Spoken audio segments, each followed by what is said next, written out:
There's plenty of room for everyone at the bottom of the sea.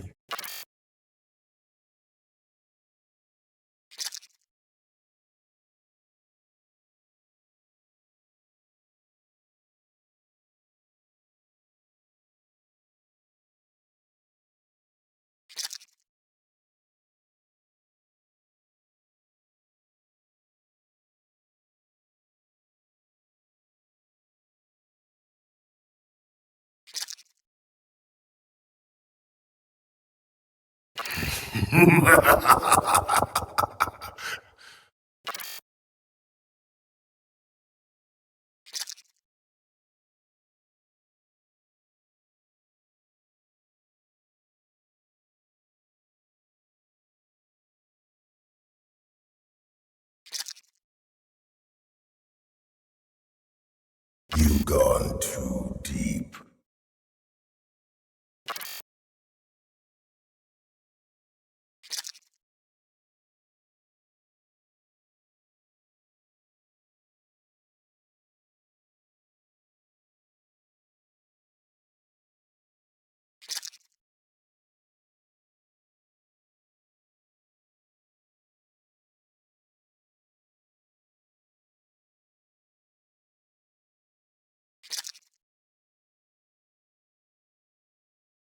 There's plenty of room for everyone at the bottom of the sea.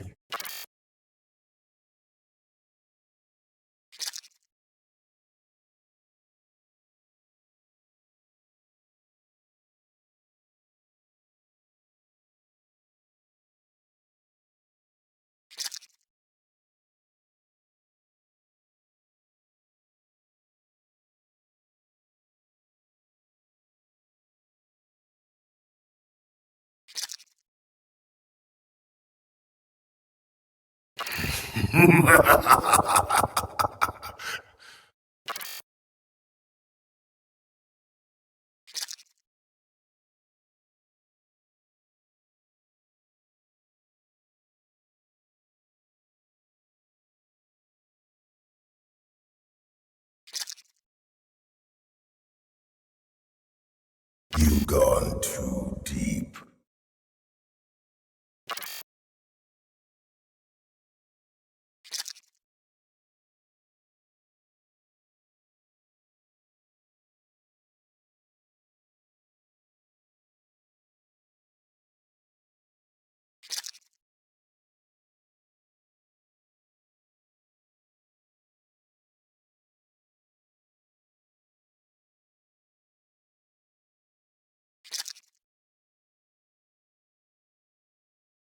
There's plenty of room for everyone at the bottom of the sea.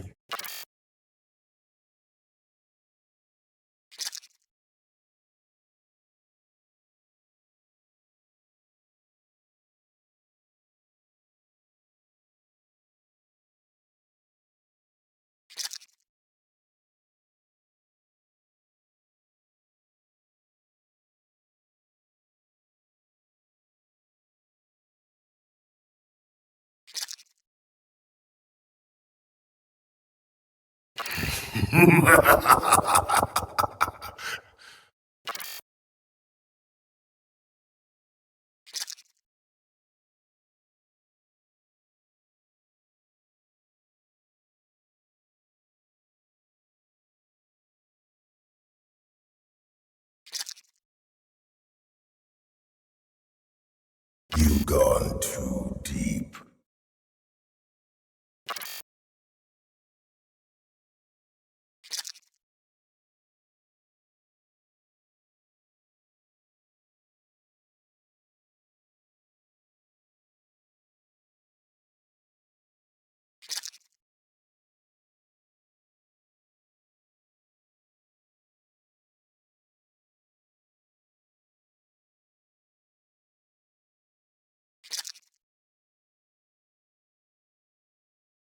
There's plenty of room for everyone at the bottom of the sea.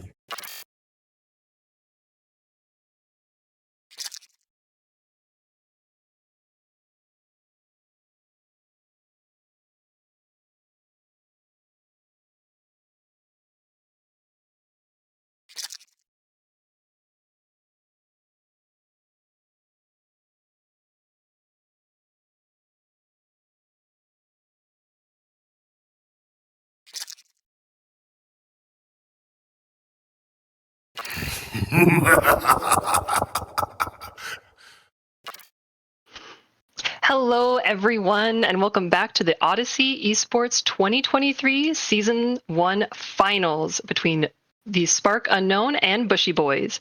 Today's potential best of 5 has been anticipated all week, so let's meet the teams. On blue side, is that blue side? Or is Bushy Boys red side game 1? So on reds, are they mixed? My apologies, little technical No, difficulties. this is correct. This is correct. Okay, so on red side, we have Bushy Boys, captained by Thrasher in the jungle, Cirque top lane and Revenger mid, Theo ADC, and head admin Pyro himself in the support role. And then on blue side, the #1 seed of the tournament, we have the Spark Unknown, captained by Kiko in the jungle, Setnu top, Kizak mid, Supro ADC, and Logros in the support role. Finally, I'm Theo on play-by-play, joined by Delta, aka Ace in the hole on color. And do you have any predictions for this series? I mean, I think we're just going to see some generally good League of Legends from both of these teams. Like, there's a lot of bright points that we see across both of these teams that we've seen all season. I know, and when we go into the storylines during the 3-minute spectator delay, we'll talk more about that during that. But I'm just expecting to see a lot of good League of Legends here. Yes. Do you have any predictions for the draft, the bans, anything that you want to see taken off the table for either team? Oh, I think everything's generally going to be standard. I think both teams have done a lot of preparation leading up to this point, and I think both teams from the beginning of the season have generally expected to face each other. Um, Mm-hmm. for the most part, I think trying to bring out something that's like super egregious game one is really risky. So I think you just stick to what's worked for you all of the season so far. I believe we do have a substitution for game one on the side of Spark Unknown here. I do believe Setnu is out and Kioske is in, so that might cause a few role swaps to happen because Kioske has subbed in for Spark Unknown previously. We might see potential for Sepro to go top lane, and then maybe Kioske goes jungle this time as he's regained a lot of his confidence, and Kiko goes AD carry. That might be potential there. Could be Logros jungle, who knows? But I am expecting Sepro to be top lane here this game one.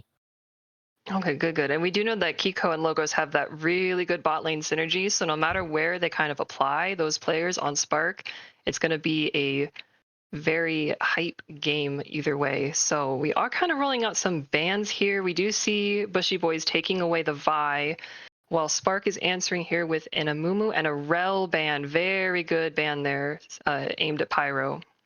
Yeah, and I think you definitely want to shut down those aggressive support picks there because Thrasher will play for that bot side. That is what Bushy Boys has been known for this entire season, where Thrasher will set up a camp that he bought from Bass Pro Shops, and he will set up a tent down there, and he will plant it in the middle of the river and say, "Okay, I'm here. Here's my campfire. Here you go." I do like the vibe ban from the side of Bushy Boys here. It has been a pick that Kiko has gone towards. However, there is once again there is the potential that they do flex it around with Kyosuke subbing in. True. And a Kindred ban. I don't actually know anyone played Kindred on the Spark Unknown, so that's a very unique ban for me to see. But they do take away the Maokai. Probably another focus that looks like a hard focus on Pyro here, taking away a lot of his support picks. I'm not too sure about the Maokai ban. I don't actually think you have to ban it here because I think you might just be able to first pick it if you want Kiko to still go jungle and just send Kyosuke top. Oh, that's true. Given that they're banning like such aggressive support picks that are able to just point and click engage, I think they're going to be sending Kiko AD carry. Yeah, Kiko 80 carry with Kyosuke in that jungle may be the most optimal move here, but first ban phase has ended, and the Spark Unknown with the first official pick of the finals. Excited to see what they prioritize here. May see a Zeri. I don't know if Zeri's blind pickable though. I don't exactly like Zeri being B1 here. I think Zeri's in a really weak state after the changes this patch to the Triforce interaction, where you don't get the Sheen proc on the Q. Mm-hmm. But it is the Morgana. Logros on his Morgana. Yeah, signature pick of his. So that will prevent a lot of the hard engage picks that Pyro will want to tend towards, such as like Leona Nautilus, etc. like that. It will most likely force him onto either poke or an enchanter. And speaking of Enchanter, We got him. It is time. it is time. The namesake himself has been selected. Hallelujah. First game, I think first game of Ivern that we've seen in tournament this entire season. Yeah. Good deduction there, Meepa. Banned the wrong yeah, you guys tree. can't hear him. Yeah. They banned the wrong tree. But yeah, Okay, Ivern has been just super strong in this patch. And that's a Zac as well. What? Wait. What? Is we this Zac have support? we have seen Pyro on the Zac support. It's not in the rotation very often, but we have seen it. This could be Zac's support. And I think this is a hard engaged pick that actually might just win into Morgana. Because you just have so much range here. You just can't Black Shield it in time. Oh, that's very true. Oh, Kyosuke is going jungle for the Spark Unknown here. That is the Rek'Sai pick. Excited to see it. And Kizak has had the Yone selected. So we're going to get a lot of players on main champions in this game number 1. Yeah, I actually like these B2, B3 picks here, where you're able to play off each other super well, like a very skirmish style. But now the issue is, how do you draft AP for the rest of your comp? I will expect probably a Kale pick coming out because Supro will be going top. Potentially Kale. I'm not too sure what else he plays AP top lane here. I'm trying to just think. Kennen? I'm not really sure. I don't think he plays Kennen. I'm not too sure if it's like particularly bad into Mordekaiser. I think it's like actually fine for the most part. So if Kennen ults and Mord ults Kennen, does Kennen's ult follow or does it stay on the main plane of the Kennen's ult also goes to Brazil. It goes bye-bye. Okay. So hey, that might be an okay pick if needing AP, but it looks like the Olaf and Fiora bans coming out for Bushy Boys against Spark, and they're taking away Twitch and Kaisa from Theo. There's a lot of focus on that bot lane from Spark Unknown, really trying to shut Theo and Pyro down. I do like the Kaisa pick, or the Kaisa ban rather. Kaisa ban will, if you leave it open, they'll just pick it here, and then it's able to play off the Zac engage really easily, as well as outplay Rek'Sai Yone pretty well. Mm-hmm. I'm surprised to actually see Vex being picked here instead of AD. I would have expected them to save mid counter pick just a bit later. Well, is it mid counter pick? They see the Yone here from Spark, so maybe. I think it might be ideal to actually save it for R5. I think you want to see the rest of the comp because it is pretty dive heavy for the most part. Vex isn't particularly bad here though. It isn't particularly bad just to be able to like play for yourself, protect yourself off the dive. And as expected, it is a Kale pick, as I did predict earlier in the draft. Very true. Subro on that Kale. So that is where the majority of your AP damage is coming out. Now we await the last pick here, and that is going to be very risky if they pick that. I'll be honest. It's troll. Okay. There we go. Aphelios. That's better. Okay. That is something that probably should have been picked earlier in the draft, if I'm going to be honest, but it's perfectly fine to also be picked here. It just allows for a lot of versatility. Plus, giving ADC, like being able to see the draft of the enemy better to know how you need to play a team fight. And with Kiko and his skill in the ADC role playing towards him, very wise here. So it does have a lot of engage on the side of Spark Unknown with some protection for Kiko on that Aphelios. Okay. And an MF pick. Yeah, draft ends out with MF being picked. You'll play off the Zac engage pretty well, but then you're also immobilize yourself once you press R. So you're going to have to rely on Vex disengage and the Iron Shields to live a long time. Ideally, you want to go lethality most of these games. It's perfectly fine to do so here because they're not super duper tanky. But other than that, it's actually kind of hard to play these fights otherwise because Rek'Sai Yone will just find a way to you every time. Oh, especially with the Black Shield. Imagine a Yone or Rek'Sai with a Black Shield just running at you. Yeah. As the MF. That is just terrifying. I believe we should be getting into actual draft sooner or later, whenever that is. Oh, at this window till game? Okay. Alrighty. Okay, Delta. Dish out the deets. Give us the juice. The juice. All right. What Well, can there's you a lot tell of us about these teams? so there's a lot of history between these teams. We're gonna start with Spark on the blue side here. So initially in the power rankings, these guys were ranked 7th. There was a lot of concerns from the commission about how they gel in terms of synergy and whatnot. A lot of inting tendencies as well, as you may call them, but they've generally just proven them all wrong for the most part. Mm-hmm. Everything's just been proven wrong. Like all of their inting tendencies haven't really shown this season. They've had a few like rough early games against some of the teams, but every time they've been able to claw back for the most part. And the one loss that they had was at the very beginning of the season. So Oh, there's hey, a I lot was there for that. yeah, you were there for that. You were there for that. Yeah. So I think these guys are definitely the favorites heading in for sure. They have a lot of playoff experience just across the board. Stenu, he's looking to back it again after the Catalyst of Ruin run. Woo, Um, Catalyst Ruin. yeah, Supro, he's looking to add some more hardware, and if he wins this, he'll be the first player to win the regular season on 2 different roles, which I'm pretty sure is correct. 2 different roles in 2 different seasons. That sounds correct. He did top lane and then AD carry? Yeah, this would be his AD carry run.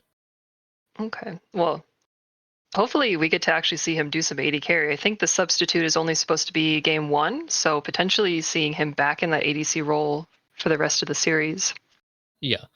And then Kishmak as well, former member of the championship winning team Kane as well. He's had a few rough seasons since then. So like the fact he's back in the finals. 2 years ago, he joined like as a silver player, and now he's one of the best mid laners in the league. Back to the finals once again. And then your jungle mid, Kiko and Logros. Well, Kiko's playing AD carry this time, presumably. But Kiko, he has a lot of playoff experience with other teams as well. Like his former teammate Evo Snyderman on like various different teams. I think they played on like several Evo teams together. They played on Zenigma previously as well. So he has a lot of playoff experience as well. And Logros, this is his deepest playoff run he's ever had. Yo, our boy, let's go Logros. Yeah, this is the deepest playoff run he's ever had. Unsure if he's like shaken by nerves or not, but we're definitely going to see that here. Nah, he's chilling. He's chilling. He's on the chilling. Morgana comfort pick to the stars. Yo, he's got this. He's got this. Yeah. And then we'll move over to the side of Bushy Boys on the red side here. Once again, Thrasher-led team. Like Thrasher, I don't have enough words to describe this man. I played against him. I played on a team with him. Like, I don't have enough words to describe this man. He's become the best jungler in the league, the best jungler that this league has ever seen. And then that bot lane as well that they always play for. It's the former Sandsharks bot lane. They found their synergy once again. There was a lot of concerns of how will they gel again, but they figured it out. Like no one can doubt that otherwise. Agreed. Yeah. In terms of playoff experience, they actually have. I think they actually have less than Spark. Surprisingly, Pyro won the very first season alongside Supro with Death or Glory. So, other than that, he's actually the only person who's won the regular season on that team. Thrasher and Reventer came very close on the Feather Friends roster. Oh, yeah, last season. That is very true. Yeah. Yeah, Theo, again, like on Sandsharks, that was his first season. Also his first season captaining as well.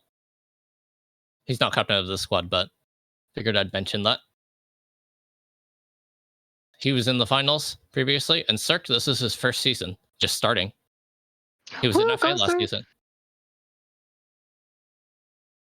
So both sides have a lot of players with a fair amount of playoff experience, looking to prove themselves.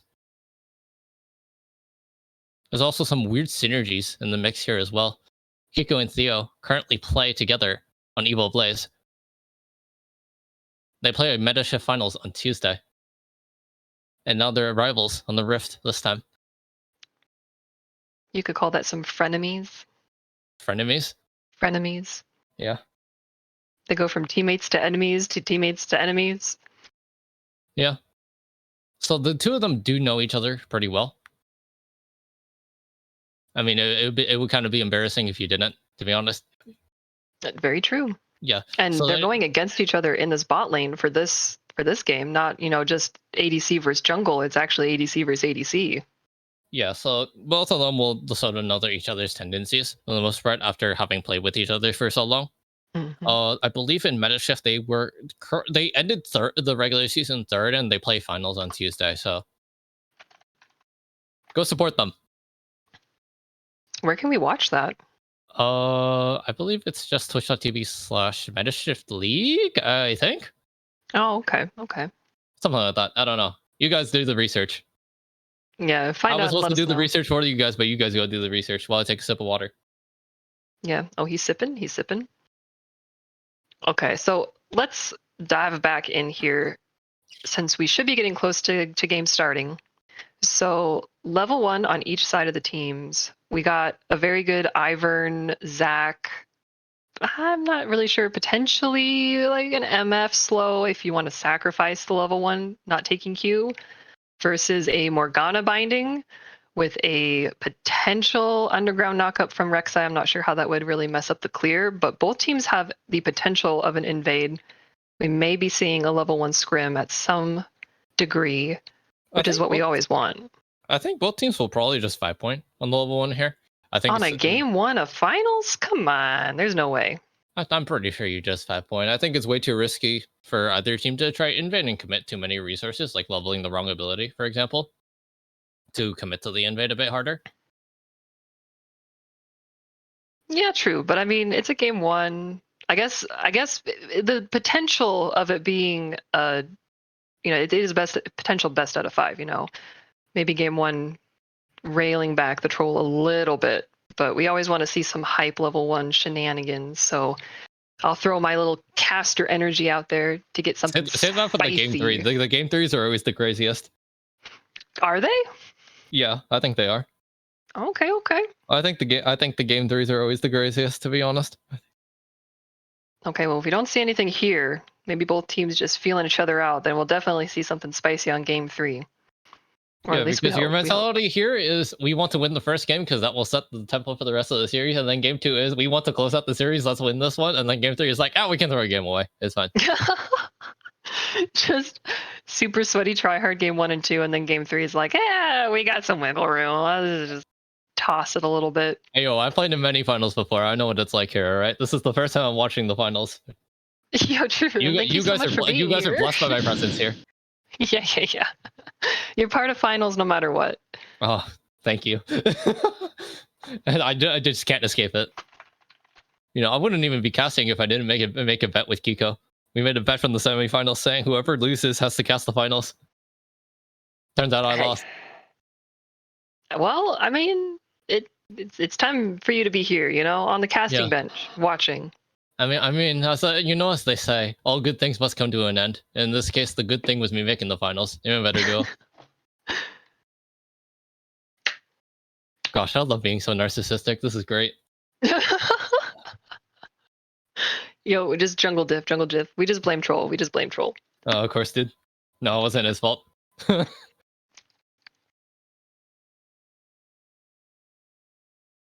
Okay, are we still waiting for spectate delay? Feels like it's been 3 eternities rather than 3 minutes. Oh, okay, maybe some technical difficulties. Okay, so yeah, sounds like technical difficulties over there. In the meantime, actually, let's do some chat interaction here. Let's do hashtag SPK win for Spark and hashtag BBS win for Bushy Boys over there. I can actually create a poll. Yeah, let's do that as well. Go bet your channel points. I know Smokestack's doing the free agent royale. Shout out to Smoke over there. He was betting all of his points, and then he decided to participate. He decided to participate and decided to throw the game. No, he didn't throw the game. Never mind. All right, we got the poll up. It is live. You got 3 whole minutes to cast some votes. And you can vote. You can vote more than once. You can vote away as many of those little Odyssey steps that you would want to. Yeah. So in theory, by the time the poll ends, the game should start. Well, we do have some visuals here. Couple visuals. We are eyeballing Supro, AFK, and Fountain. Hopefully he buys items. He does buy items. Okay, that was a good start already.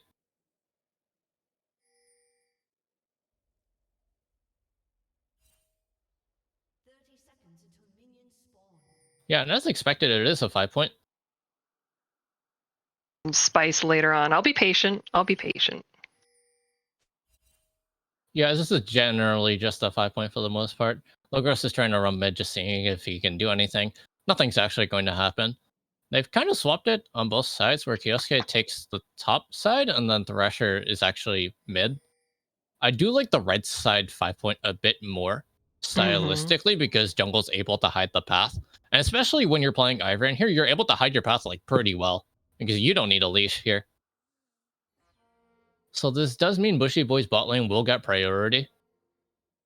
They should just be walking the lane now. And indeed they are going to be walking the lane now, taking the really aggressive route. Yeah, hoping to see a good push there for that level 2, get that advantage in that bot lane.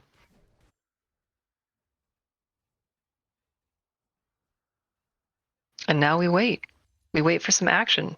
And we don't have 2 buff dudes wailing on each other in the top lane, so we'll actually see some action up there today. Yeah.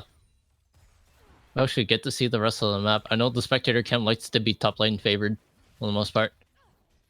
Dang, okay. Man, Pyro's looking really aggressive there, level 1. Absolutely no fear to go in there, punishing Morgana. That Logros missing that Q level 1. Yeah, and especially when Aphelios doesn't have any abilities level 1, you're just free to do that for the most part, especially with that map's early wave pressure. With a super strong early game for passive. The love tap just does so much damage to the wave as well as to enemy champions. And unironically, I played that top lane matchup today.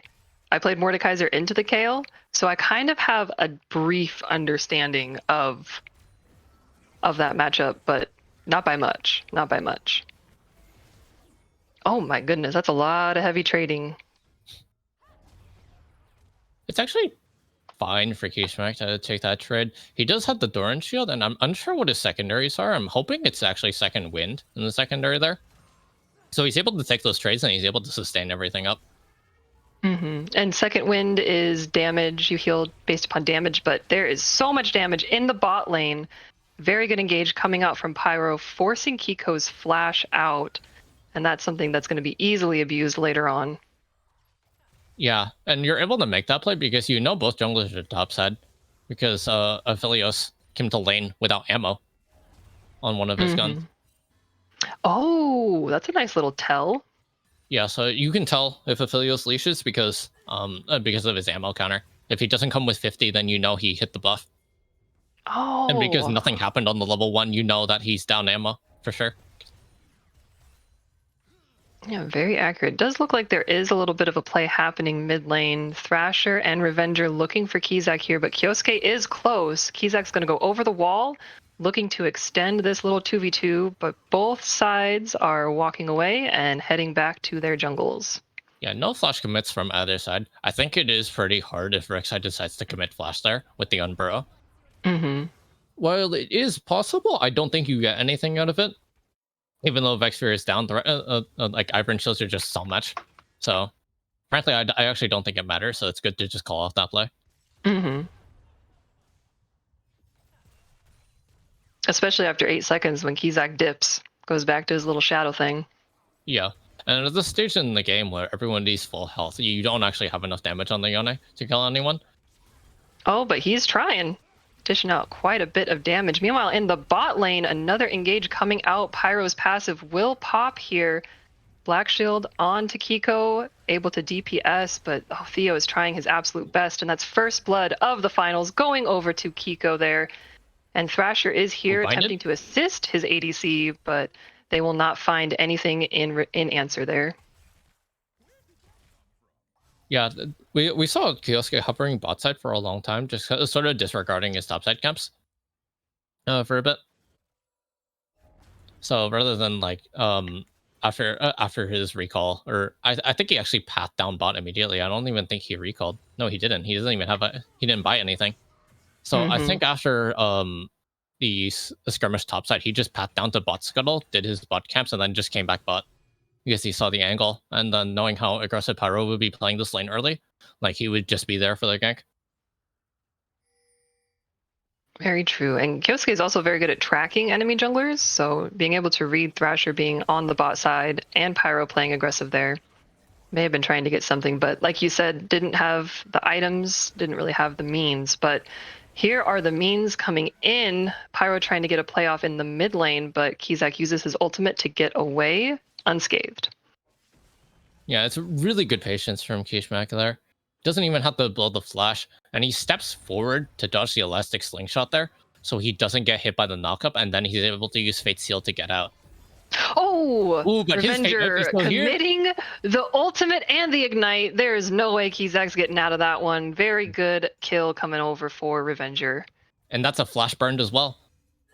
That's no Oh, flash on the Yone mid lane. and I'm assuming the flash is a very. I know that it has some value more so for some champions than others, but Yone being very aggressive may want that flash to try to follow out. Maybe land ultimates as well. So, in him not having that against the Vex and against that Ivern, going to be very critical. I expect to see Thrasher back mid lane soon. Yeah, I expect to see the same thing as well. But both junglers back bot side again. Potentially another play might happen here, as Bushy Boys have a good freeze going on here. Ivern's not going to be able to take the dragon himself, so he's actually just forced to go bot lane here, as we're saying. And the force is on. Pyro engaging in, but Logos landing the Black Shield onto Kiko, but it will not save his life. That's 3 onto 1, and the 80 carry will fall. And in the top lane, we have a one buff dude wailing on a Kayle, and the ultimate and flash used by Supro saving his life. He does have TP available to get back to lane, however, so we'll see if that is utilized. But this looks like a dragon going over for the side of Bushy Boys, unless Spark looks to contest. But may just walk away and kind of give first dragon over. Yeah, it's going to be kind of hard to actually walk over at this point, because MF makes it faster than Aphelios will. MF does have 6 here, Aphelios does not. And you're missing 6 on a lot of the members here. Oh, Kyosuke's in! Oh, very good attempt at trying to steal, but unable to. And Theo comes over to just wail that ultimate onto Logros, who will fall. And that's another kill going over. Oh, that's actually Theo's first kill going over there. Yeah, and as Logros would say to other people, he just walked up and down smash. That's exactly what just happened to him right there, as Theo's able to find the angle there, as Logros is playing super aggressive. Thrasher lands the binding. It takes the root, or Daisy takes the root, actually. And he's just able to clean up afterwards. Yeah, I would have really liked to have seen Logros play alongside Kyosuke there, maybe giving him a black shield while he goes in to try to steal. But just unable to kind of be on the same side of the pit together. Logros wanting to play more aggressive to try to distract, while Kyosuke looked for that back of pit steal.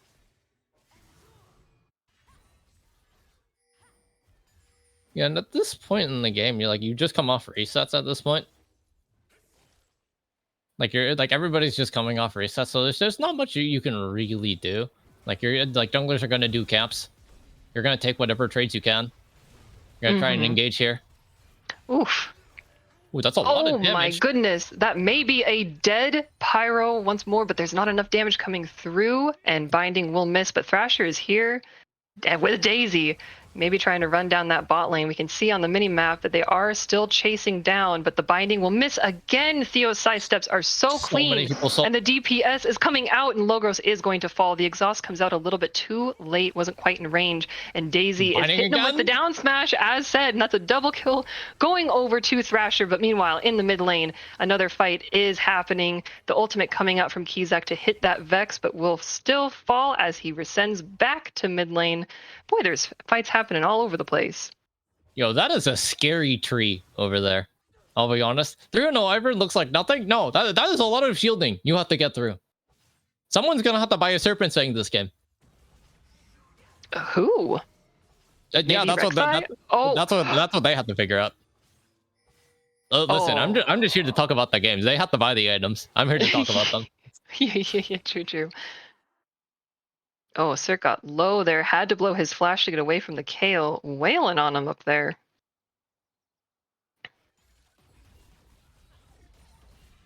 Oh, excuse me?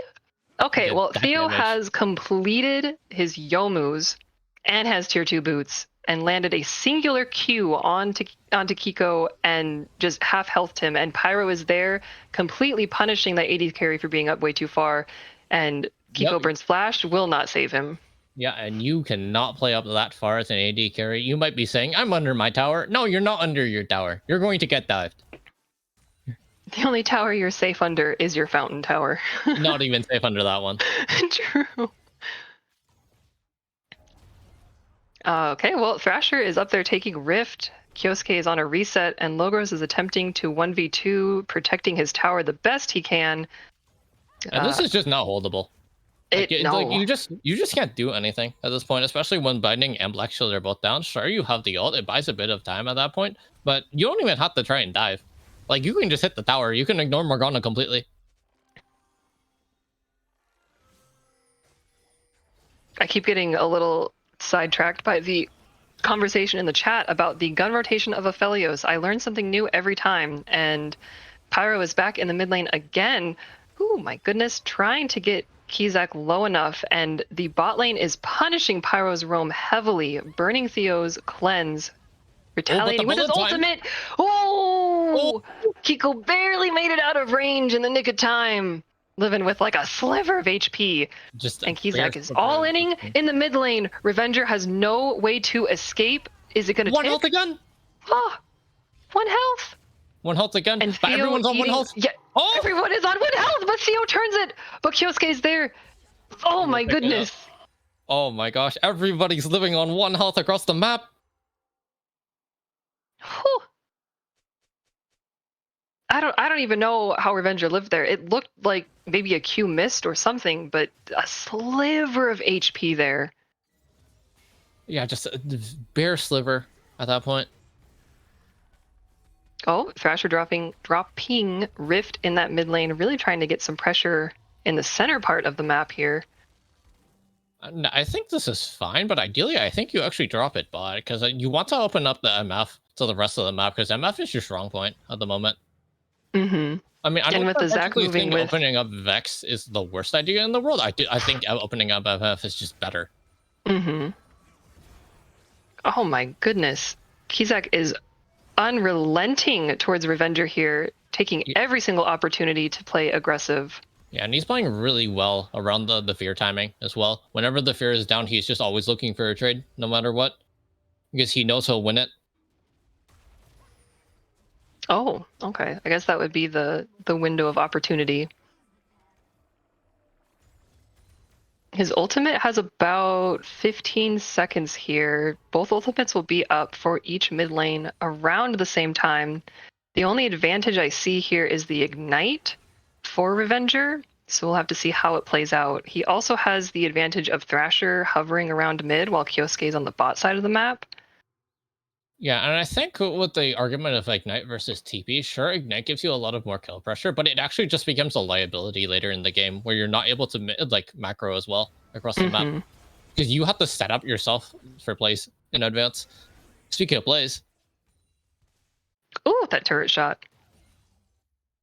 If Thrasher was there, though, about 3 seconds sooner, that may have been a dead Yone. Yeah, he decides to call off the play early.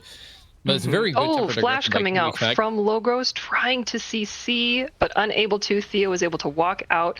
The bullet time comes through, but is not quite enough. Logos is able to wiggle out. It's a 3v2 here.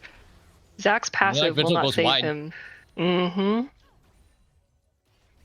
So Pyro's going to drop here. It looks like Thrasher in the... Oh my goodness! That damage, once again. The damage! That's 2 Qs and you're going to be dead.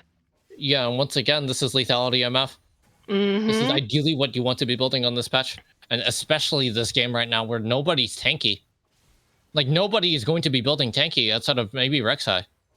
Even then, Rek'Sai is not going to be super tanky. And you're free to go lethality here because the rest of your team is AP. Mm-hmm. Oh my gosh, I'm excited to see some of those team fights where that MF ulti just lands on 5 players. But probably 4. I don't think we'll see Kale at a team fight, but just 4 people eating that ultimate. That damage is just going to melt.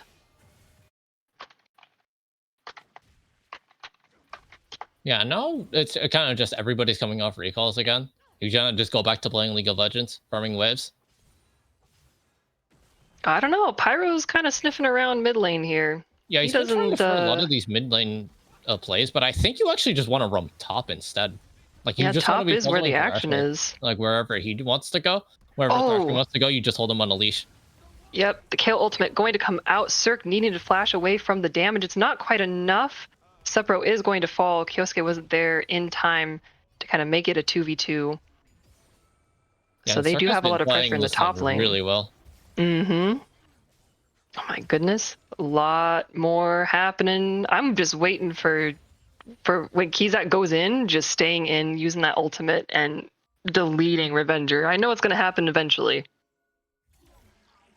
Oh, ultimate will land. Revenger will go in, nice, but Kizak misses his ultimate. I'm pretty sure that was to dodge, and now they're just trading auto for auto. Oh, not quite able to get over. Revenger has to use his flash, but Pyro is there, going to try to get in, unable to. There's nowhere for him to run. Kizak is just caught here. The kill's going to go over to Theo. That's another kill picked up. That's a 4-1 MF, but Kiko is there using his flash. Going to try to punish, but unable to catch up. Pyro is CC'd here and will fall to Kiko. But Kyosuke's there. They're trying their best to get some kind of return kill here, but unable to. Yeah, and unfortunately, there's actually just nothing else you can do on the map. You get yourself like another kill at that point, but like you can't do anything because the play's bot side. Dragon's not spawned yet. You have no caps to take. Mm-hmm. The only thing you can do is sort of just walk back bot lane and like try to take the tower with red white. There's a very good chance that actually happens at that point. Yeah, they are pushed up. I don't think Revenger is going to get there quite in time to really defend, but maybe just catch wave. Looks like the bot lane for Bushy Boys opting to go mid. Well, at least Theo. We don't know where Pyro is going to go. He's all over the place. He is doing his playmaking support duties. Yeah, and ideally Pyro should actually just be topside because you have enough time to walk down to bot here. Speaking of topside, that's so much damage coming out from each one. Kale doesn't have ultimate yet, just a few seconds off. Yeah, I think heading bot side here off of your respawn is a bit aggressive because right now. Oh, talk about aggressive positioning. Is going to get caught, has to flash over, but Kizak is not going to let him get away. Just kidding. He will recall to his shadow and let Pyro live to see another day. Yeah, and as I was saying before, I think you just helped Thresher on Rift there. You help him do the Rift way faster because he's pretty slow, only having Daisy do the damage. Daisy is more of a champion than Ivern at the state of the game. True. No flame. Yeah. Oh, speaking of Daisy being a champion, just going in on Kyosuke, that's Daisy. So much damage. He's just soloing the Spark Unknown jungle, just at this dragon. What is that? What have they done to Ivern, bro? I know they give him like W changes. I didn't think Ivern just became like the second coming of Hulk Hogan. What's going on here? It's like Daisy's and he gets Daisy back. Oh my goodness! All right, they have their 6th man. Both top laners have TP right now. Oh, bullet time coming through. Low gross absolutely annihilated. I don't know what you were doing there, boy, but it was not the right place to be. Yeah, both top laners deciding to hold their TPs at the moment. Kind of calling out the play. Spark deciding to call out the play, but Logros actually just tried to look for the steal. Doesn't get anything out of it. Yo, unless you're playing Melio and you got the Flamingos, you ain't stealing that dragon. You know, no one can do it quite like Cop. Oh my goodness! Cirque does not have flash available, and Kale does have ultimate here, but Thrasher identifying the top lane aggression, trying to help his top lane out, but oh my goodness. The moment Sepro wants to, I'm pretty sure he can just go forward and kill Cirque there. Yeah, now it's 30 seconds till Baron spawn. Bushy Boys are massively ahead at this point. I'm unsure what Sepro is actually going to get off of his base here. I'm not too sure how much gold he has. Hopefully Prod can switch it over real quick. Oh! Kizak going in, landing the ultimate. He just has to get a couple more autos in, but the recall, I swear that recall timing is what's really scuffing him here. If he just had a couple extra seconds, just 2 more auto attacks would have got that solo kill. Yeah. But now as we see on the map here, it's a bit of a mismatch at the moment with Baron spawn. You have Bushy Boys who are massively ahead, but they've set their bot lane down butt. Like, which is like generally incorrect for the most part, because you want them to be able to play for towards Baron here. I do think a 20-minute Baron is actually possible. You know, there's a Juka in the distance somewhere, tingling to the thought of a 20-minute Baron. Yeah, I do think the 20-minute Baron is very possible here, but you needed to send MF mid rather than sending her bot.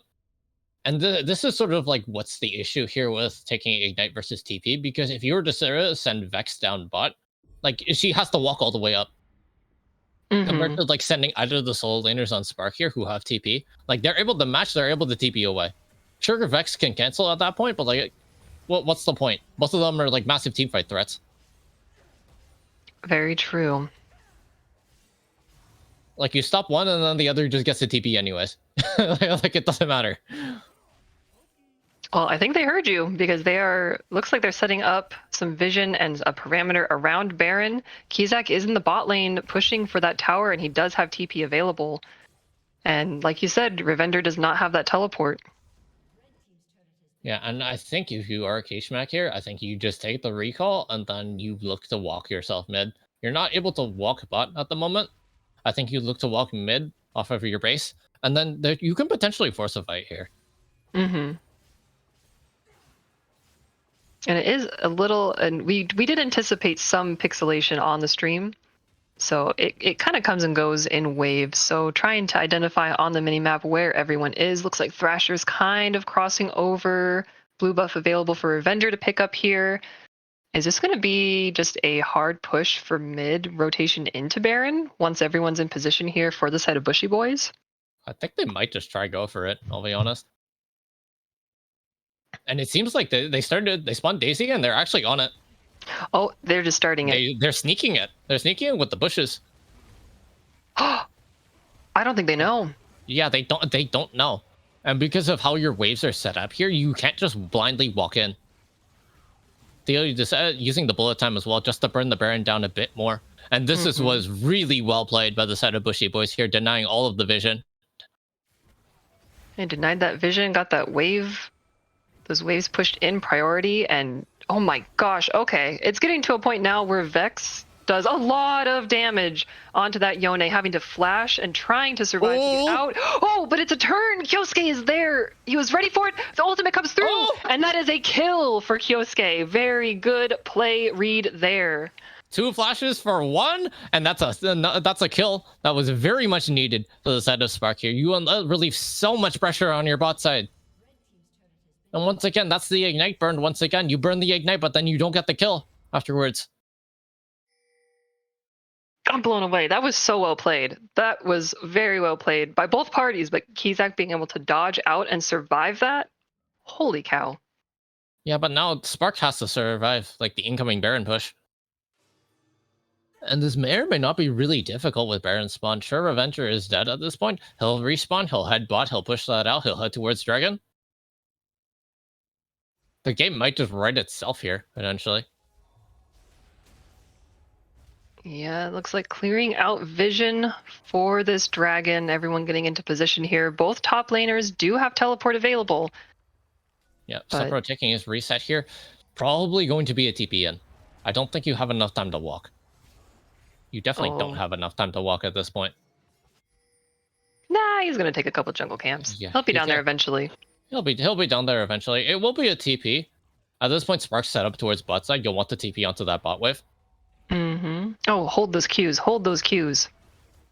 That is very valuable. There's that TP coming in from Cirque into the pit. There's the TP from Cirque. Where's the TP from Supro? Oh, there it is. It's onto the tower, but Logos is so low already. So low. Has to flash out. The threat of Vex ultimate is too great. Looks like both teams trying to get some ground here for this Dragon. Theo using as much of his pressure as he can. Yeah, no, now Spark, you've lost prio in both lanes. The one lane you had prio in was bot. You weren't able to push it out fast enough. And now it's really hard to walk in here because you're walking into bullet time. You're walking into bullet time and Zac engage. Yeah, oh, but Kizak is on the side. Oh no, he's gonna get caught out here and instantly deleted. That is, now it's a 4v5. The binding lands, but it's not on a critical target. The bullet time comes out. There goes and the bullet time. It's completely melting. Logros lives on a splinter of HP while Pyro's trying to get in there to create as much space. He does have passive available. Will land as much CC as he can. The KO ultimate coming out as they're retaliating. Kyosuke was in there onto Revenger and he falls, but the dragon, that's Soul, going over to Bushy Boys. Are they able to get out? Or do they even want to get out? They're turning Theo it. Oh my is gosh, going they're turning in. it. They're turning it. He flashes forward. He's just going in. They got the dragon and they want to claim every single life on the Spark Unknown. Triple kill going over to Theo. Whoo!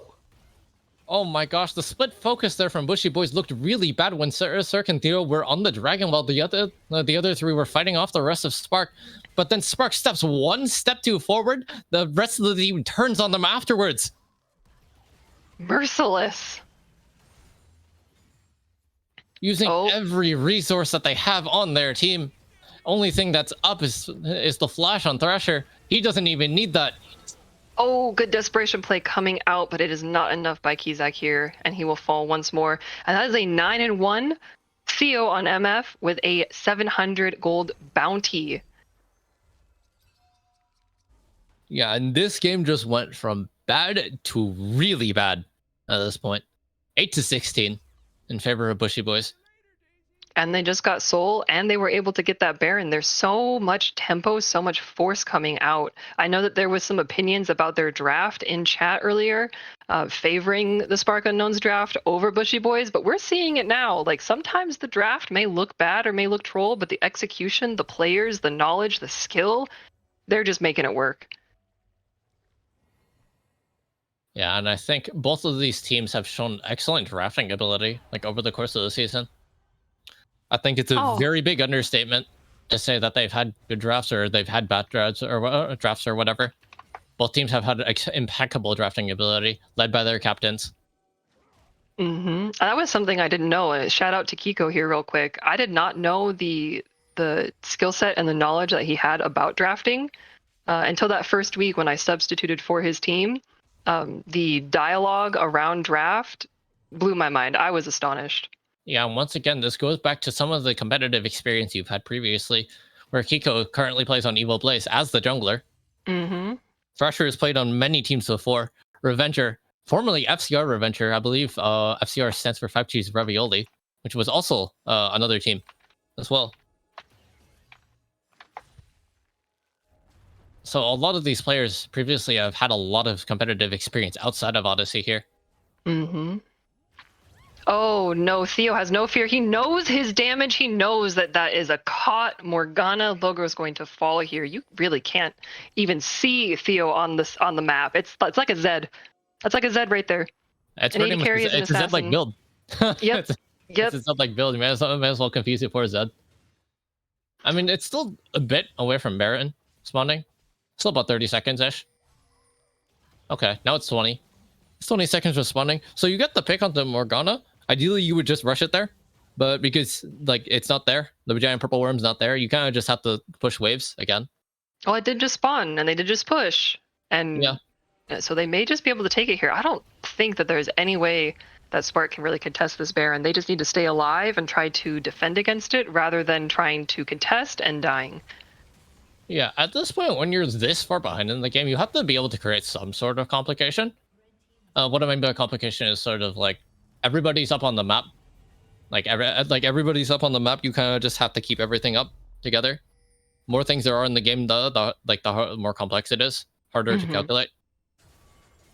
Compared to simplification of the game, where like you take members off of the map, aka team fight, and then there's less abilities, etc., less things you have to calculate. So you kind of just have to keep people alive for the most part, and that's sort of how you create complications in League. It's very similar to how you play chess, in a way, from a losing position, where you make a move, and then you kind of just like you create some sort of imbalance. Well, from that position, Logros, I don't think you're going to be making an imbalance because Pyro is there. He sniffs it out, and he knows that there are victims lying in wait. That bullet time coming out, going to miss. But the threat of it alone pushes Spark Unknown back. Just Daisy is in there on Kiko. And Pyro's in the engage, but he doesn't have passive and he will fall. Oh my goodness. Good flash Oh, what a coming out flash! by Theo. I saw him step up there and got real nervous for him. He's on the It wrong looks side, like, though. yeah, he is on the wrong side and also doesn't have ultimate available, but it looks like Kizak is trying his best to get in there. They're trying to just defend the best they can. Oh, several Oh, flash flashes forward! with the ultimate. He gets the shutdown. Revenger is so low, has to flash out. You just have to be in vision, and that is a kill going over to Kiko here. But Zerk does not decide to join his jungler. Thrasher on the retreat here. Get out of that bush. Oh, good stun. And That he's was able to such a walk away. good defense by Spark Unknown, picking up a lot of shutdown gold there. Yeah, and once again, that's how you create complications in the game. You have to keep everybody alive, and then you have to look for a fight afterwards. And luckily enough, the comp you're playing allows for it, where you have your heal skilled at this point. Yona is able to get multi-man plays. Aphelios is able to play Moonlight Vigil onto multiple members. Like, you have many ways to win through the complications at that point, through the imbalances of the game. Yeah, and now Zac does have passive up. It just came off of cooldown, so a play like that with passive may find more value, but it's up to Logros to not get chunked out and die right before this Elder Dragon. We really need everyone on Spark Unknown to be full HP and have full value of their abilities here, because this may be the play that takes the game. Yeah, this may be it. You need some really good positioning here.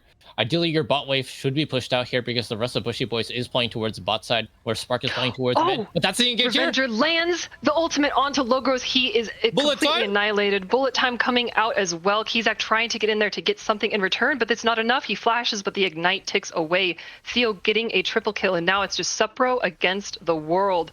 Supro against the Bushy Boys, and he's not going to be able to. It's a quadra kill for Theo here on this MF. Yeah, and once again, that comes down to simplification. You take the team fight because you know you're ahead, and now the push is mid. And they got the 6th man. Daisy is there with 3k HP. Okay, chill, Riot, with the HP on that Daisy. Just gonna tank tower. Save the wave, tank tower. This is the end. They don't even need Elder. And that is game 1, going over to Bushy Boys. Wow, what a game we saw there. We saw glimpses of hope from Spark, hopefully being able to bring it back. But in the end, Bushy Boys' early game, so dominant. They're able to close it out with one swift team fight, and everybody falls. Whew. All right, well, that is the game 1 of a potential best of 5 series. So we will take a brief intermission here, get the teams ready for this game 2, and we will be back.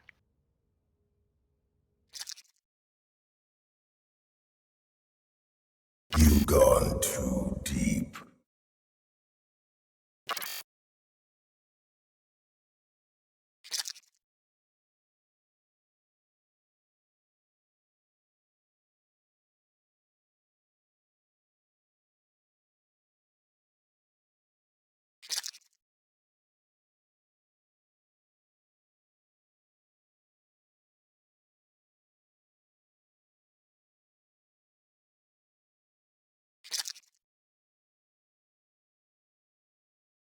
There's plenty of room for everyone at the bottom of the sea.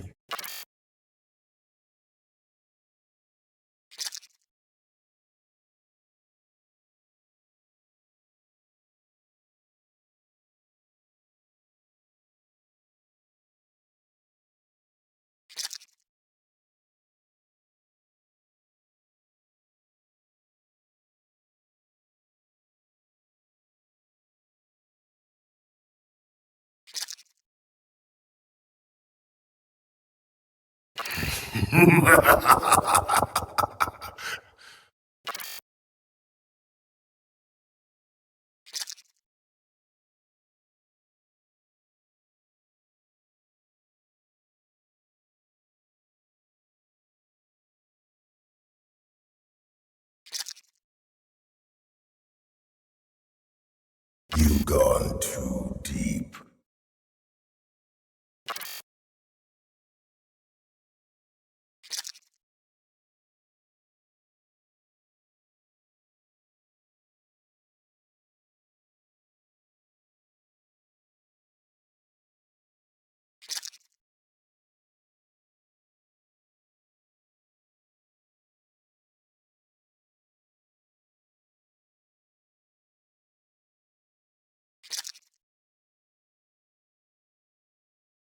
There's plenty of room for everyone at the bottom of the sea.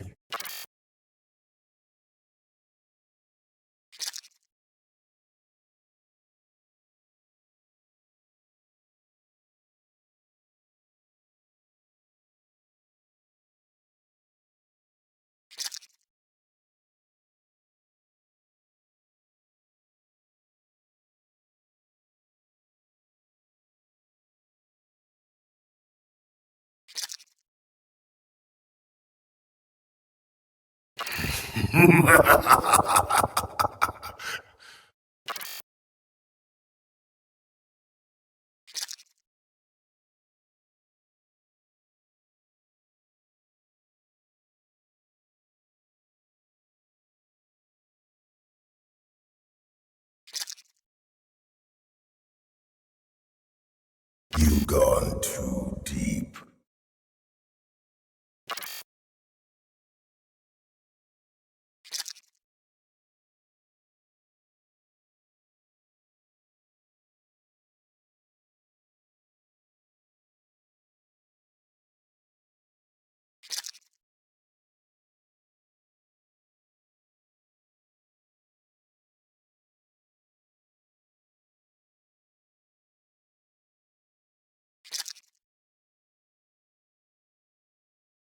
There's plenty of room for everyone at the bottom of the sea.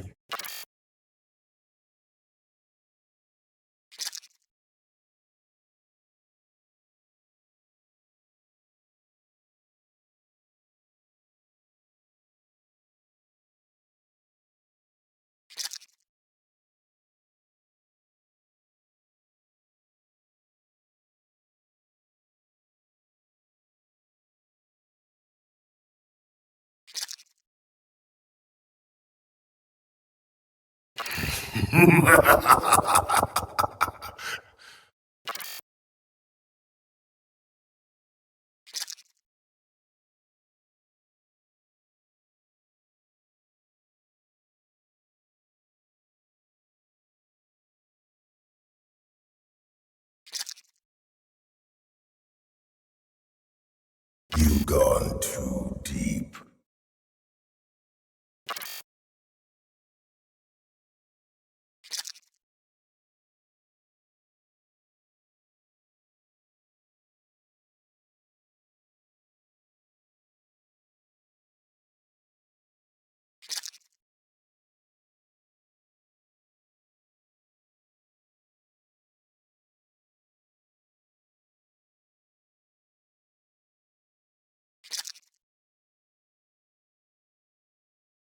There's plenty of room for everyone at the bottom of the sea.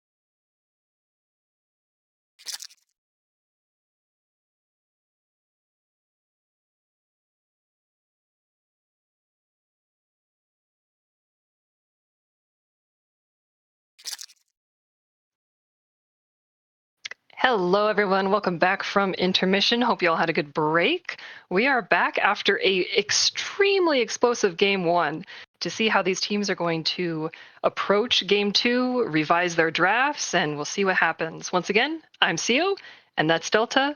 Delta, what do you predict for this game two? I do think you have to change the bans on the side of Spark here. I think you actually want to take away one of the support hands. Ideally, I think it's Maokai here in favor of the MF. I think MF or even Ivern. Like, I think you have to ban one of the two there. I think they were both really strong. Mm-hmm. I could see either of them being banned, as we see right here. Yeah, they took away the Ivern. I think it's just way too strong on this patch, and I'll be honest. And with an Ivern player as good as Thrasher, you really just don't want to play against it. It's super obnoxious having to play against it, where like you don't see him all game. You get to a team fight, you try to kill the AD carry, and the AD carry lives because Iron Shield is like 10 times their health. Yeah, those shields were huge. And do we still have Kyosuke in game 2 No, or we have the full Spark roster. okay, full Spark roster. Excellent. Yeah, so now I think you kind of just go back to what you've known at this point. It's gonna be a Mhm. set ban. They're changing that out, which is one of Stark's signature champions. I believe it is his signature. And I'm surprised they're actually banning it now compared to before. I'm not too sure if it was a misclick in the first game. Yeah, and the Mordekaiser band. There we go. We're finally seeing one. Yep. Yeah, and there we go with the Maokai first pick because you didn't ban it this time. And as expected, Kiko has been playing a lot of that before. And with Mhm. Spark losing the first game, they had opted to go for blue side once again. And this is something I spoke with Kiko about, but he always likes taking blue side because he thinks there's a lot more creative direction you can go with in drafts with the blue side compared to red side. Mhm. Whereas the blue side here, you're picking first, you're banning first, and you're calling the direction you want to go. Compared to as red, you're countering that response and saying, "Ooh, I could also take it down this direction as well." Mhm. Some metas allow for you to do that, some don't.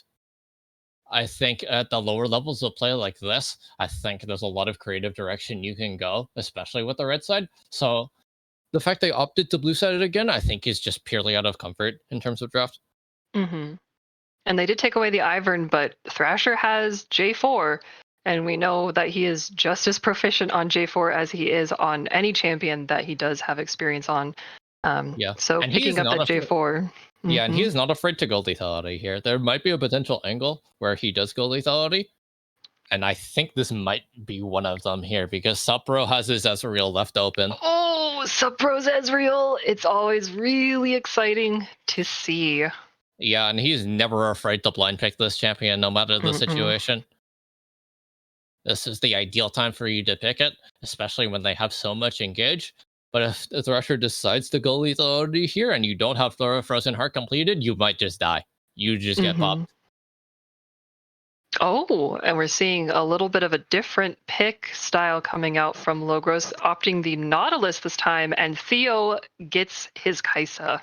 I'm surprised they actually didn't go Thresh here. It's Logos is really comfortable on Thresh here. It's a winning matchup into the Zac where you're able to flay Zac out of the engage. You can flay Mm-hmm. Jarvan out of the flag and drag. So I'm really surprised they decided not to go for that as well because you also have Lantern to save your AD carry with. Very true. And then looks like rounding out bans Vex and Gwen for Spark Unknown and Cassidon and Aesol for Bushy Boys. So let's Yeah, see how the rest of the draft kind of aims out here. yeah. Yone is open. Yeah, He is considering open. considering you ban two mid champions here and Revenger's mid pool mainly consists of mages here, you're gonna pick a control mage. It's gonna be one Mm-hmm. of the options. Not sure of which until they actually lock it here. Oh, Just what? kidding. What? Bro, you banned two mid champions? You banned two mid lane champions and you don't pick mid lane here? All right, whatever. Okay. Okay, I guess we got Aatrox. I didn't think Yeah, we we would have ever see an Aatrox here. Aatrox in the tourney, honestly. If this was Worlds last year, sure, you could pick it here. That's perfectly fine. I think it's kind of weird to pick it in this position. In this position, although you are playing into two melee now, and Setnu still has to pick, so it might not even be the worst in the world.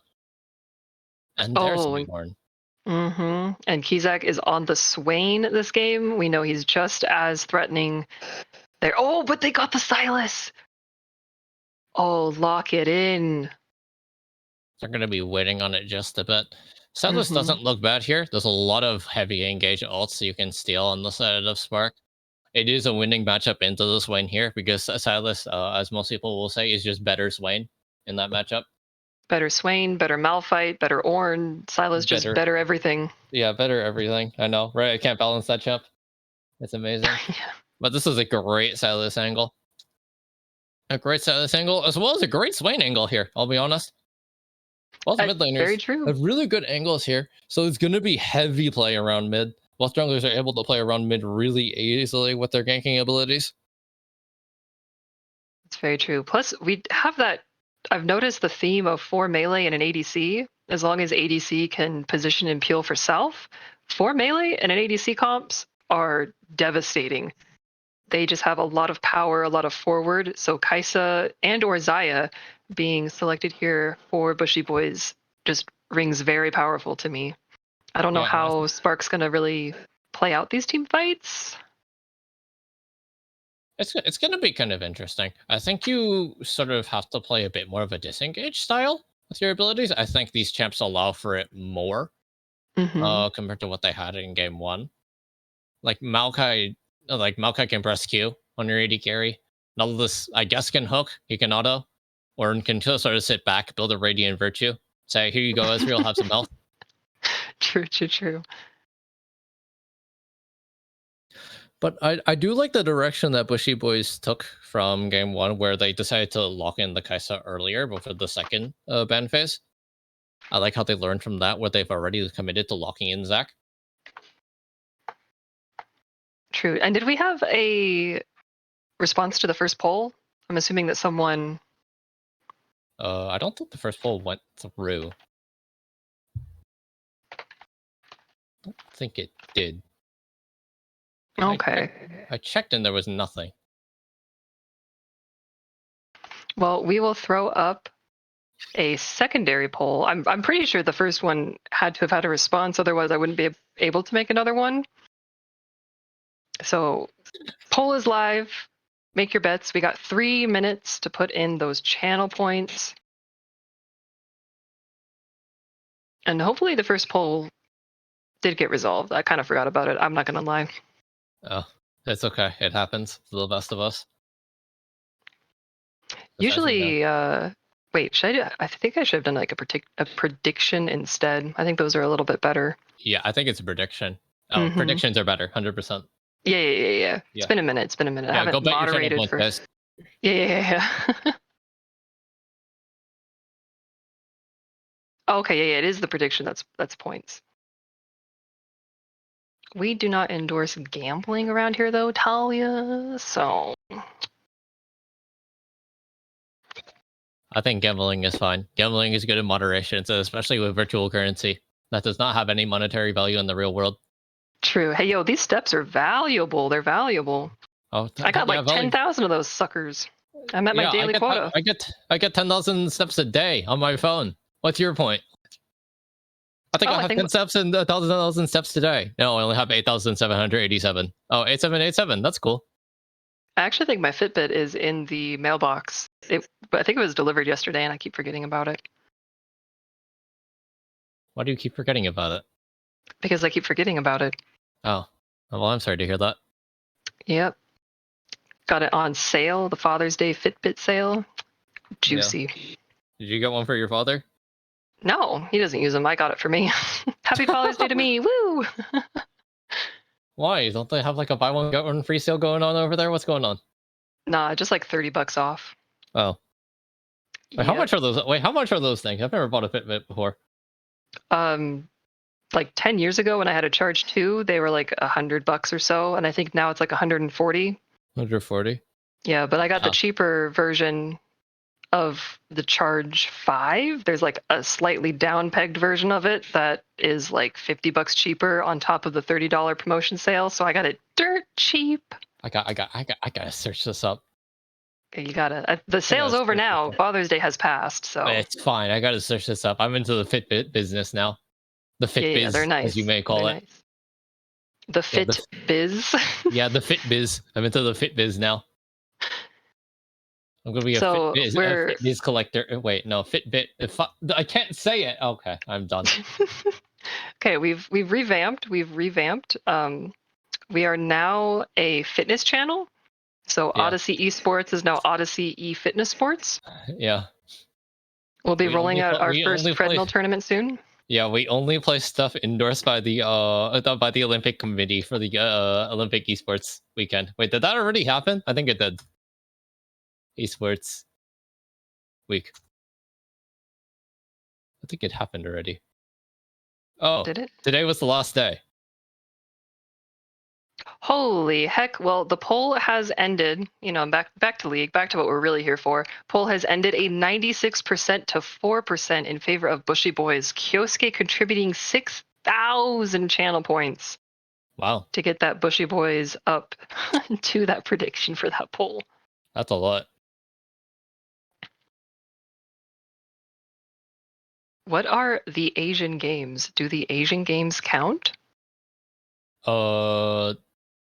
Towards what? I'm not sure. Drubert said, do the Asian games count? Are we talking about to the Olympic Esports series? I don't think it does. The fitness channel thing? Oh, yeah. We'll contribute everything. It's in the works. Yeah, we'll work on it. It's in the works at the moment. Kind of like sports festivals. Oh, wait, we have a Wild Ajuka in the chat here for the Aatrox gameplay. Yeah. Aatrox has been picked.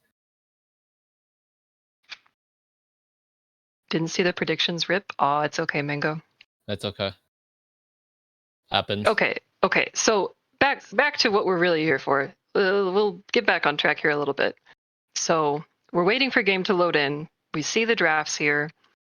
I'm assuming since it's not game 3, no level 1 shenanigans, just another 5-point, yada yada, unless Logros really pushes for that invade with the Nautilus hook, followed by the Swain. There's potential. Okay, yeah, this is definitely a game where you do want to invade, for sure. But it's not game 3. It's not game 3, but I mean that doesn't mean it won't happen game 3, right?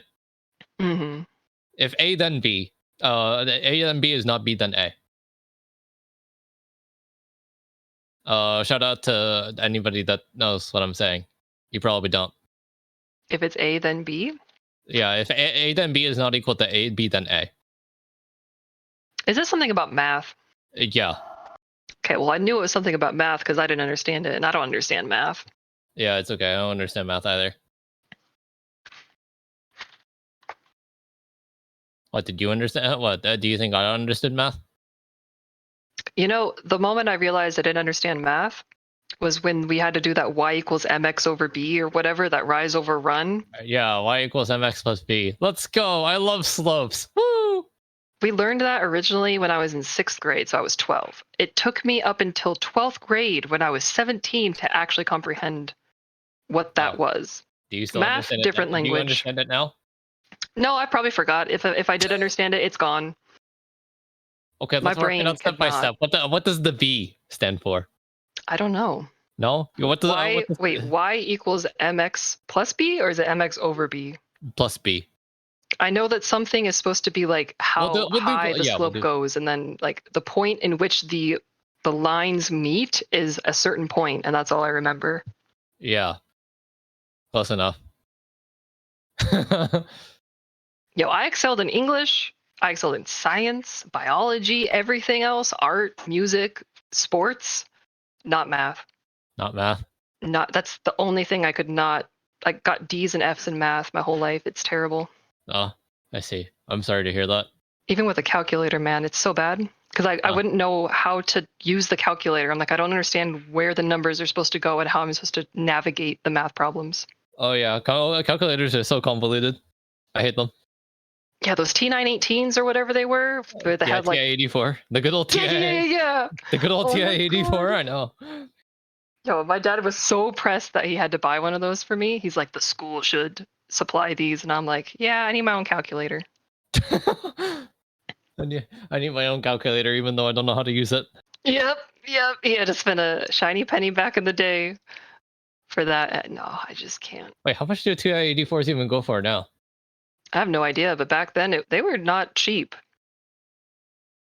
Shopping. We're gonna go shopping on Amazon real quick. Okay.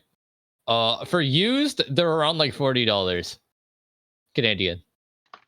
For new, they're around 190.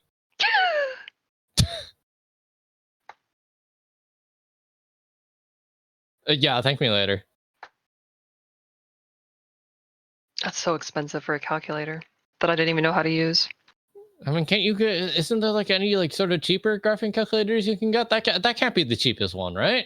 It's not the cheapest one, but it was the only one. Remember, I am a boomer. So back in my day of middle school, that was the only calculator at the time. So it was like the one to have. Oh, sorry, Solar Bear. Links are not allowed in chat, so always see our little asterisks. Yeah. No links allowed, sorry. We don't make the rules here. Yes, I do. I wrote the rule book, you know? Oh, did you? Yeah, at least that's what I'm told. Oh. Y'all had calculators, we had those block things. Listen here. Eli, you're like a wee lad, don't even. What are we talking about here? One of those block things where if you dropped it on the floor, you broke the floor? No. It's like the counter things. Like before they had calculators, they had Oh, an abacus. abacus. Yeah. That's what Eli's talking about. Oh. I think. Hopefully that's it. If not, we kind of just look stupid. Yeah, don't you remember in Hercules where they like had that thing to count, you know, in the shops and stuff? Wait, how much do abacus sell for? I'm just searching up the price of everything. Okay, they're only like $20. Okay, cool. Say less. Yeah, I don't assume that the demand for those is very high, so they would not be very expensive. Yeah. I remember in elementary school, like a lot of my friends, like a lot of like the smarter kids in my class, they would go to like abacus school to learn how to use an abacus. And I'm like, what? I don't know. Yo, Canada's weird. Yeah, I don't know. Canadians are weird. I'm one of them. Y'all way too smart. Chill. You guys gotta chill. I mean, it is pretty cold up here. True. Took me like 5 seconds to think of that pun. I don't know why. We're just burnt from that game one. I got energy though. I'm excited for this game to get hopping. Hey yo, Mipa, how long we got on the spec delay? We got a timer?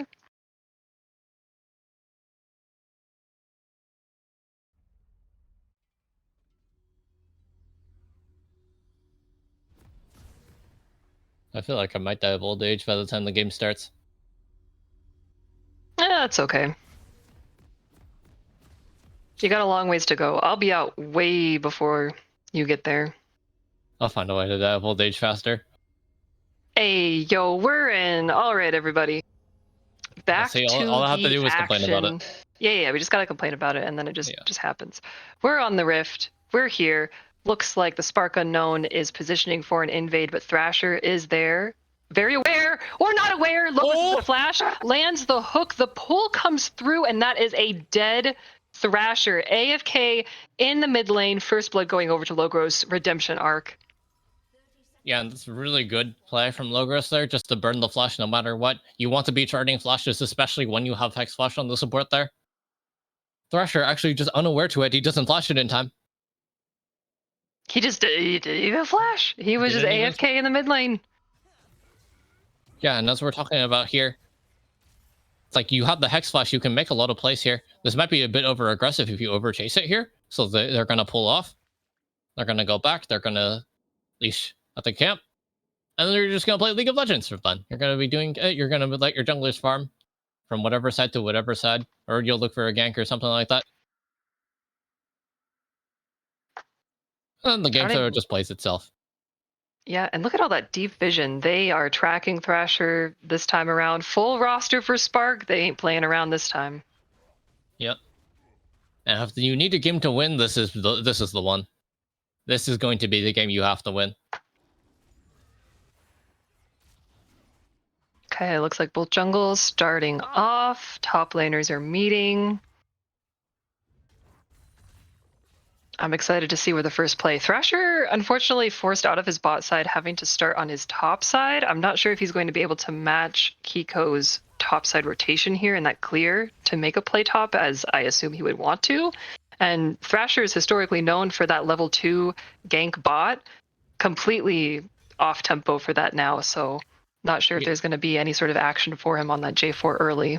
Yeah, both junglers are already on opposite sides of the map. We see Thrasher going for the fast level 3 here of Red Raptor's Grump, and he's going to be looking to do something towards bot side here, or potentially mid. Mid looks like a very good angle here with how Kishmak is positioned.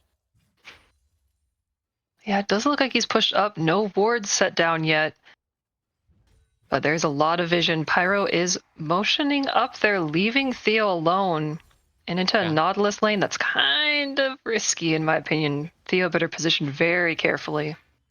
He's perfectly fine to do so because you've crushed on the wave so far, and like there's so much more expected value that you get out of it. They're going for it. They're going for it. The play goes in. The chains will land. That is so much CC. Kizak coming to flash out, but the ignite is ticking, and Thrash is going to pick up that kill, and they're going to get a second one here. Kiko has to also flash over the wall to save his own life. Very good read by Kiko, but the play from Bushy Boys was too great. And in the bot lane, the punish, Supro and Logros going very aggressive on Theo, knowing that Zach is not there to defend.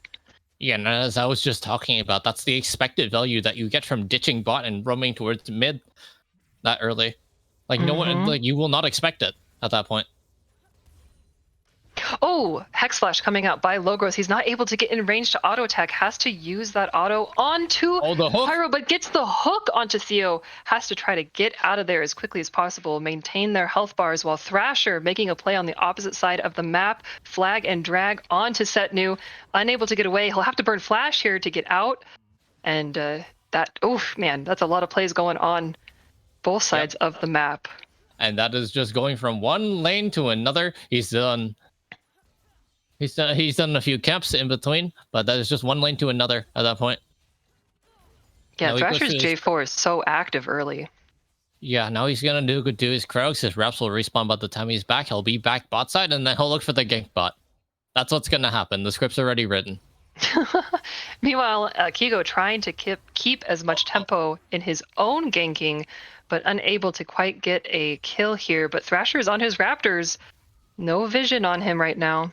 Is that a word? No, that's his flag. That's a flag.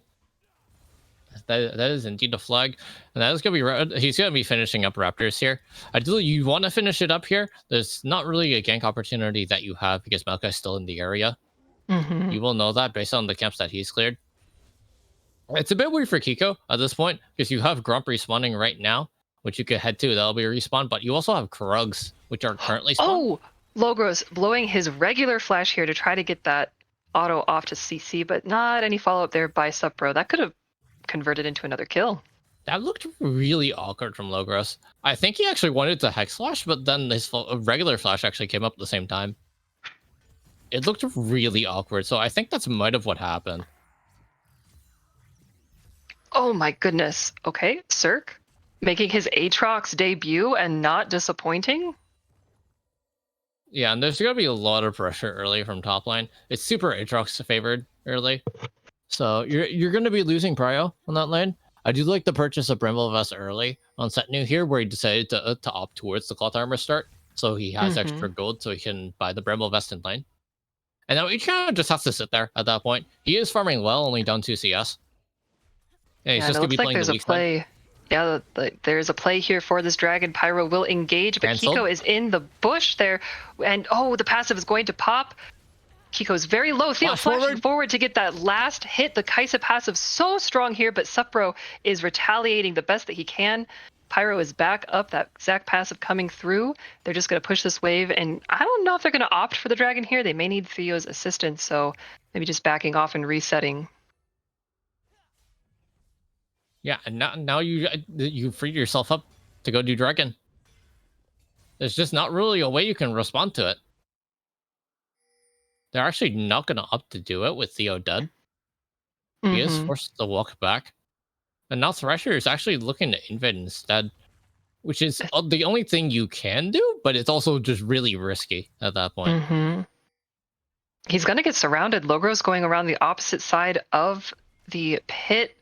Revenger is there shadowing his jungler, and it looks like they're going to give over that Raptors camp, but both teams are positioning for this dragon here, while Supro is looking for a reset. Yeah, he actually just gets if he's going to get it. Or he gets away with it. Oh! Really good reactions there. Really good reactions, and you force the reset out of Supro here because the rest of the map is just so strong. You haven't bought on your Ezreal at that point, and if you want to try and force a fight, you will just lose. So he's able to reset. And Supro, what's interesting about Supro's items is that he likes going for the Kindle Gem over longswords in that second slot here after the Sheen, which I do think is kind of interesting. I can understand the idea behind it, where you get the ability haste, you get the health, which Ezreal really wants, wherein you don't really care about the damage early because you have so much already from your abilities. But I do think it's nice to squeeze out just a bit extra damage. So I think it's definitely up to personal preference. I will always go for the longswords no matter what. Yeah, and the Sheen is a very powerful spike in Ezreal's damage, so I guess Sheen with some cooldown reduction and some health may be better here, especially having like a Nautilus, maybe having to go forward and tank a little bit more damage. Oh, as we speed up the process here, we don't care about this farming. Yeah, we will speed up the process just a tiny bit. And now we're going to slow it down, get a good slow motion here. Yeah. Kiko potentially looking the path towards top lane. I don't think mid's an angle here at all. I think Revenger has a lot of safety here, having flash up, being able to take ults at that point. So I think if you look for the angle mid, it's kind of hard. Thrasher being bot side already, there is once again a potential dragon angle after a gank bot. There is a word there. I think he can actually just ignore it. Oh, it is going to get swept. Yeah, it is just going to get swept at that point. So this will free up a Thrasher to come bot. He can go through Tri, he can go through River. He can even lane gank at this point, which lane gank might just be ideal. He can even just do the dragon. Yeah, he's just starting it. But it looks like both jungles do have ults. Yeah, you just have so much freedom because of how your early game went. You're up 1 kill. You have 2 kills on the Jarvan. Jarvan's looking to engage. And he did engage, but Kizak is there with the retaliation. That Swain ultimate is doing so much. There's so much value, and Supro is picking up so many kills here, getting a lot of value out of those Ezreal items. It was so low. Revenger gonna fall. Supro getting a triple kill. He has to flash out, but Theo is there to get the shutdown as he's trying to duel the Swain. But if you're in the ultimate keeps going. You're not gonna kill him if you're in the ulti. Run away. Okay, buff transfer over to Kizak, who is the ultimate victor. And there is no running away from that one. There is no running away from that one, but that is 3 kills picked up by Supro and Ezreal. That is scary. It's a Triforce completion, the mythic of the game, along with the Gore Drinker on Thrasher here. And I don't even think he cares that he died there. Like he got so much value out of that, and his team is in great position to control the dragon space. Yeah, and everybody just hard committed on the side of Spark here. What looked like Bushy Boy's really good positioning there. Everybody just hard committed at the same time. We saw flashes from multiple members, particularly Kishmak, into the ult afterwards. Just being able to soak up so much damage as well as deal so much damage to everybody. Yeah, that Swain change to his ultimate, very good. I think that's very healthy for Swain, actually allowing him to get in and do what Swain wants to do. Oh, ultimate coming out by Logos, going to land onto Theo, followed by the hook. That AD carry is not moving at all. Pyro trying to get Supro away from Theo the best he can, but he's just going in. Supro has no fear, utilizing his E, trying to get as much damage out, and Pyro has to flash to save his life. Yeah, now this lane has become really hard for you to play bot lane here because of Ezreal having the Triforce. It's going to be super hard to try and engage on him because whenever you do, the engage is so telegraphed that you will arcane shift it every time. And if you don't arcane shift it, then Nautilus will stand there, he will throw the hook, and he will cancel you out of it. Which is also why partially in Champ Select I brought up the idea of Thrasher potentially going lethality here just to one-shot the Ezreal. Oh, Supro has no fear. Yeah, no fear at all. And speaking of no fear here up top lane. Oh, Thrasher going to use his flash to try to get that engage out, but not quite enough to get in. But the Catalyst does land, and Setnu's going to fall here. He doesn't have flash available. Does he have Rift? Is there a Rift? Yes, there is a Rift. Maybe opting to drop it here, or I guess maybe saving it. You might just get enough damage onto it to the point where if you drop the Rift, you will destroy it. Yep, there it is. There is the drop of the Rift, and while bot lane, Pyro does have passive available, but no flash, and Supro is dishing out a lot of damage. Are they able to get the blobs? There's no one alive with TP to save him at this time, so he is going to fall. Yeah, and it's not a perfect rift drop up top lane, but they still get the tower regardless, so it gets the job done either way. Oh gosh, okay. Every time I see a Silas chain come out, I flinch a little bit. Just the 80 carry in me just kind of flinches. Oh, the AD carry in me doesn't. I'm unfazed. No, if I get touched, I die. If I get touched, they die. Yeah, no, very accurate, very true. Listen, the assassin players in the league, all right, they throw their skill shots at me, they go backwards. Yeah, true. Well, Theo's getting a lot of value here. Does have static shift completed and is getting some solo plates while the supports meet in Tribrush, trying to really control the vision there to give Kiko an in and to keep Thrasher out of that bot lane. And also, is that Roa completed for Revenger? We got Gore Drinker for Cirque here and Thrasher. So a lot of items coming out on the side of Bushy Boys. Meanwhile, only 2 completed items for Spark. Yeah, and Spark has opted to go for a lot of boot finishes here. We can see the boots on the Nautilus here, the Mercs, as well as the Lucidities here on Maokai. Mm-hmm. He just finished Demonic on his base right now. So that's going to be really strong for him in terms of power. Is he going to be too squishy? Is the Maokai build kind of aimed more so at ulting from range and kind of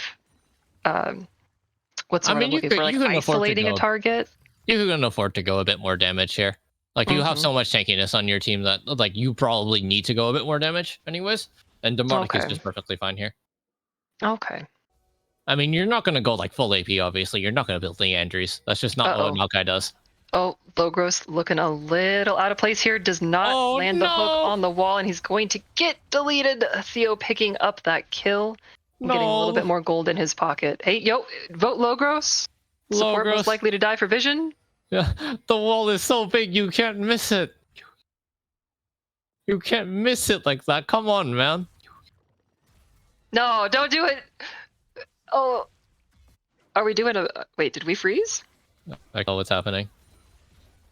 Oh, okay. No, yeah, he is. I think we're fine. Okay. Apologies. I don't know if it's frozen your end, but it froze on ours. It did, but I thought the Mipa was trying to kind of backset to see the hook miss the wall, but we did not. I was like, don't do it to him. Not like this. Yeah. Is stream frozen? Okay, yeah. Okay, so it did freeze for them? Cool. They get to experience the exact same thing we do then. Yeah. All right, so... Back to League of Legends. Thrasher's on his base. He'll be heading towards the top side. Krugs are up. Kiko's already here top. Yeah, using the ultimate while... oh my gosh, very good flash coming out by Cirque, but it's not enough. He is going to get CC'd and knocked away from the safety of his tower. Will we see Aatrox in there.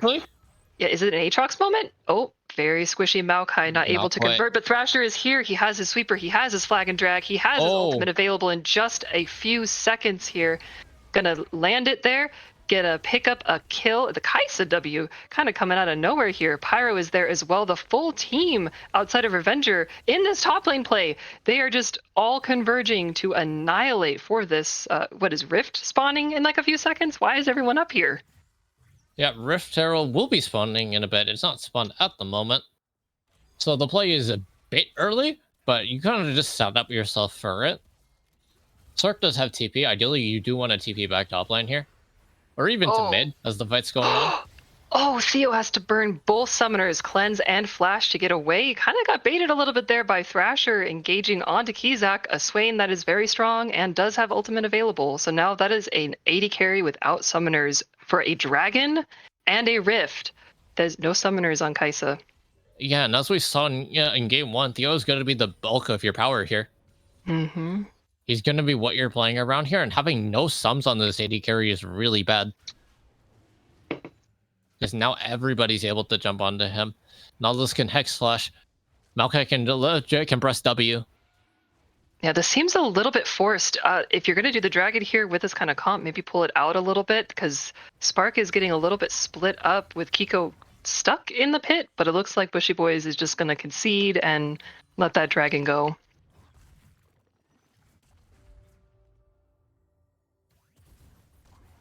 Okay, and Rift is spawned. Looks like both teams getting their resets in, getting some priority. Thrasher pathing up to the top side of the map. Yeah, and you're really just wanting to get some prio here. Yeah, and you're just faster on the side of Bushy Boys here. Because you gave up the dragon, you have to be able to trade for something. Once again, complications.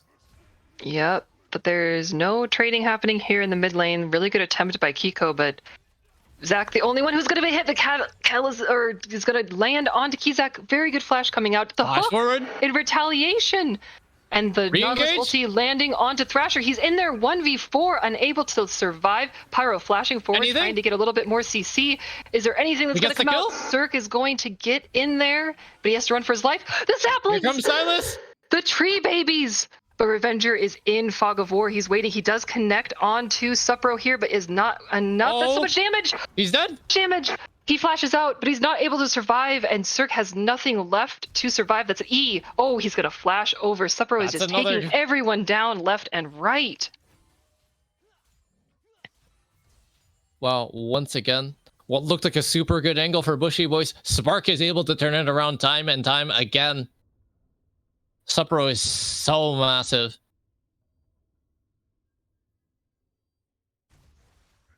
Sorry, my jaw is still on the floor. Let me just kind of, close that a little bit. 'Cause like you just said, it looks so good, and then it turns so quickly.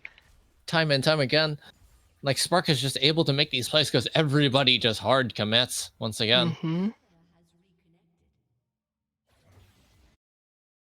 I like this draft by Spark. It really complements. I know that we had spoken briefly about the inting tendencies, but when you put these aggressive style playmaking players on these kind of champions that can commit and go in, it looks a little int, and then they flip it around, and it is a fantastic play with a lot of success.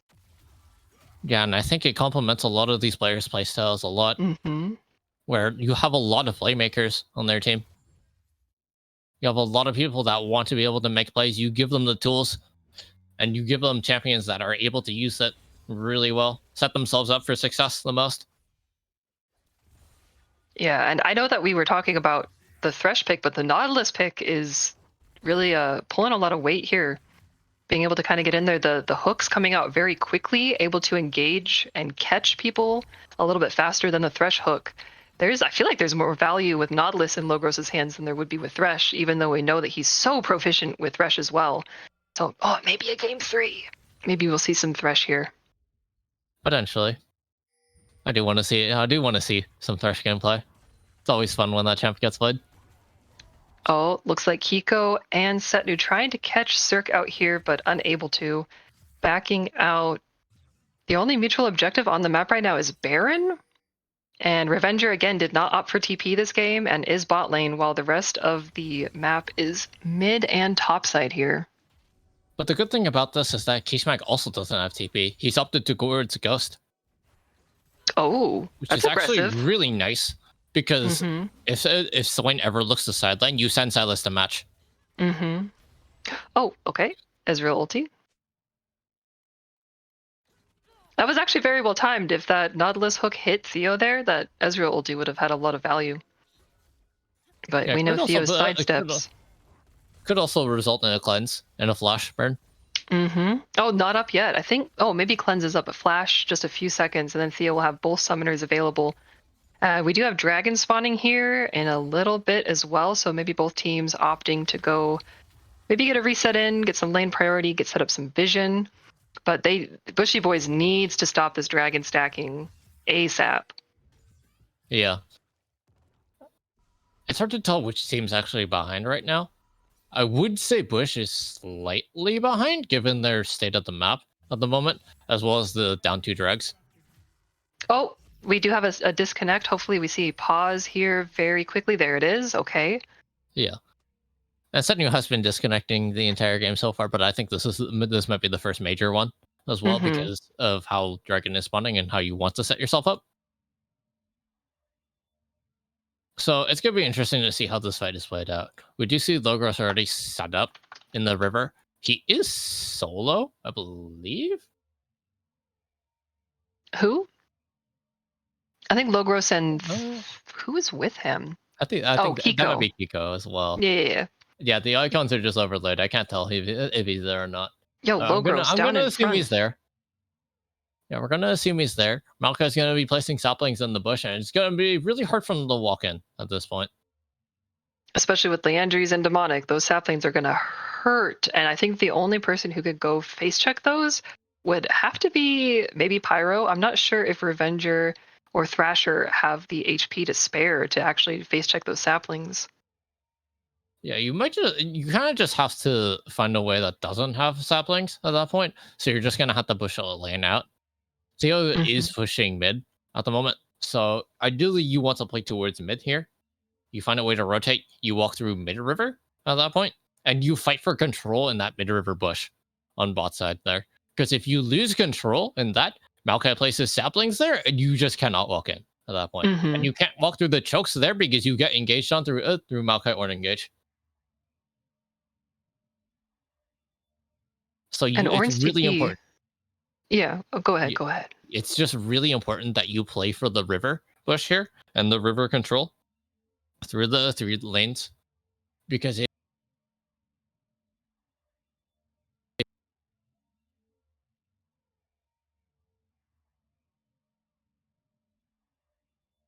Oh, it's okay. He's back. okay. Slight technical difficulties, it looks like. I can't tell if the stream's down or not. If you can hear us, show us a sign. If you can hear us, blink twice.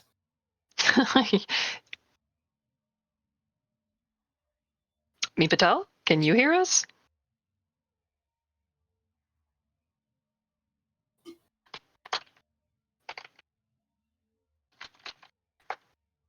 Hello? Hello? I think you disconnected and came back.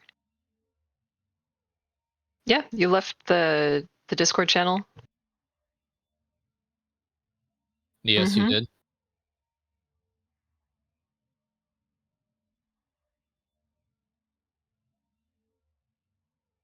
Thank you so much. Okay. Thankfully, cool. game is still paused. Yeah. Welcome to LCS level production, guys.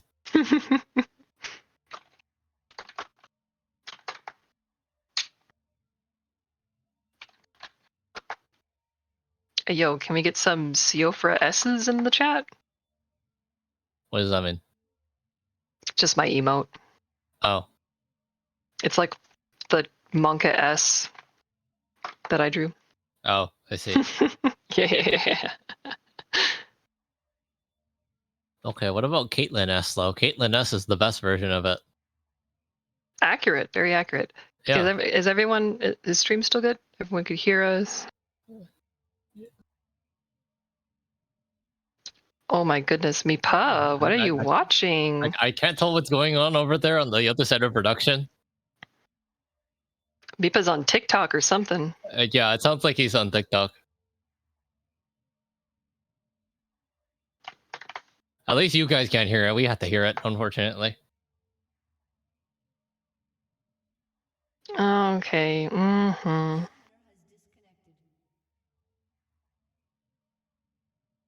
So speaking of pie crust, Kaisa's build. I understand that Kaisa may be, because Kaisa and Ezreal seem like two sides of one coin depending upon the meta, but they can kind of just build whatever they want anytime they want. They can delay their mythics. They really don't care. What is Kaisa's build, and what is this mythic that we hopefully will see soon? So it's no mythic at the moment. It's the current build is Static Shift into Nashers, which gives you really good breakpoints on your mythic for your evolves. As we all know, it is currently League of Static Shift. Everybody's building it. Mages are building it. AD carries are building it. I'm assuming supports will be building it sometime soon into the future. Static Shift Janna, woo! Static Shift Bard, that it could actually be a thing, by the way. It could very well be a thing. To take that with Fleet Footwork. But yeah, Static Shift is easily the best one item in the game right now on AD carries that can build it. So if you can build it on your AD carry, go buy it. It's great. Amazing item. You just clear the wave. Waves go bye-bye. I've seen it's really rush not it. fun. Yeah, it's really not fun. In terms of mythics that Kaisa can go, the preferred one at the moment is Rageblade. Rageblade gives you breakpoints on all of your your Q evolve really easily, and it's sort of like you play towards your on hit. The other option you can go is Navori though, and I think Navori requires a higher skill ceiling than Rageblade because of how your abilities come off of cooldown. But if you can play at that high of a level, it feels so insane to play. It actually just feels like you're playing Earth. Wow. And is that just Kaisa specific, or is that just Navori specific, that it just, no matter what champion builds it, it just feels that way? Navori Kaisa specific. Okay. And we're back into the game. Hey, good pause. So where we left off was the predictions of how Bushy Boys needs to approach this dragon. And against all prediction, they're just not going to. They're just going to let it go. They're going to overload top here and get a lot of pressure on the opposite side of the map. Yeah, in and I think this contrast was really to good that dragon. Yeah, and this looks really good because of the complications you're creating on the top side of the map here, where you get the pick here, you force them down numbers, and now you can simplify yourself. Compared to simplifying when you're even, that's losing. But when you simplify when you're slightly ahead, that's going to be winning no matter what. Very true. So opting to just go for this play rather than trying to stop the dragon stacking, knowing that trying to approach is near impossible, I guess that is a good trade-off. But Revenger in that bot lane kind of pushed up a little bit too far, finds himself in a bit of a sticky situation here. But we do have another freeze in the stream. This happens, don't worry about it. There we go. And Revenger finds himself in a 3v1, but the Maokai ulti is going to go very wide. Supro just annihilating his health bar with a lot of damage. Revenger having to flash out. And this, in trade, Bushy Boys is getting so much value just taking the Baron. But Supro's going to fall! Oh no, excuse me. Supro is going to get Revenger. I got a little backwards there for a second. My apologies. And Cirque, who did TP in to try to help his mid laner, is not going to get it. Meanwhile, they're gonna stop the Baron attempt. Yep, Kizak and Setnu were there trying to delay that Baron take, and they were successful in it. They got the health bars low enough that they were unable to take Baron. The purple worm lives on. Yeah, 2v3s on opposite side of the map. You stuff the Baron attempt at that point. So Bushy Boys actually just gets nothing out of it. Yeah, it looked good. Like you trade both top laners and mid laners at this point. But like the one thing that you had advantageous on the map was the Baron, and you don't get that. So now you just go back to farming camps. Ideally, jungle gives camps to AD carry here on both sides. So for example, Theo will farm mid here. He'll go to Raptors. He'll go back mid. And then he'll go to Wolves whenever that respawns, which is not going to be at the moment. And then he'll go back mid, and it's a cycle at that point. That's how you get your AD carries fed. Welcome to Odyssey Esports. Man, tell that to my junglers. Thrasher you tell that to your junglers. Why do I have to tell it for you? Nah, if I take my junglers jungle camps, they AFK. Well, if I take my junglers to jungle camps, I'll make them AFK anyways. It's fine. I don't care. Yeah. I'll take their role.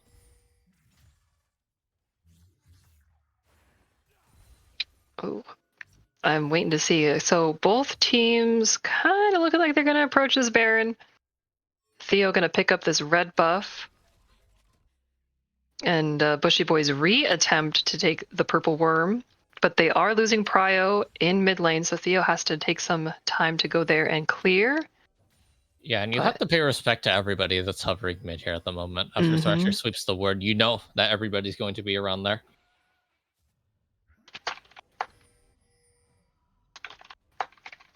And now you kind of just slow play the map. There's not really much you can do. If you try force the Baron, you get engaged on. So it's going to be pretty risky here at the moment. You don't really want to be taking the 5v5.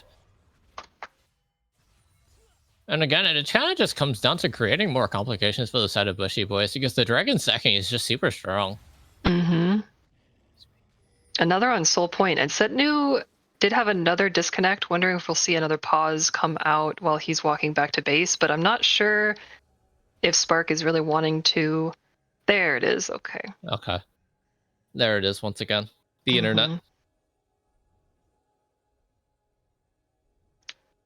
Yeah, now Busher's slowly losing prio at this point. Logros is like pretty pushed up without like other people like super close to him. So there might be a potential pick here, depending on whether or not the Thrasher sees that. But I don't know if they kill Logros fast enough before Maokai and Ezreal are able to converge over. Or they might, but it kind of looks more like a 3v3. I don't know if there's someone in that top lane. It's definitely... Oh, Kizak's up there in that top lane as well. But hopefully he'll be okay if he can hook the wall to escape. Okay, very short pause. Oh, but he passed inward to the river instead of going back into his jungle for safety. But he is walking towards Kiko. Hopefully we will see him survive here. Yeah. Eventually. It's a beautiful freeze frame that we have here. It's just like that meme of like, and that is the moment he knew he done messed up. Yeah. Yeah, we need sure like the, what is it, sepia? Is that what it's called? What? Oh, and we're back. The pause is over. Oh, Logros did hit the wall, but it was the one too close to him, so he just hooked himself into position in place. But Theo is going very aggressive, using the ultimate, and gets immediately deleted and punished by Supro, who is on a sliver of HP here. Oh, J4. Oh, he flashes over at the catalyst, but Supro, he flashes out, uses the ultimate. It will miss, but it doesn't matter. Spark is coming out on top here. There is so much power in that Ezreal, and Thrasher does not have Flash, does not have Flag and Drag, or his ultimate to escape. He may be caught here, but stay tuned to find out on the next episode of BBSZ. BBSZ? I think that's the new show? Yeah, like Dragon Ball Z. Featuring Supro, the man just refuses to die every single fight. You think you have him, and you simply don't. Thrasher might just have to try for a miracle here. He might not have a choice. We believe in Thrasher. Does he get the steal? Does he try? He's not going to. He doesn't. Oh, I think that would be a worth try. I think it would be a worth try. It would be, I mean, only Baron up on one person, but I think that one person might be enough. Because once again, complications when you're behind. You have to complicate the game in some way, create some sort of imbalance. Not all imbalances are going to be winning, but you have to try for something. Because you don't win League of Legends by sitting there in your chair and like hiding in the corner, turtling. You win so that's why I lose. Yeah, that all makes sense. Yeah, you win League of Legends by making big plays. Welcome to Odyssey Esports. And honestly, Bushy Boys is really trying for those plays. They're just a little mistimed. Ooh, Kiko, speaking of plays, he's going in. Kiko has to burn his flash here. But right before this dragon, and he doesn't have a lot of health here, but really not at a health disadvantage. Bushy Boys are in very good position here, with a lot of control, but the saplings! Theo is burning into the saplings. Okay, there's juicy fruits. Yeah, they started to get nice positioning here on the side of Spark. You've pushed out mid. You don't have the mid tower taken at the moment, but you have the waves pushed, and the waves are pushing bot as well. And you force Bushy Boys into the situation where they take the dragon, they lose the tower. Mm-hmm. They have to, they're forced to respond for waves, but then you don't want to give up soul at this point. So this fight becomes really hard. You kind of just have to do something at this point. You have to pull the trigger immediately. Oh, but pulling the trigger is going to be Spark Unknown. Kizak going forward very aggressively. Maokai ulti is blocking out Cirque from following up to try to protect his team. Kizak's just in there. The ultimate hitting so many people. He's able to just keep going, pushing Bushy Boys out so far. Logros is going to land some CC onto Thrasher, where Supro immediately deletes him. The Swain ultimate is still going. Supro is eating over the wall, trying to get a little bit of space, picking up a double kill. There's more. Theo is still alive. Supro is looking for him with the ultimate. It's going to land, grazed Theo's booty cheeks with that one. And that is Dragon Soul going over to the Spark Unknown. Yeah, and that is the pressure that you have in this playoff series that we're seeing right now. Bushy Boys ends up splitting up. We see Thrasher and Theo heading towards bot, and the Spark just pulls the trigger immediately. They pulled the trigger on the two lone members. My goodness. Plus, Supro now has that item, that grudge item that slows. So 1 Q on anyone, and they're going to be so mistimed with their positioning that they are caught. Kizak identified the caught out immediately started walking forward. He ghosts, he's going, and he is in. Yeah. Yeah, and we see the absolute synergy that we see out of this Spark team here. Every play is together, no matter whether it's win or lose. Every play this game has been winning so far. But even in the last game as well, some of the plays were losing, but everybody was together. If they're not getting picked off. Let's see here. Oh, my goodness, it's almost the contrast from game one here with Supro 12-1 with a 700 gold shutdown. Theo doing his absolute best. It's an 80 carry versus 80 carry world here.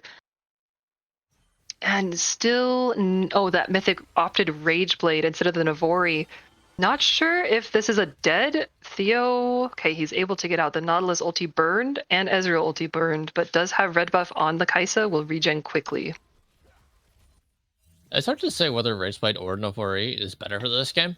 I think I do have to give the slight edge to Rage Blade because of how tanky everyone is. Yeah, and speaking of tanky, Setnu trying his absolute best to get his ultimate off, but he is unable to. Theo dishing out so much damage here. The Maokai ulti zoning him out. Is this it?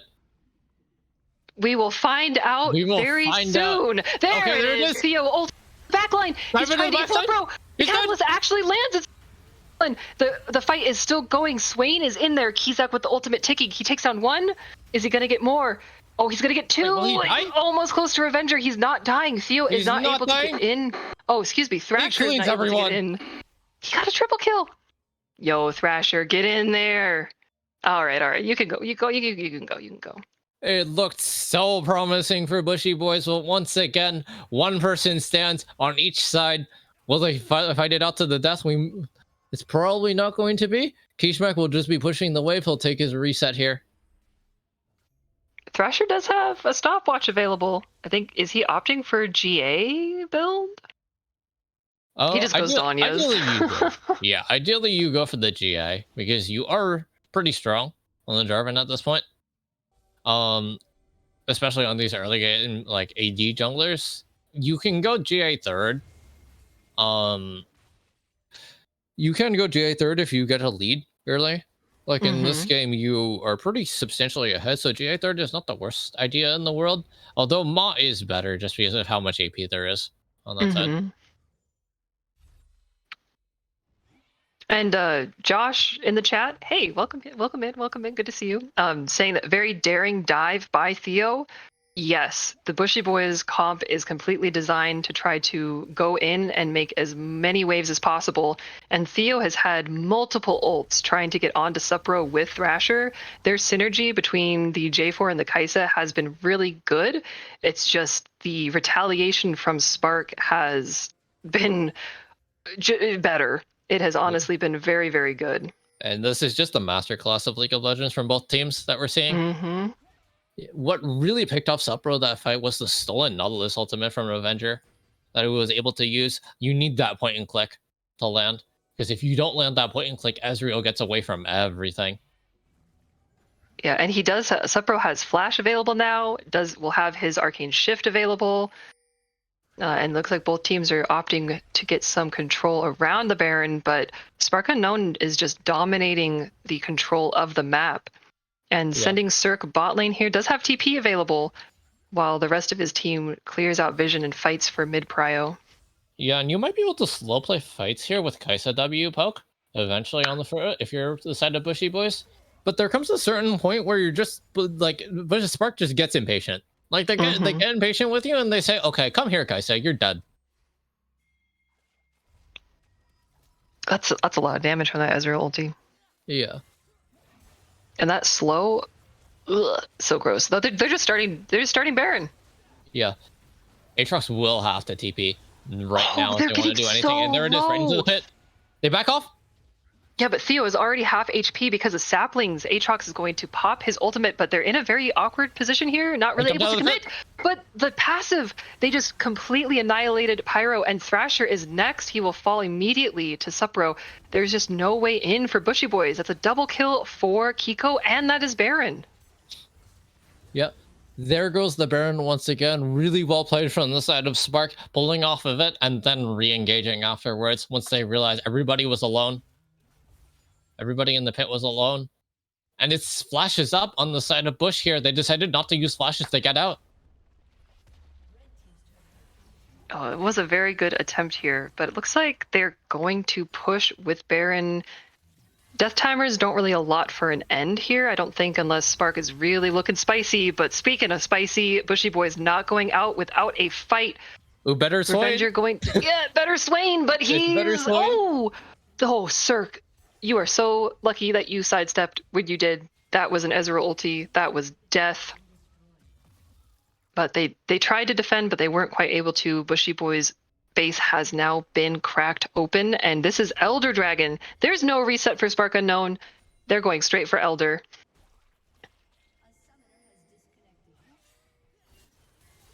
Okay, Yeah, Bushy there's Boys. not much you can do at this point as Bush.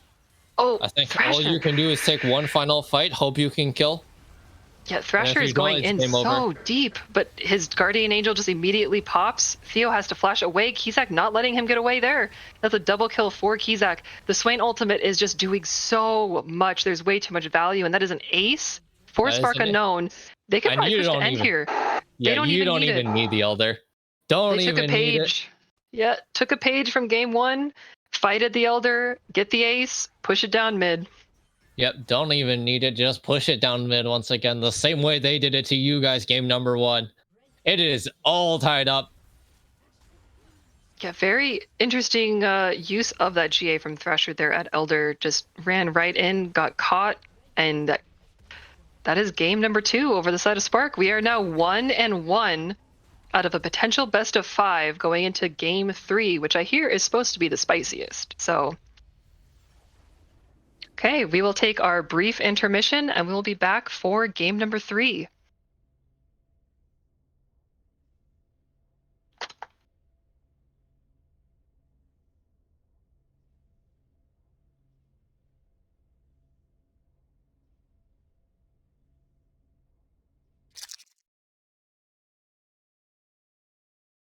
You've gone too deep.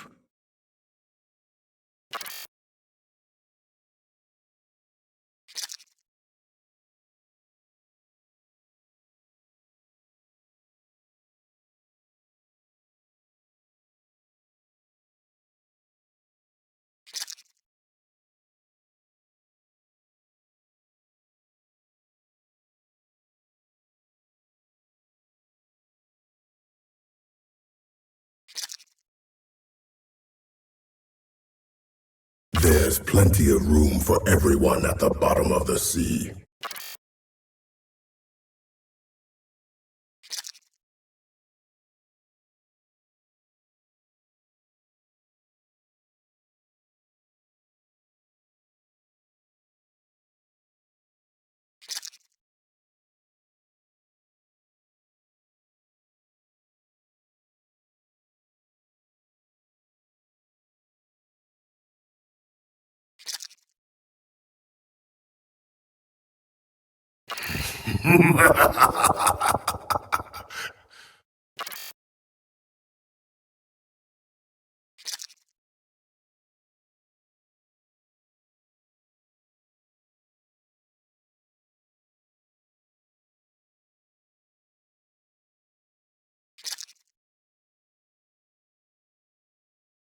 You've gone too deep.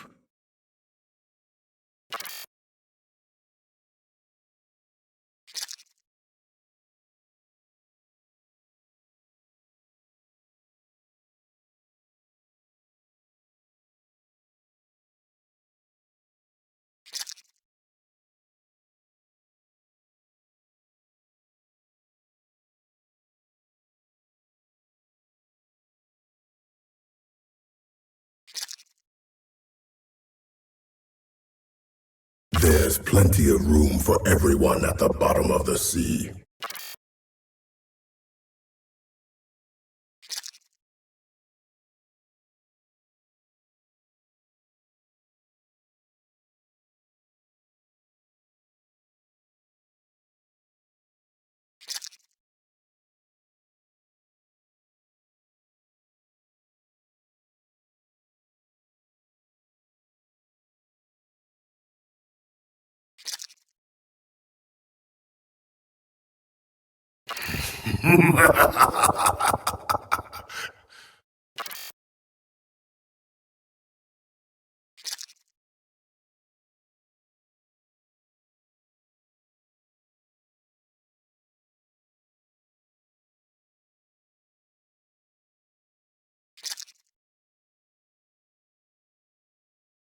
You've gone too deep.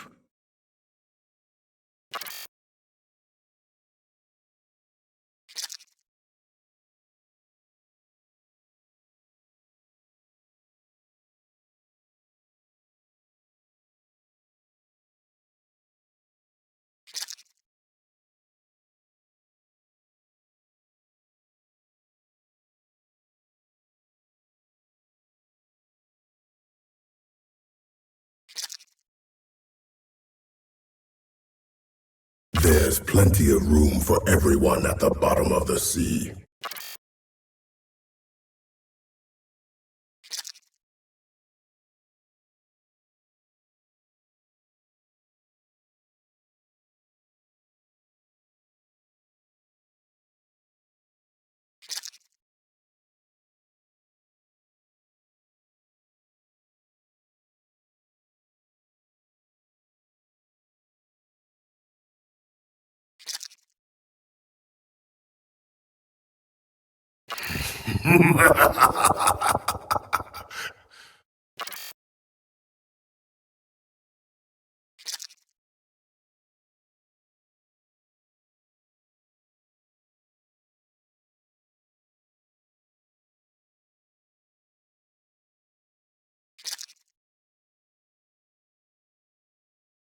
You've gone too deep.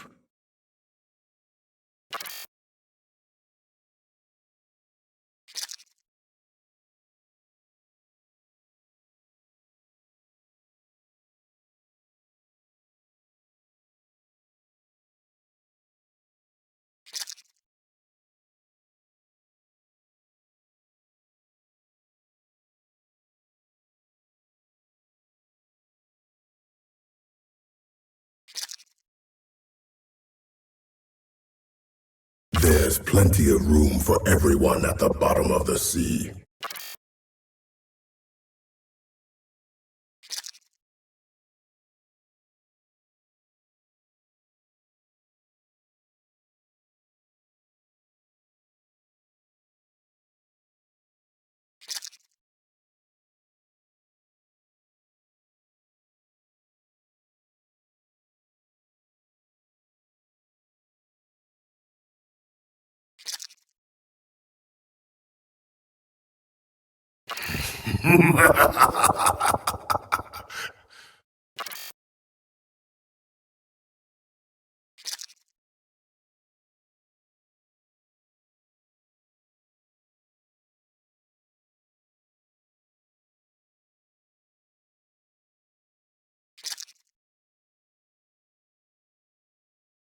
You've gone too deep.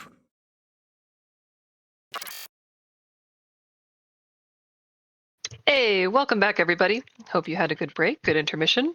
And we are back for game number 3. We saw in game 1, Bushy Boys take it away.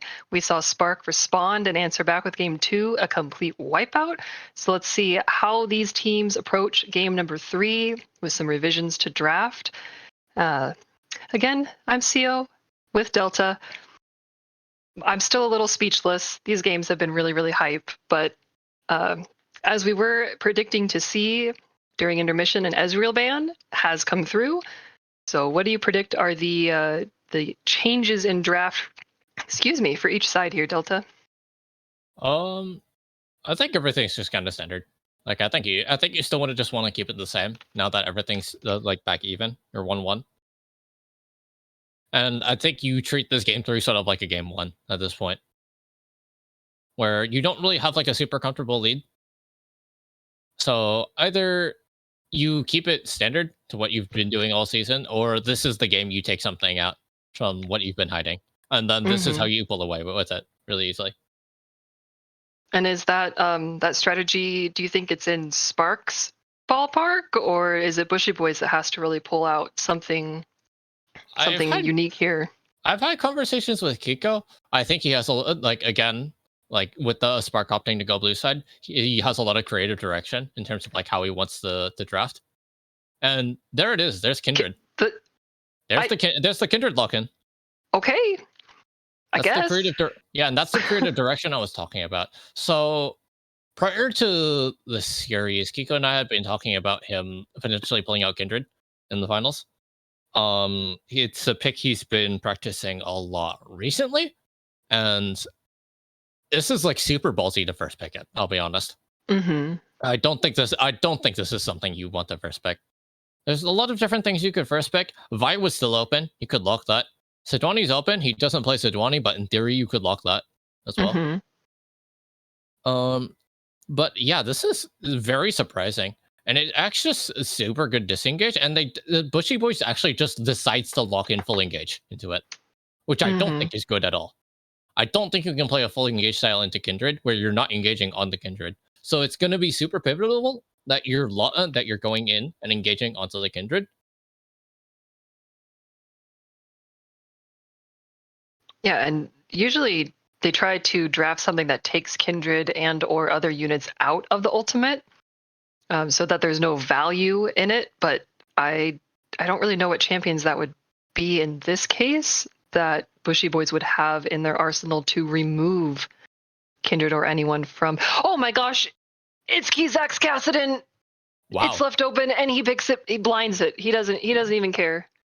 Wow. He's so confident to blind that already. Mm-hmm. He doesn't even see the matchup. He's just assuming that Revenger is going to be playing some more AP picks. That he just locks it immediately. Now I have a lot of confident picks here. The Kindred and the Kassadin. Yeah. Ooh. Now I do believe Revenger does play Yasuo and Zed. He's not gonna go for it though. He's gonna go for Vigar.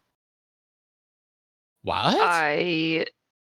I am not well versed, but that does not seem like the best option for lane. Maybe potentially they're looking for just the team fight kind of situation, but into a Kassadin, into a Kindred, this overload does not. I don't know. I'll trust the process. I'll trust the process. I mean, I don't see how that works though, because Vigar's not a volatile lane at all. You kind of just sit back and scale, and that's what Kassadin wants to do as well. And Kassadin will simply just play it better than you. So unless the game goes on for like 2 hours or something, I actually don't see how this works. Unless you have really good jungle synergy here. I'm assuming they will pick jungle on R4 here.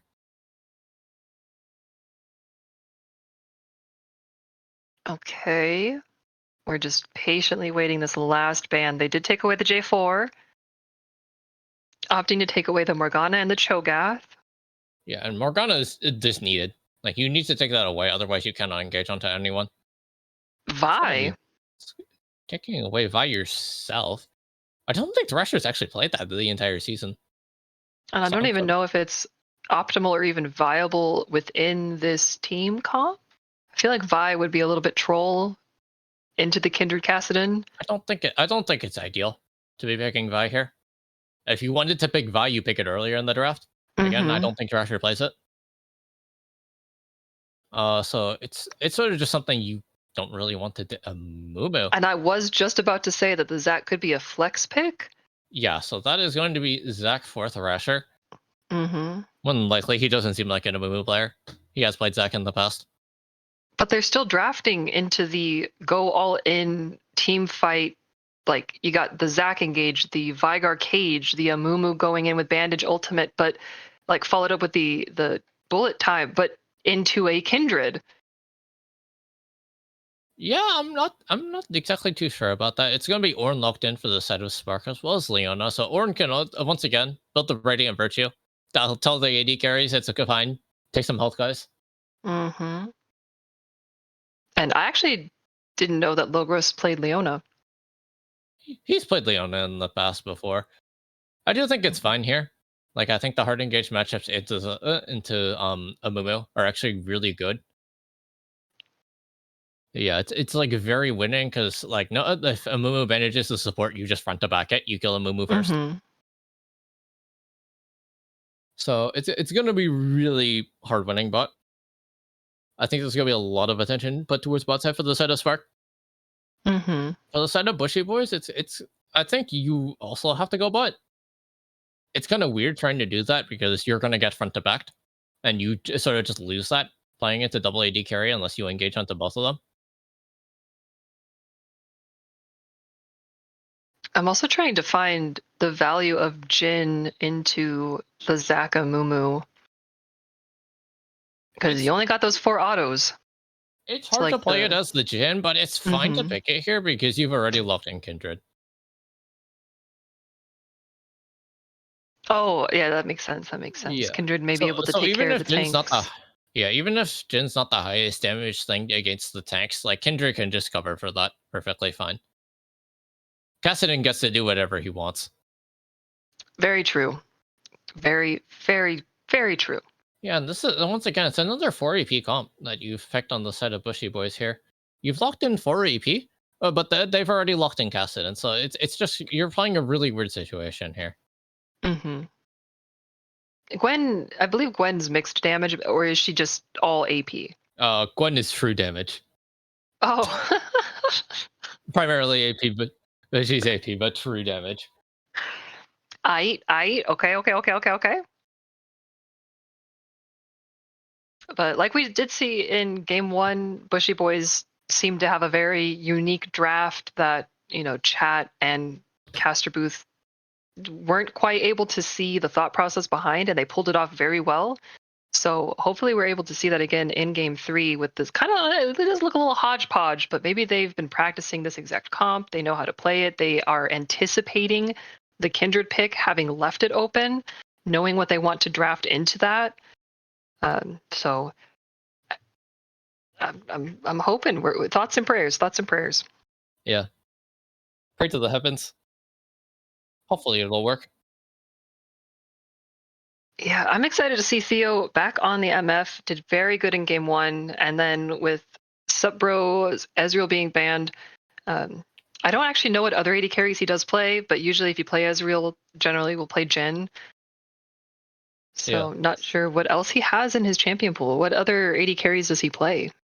Outside of Ezreal, Jhin, he's played Lucian in the past. He's played Ashe in the past. MF in the past. Aphelios as well. Oh, he is like a surprisingly big champion pool for AD carry. It's just he's never played it in the past seasons.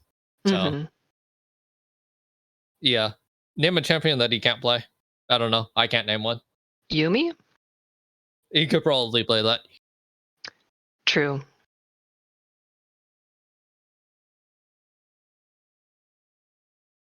And just reading the debate happening within the chat here, seeing the opinions going left, going right. And let's throw up another prediction. Why not? Okay, prediction. We'll do it correctly this time. Yeah.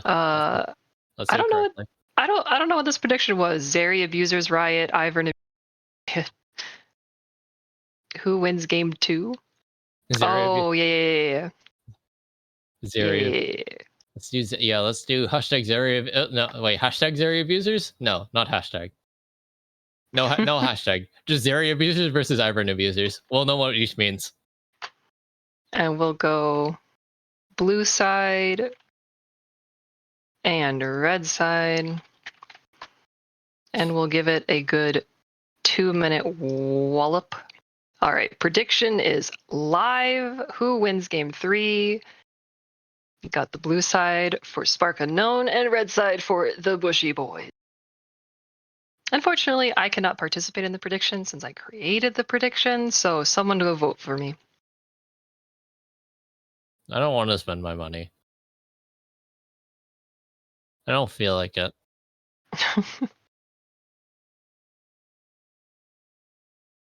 Have we seen Cirque? I'm pretty sure we've seen one Gwen game out of Cirque in regular season, correct? Oh, I think we've seen a few. Okay. Essentially. I don't remember, but yeah, it is the champion he plays. Okay, it's always exciting seeing him off the set and off the Mordekaiser. Interesting that they self-banned the Mordekaiser, kind of pushing their top laner onto a different pick. Yeah.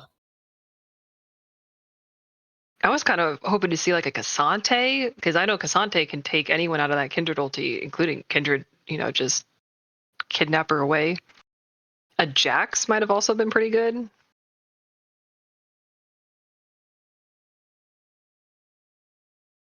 I don't. Gwen's actually like fine. I'll be honest.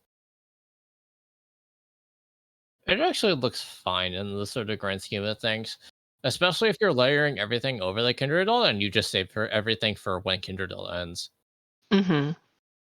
So there is potential for Bushy Boys to win this if you're all sitting in the Kindred ult, MF's ulting over top of it to keep everyone low, and then Gwen just cleans up afterwards.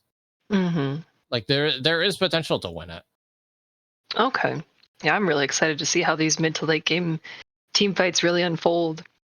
Because I Yeah. know early game we're not expecting to see the top laners, so we'll just have like the 4v4s around the dragon, maybe see some top lane action around the rift plays, but ultimately those mid to late game, like the soul fight, the baron fights, the elder fights, those have been the most hype situations between these teams.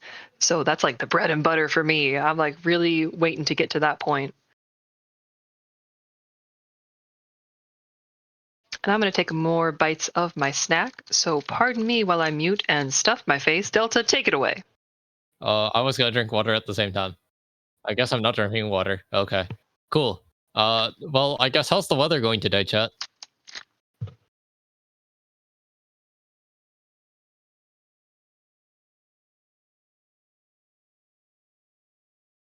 I think we have a yeah, the prediction's going, right? Yeah, the prediction is going. Cool.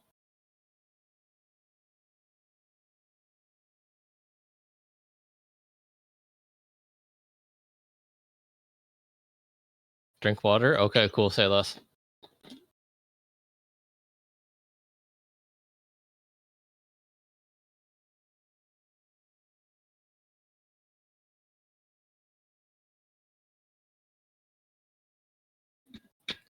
Okay. Water has been drank. I don't know, that's the proper way to say it. Wait, how do I say it in active voice? The water was drank by me. I think that's how you say it in active voice. I could be wrong. Wait, is that active? I can't remember which one's active voice and passive voice. Very passive. Oh, right. Okay, I forgot. Passive voice. Cool. The I water know you drank by guys can't hear Mipa and Delta having this back and forth, but it's really funny.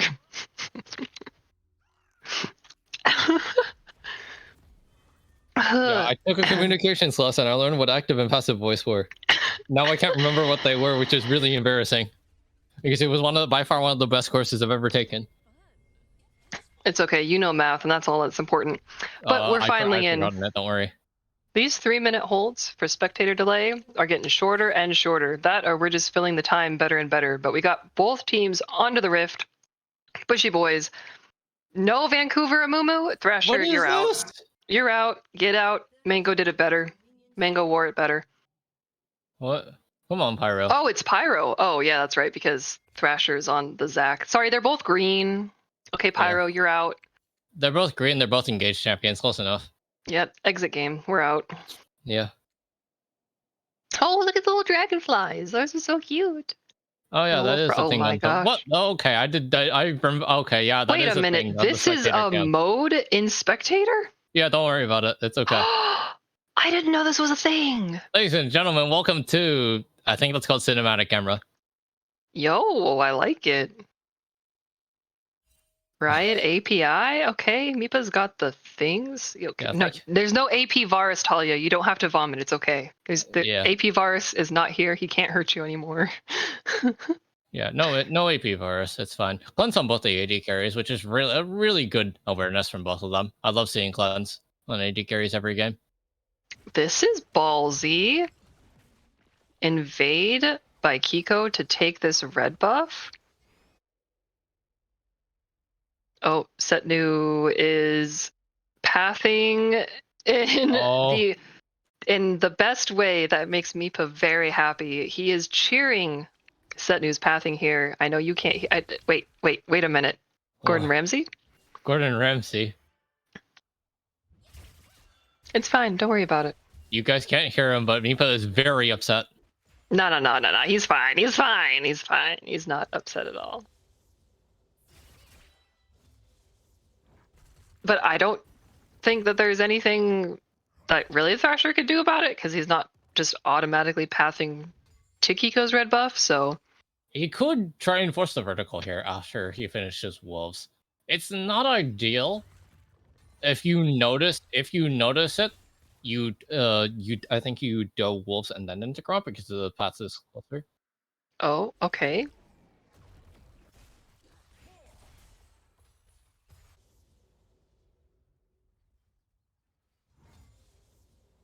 Okay, getting some vision out. Pyro sniffing out the bot side of the map, seeing if they can find Kiko, but he's nowhere to be seen. Yeah, and Thrasher has already called his bot lane to help him over on the red buff here. Mm-hmm. Yeah, this is just really well played from Thrasher, forcing the split map. They might just run it back bot together as a 3-man unit. Thrasher's gonna go Krugs here, but I expect the bot lane to just walk back. I expect Kiko and knows. Thrasher to run into him. And there's going to be a fight being forced real soon. They do see Thrasher, him now. Yeah, and Thrasher is nowhere near his team. He may be able to get out. Oh, actually opts to flash instead of using the snot sling. Oh, but Pyro goes back in?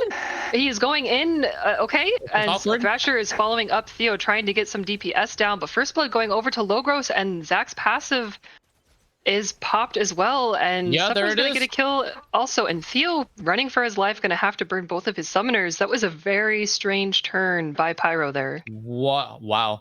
And as I was saying before in Champ Select, when you play Leona into a Mumu, you just front to back it. Leona's like the Leona lane is able just to front to back it, and that's exactly what happened there, where Pyro engages a level down. He's a level down there, and he engaged early. Yeah, both teams could have just walked away there, but Thrasher felt a little bit pressured to follow up, and that's a lot of tempo coming in for Spark Unknown. That's a hefty lead for their team here.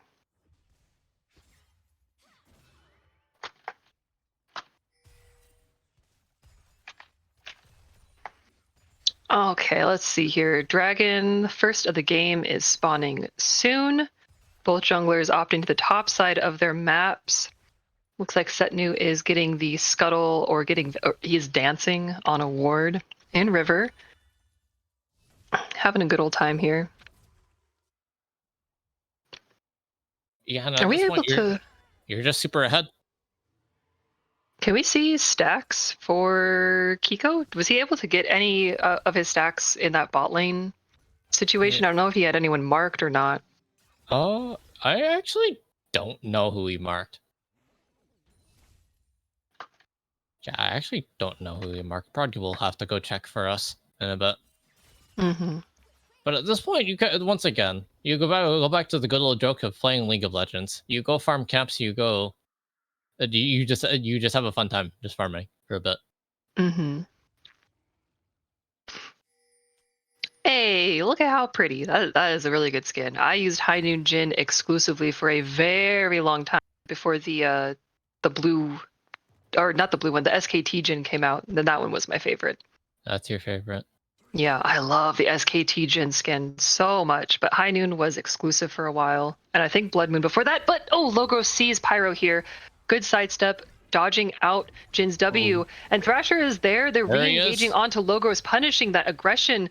Is he going to drop? He will, and it's going to be Pyro picking up the kill. Probably could have let them go over a little bit there, but okay. I Get that Mumu fed. Yeah, I think it's hard for Theo to pick up the kill there. I think Pyro picking it up is perfectly fine. Because now you free up your bot lane like so much at this point. You have freedom to do whatever you want. Thrasher gets his reset off. He's going to be heading towards topside here. And he's going to be looking to contest the red buff on spawn, it looks like. And if you are just tuning in, we do apologize. There may be frequent pauses. The top laner for Spark, Setnu, does have some connection issues, so do apologize. Hope you stick around, though, because let me tell you, the games are spicy. When they aren't paused, they're spicy. Oh, and that was a very brief pause. All right, and we're back into it. And then there will be a brief freeze that follows that pause, so do not be alarmed. We're still here. Yeah, the script just writes itself. Don't worry. Yep. I type like 130 words per minute, so like I'm writing it as it's unfolding. I got it all don't planned out. you guys. Yeah. Yeah, no, as we said, slight pause. Once again, Thrasher on top side camps. And it seems like Kiko's actually going to take the blue buff bot side. Oh, So they're actually just going to swap the vertical, which is really interesting, actually. yeah, that is very well done They're going to by swap Kiko here. Yeah, they're going to swap the vertical, and this is actually the only play you can do as Kiko, because your bot lane's stronger. You want to play towards them. Oh, but Kizak, very aggressive on this. Kassadin going to try to get a little bit more in there, and Kiko is just following Pyro into the, oh my goodness, into the tower, but Revenger hit him with the skill button, as Josh Sand likes to say, got that ultimate and that kill. Yep. And that is huge, because now the Kindred is gone off the map. That is so much pressure relieved. There's no dragon take possible. Yeah, very good eye by Revenger there, noting that Kiko did not have 6 yet on that Kindred and just popped him with the ult. Oh, but Thrasher is looking here for Setnu. Does have flash available, but there's no time with all of the CC and the damage coming out. Setnu will drop here, and that will be some pressure for Cirque in that top lane. Okay, looks like Spark is opting to start up this dragon, knowing Thrasher's on the top side. Looks like trading Rift for dragon here. We pray to whatever gods we believe in here that Pyro stays in lane and just lets the dragon go. Yeah, they're not gonna walk through it. Pyro, stay in lane. Okay, you can clear the ward. You can clear the ward, but just don't no He's further. Gonna have to run. He has to run. Please. Okay, he does. He does run. He's fine. He's fine. He's gonna have to run. Setnu may or may not have to run at this point. He's gonna trade a bit of damage on the Cirque. Yeah, that is a lot of damage coming out, but the Snot Sling will connect. Setnu going to use the ultimate. If he hits Cirque here, that will be a kill. He trades it. Connect. And he's going. Vipatel very excited about the situation here. Setnu looking to get Thrasher as well, but the Zac does have passive available. See if he can get it to pop, but he looks like Setnu is going to retreat here. That's a lot of damage coming out from the Zac. Oh, he gets the passive pop. He pops the passive. Yo, don't die the Sunfire. Get the snots. Wait, Sunfire still procs when Zac's in passive? Yep. Oh, okay. Yeah, then maybe don't do that. Just you got it. You got it. That technically, you got a double kill there. If Zac didn't have passive. Good job from Setnu. Well, I mean, you didn't get the gold. That's all that people care about. He got the outplay. Yeah, guys want one thing. Guys only want one thing nowadays. The outplay. Yeah. But Logros going very aggressive here, trying to keep some space for Kiko, getting that Gromp. Revenger hovering a little bit, but going back. And just heard from Prod that there is 4 stacks on Kindred. Yeah, that is I don't know what mile Kindred. marker. Oh, is it? Yeah, that is. Yeah. Oh. He is. Okay. Real. Oh, so Kindred does not lose a 1v1 anymore? That excellent. Unless it gets, Vigar ulted in the face before pressing the R button. That might be the only 1v1 lost. And even then, if you're able to react with Lamb's Respite fast enough, you'll live through it. And even if you don't react for it, Kindred itemizes for Triforce in this current patch. I feel like Triforce is just the item. Yeah. Seems really, really strong. Like the Zeri, Ezreal, a lot of top laners are building it. Oh, well, and Divine Sunderer. No, they build it's still Triforce over Sunder. Sunder is weak at the moment. Oh, Thrasher has decided to pick top lane this game. Kiko showed on Vision, actually. Yeah. I don't know if Thrasher saw it. Oh, but meanwhile in the bot lane, Pyro going very aggressive here, not able to get any value out of it though. Logros very low and was ignited. So does have ignite advantage on the Leona. And in top lane, there was an event that did happen and Cirque will fall. Kindred ulti was not used, however. So still available for the next play. Yeah, and I think Thrasher might have had his camera pan towards top lane. So when Kiko showed on Vision, he might have not actually seen him. So Thrasher still went for the play regardless. Like, it's very obvious that the two saw each other. Kiko saw Thrasher, and Kiko walked away, but Thrasher didn't see Kiko because of the camera panning. Oh, unlucky.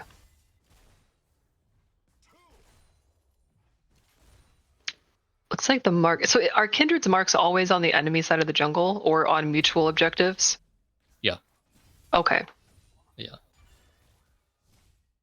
Which is sort of why you want to force the vertical. Anyways, very good initial pathing from Kiko to force the vertical. Play towards one side of the map.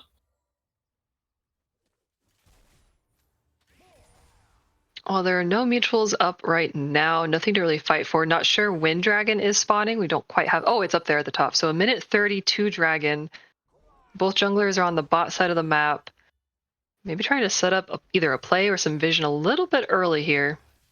Oh.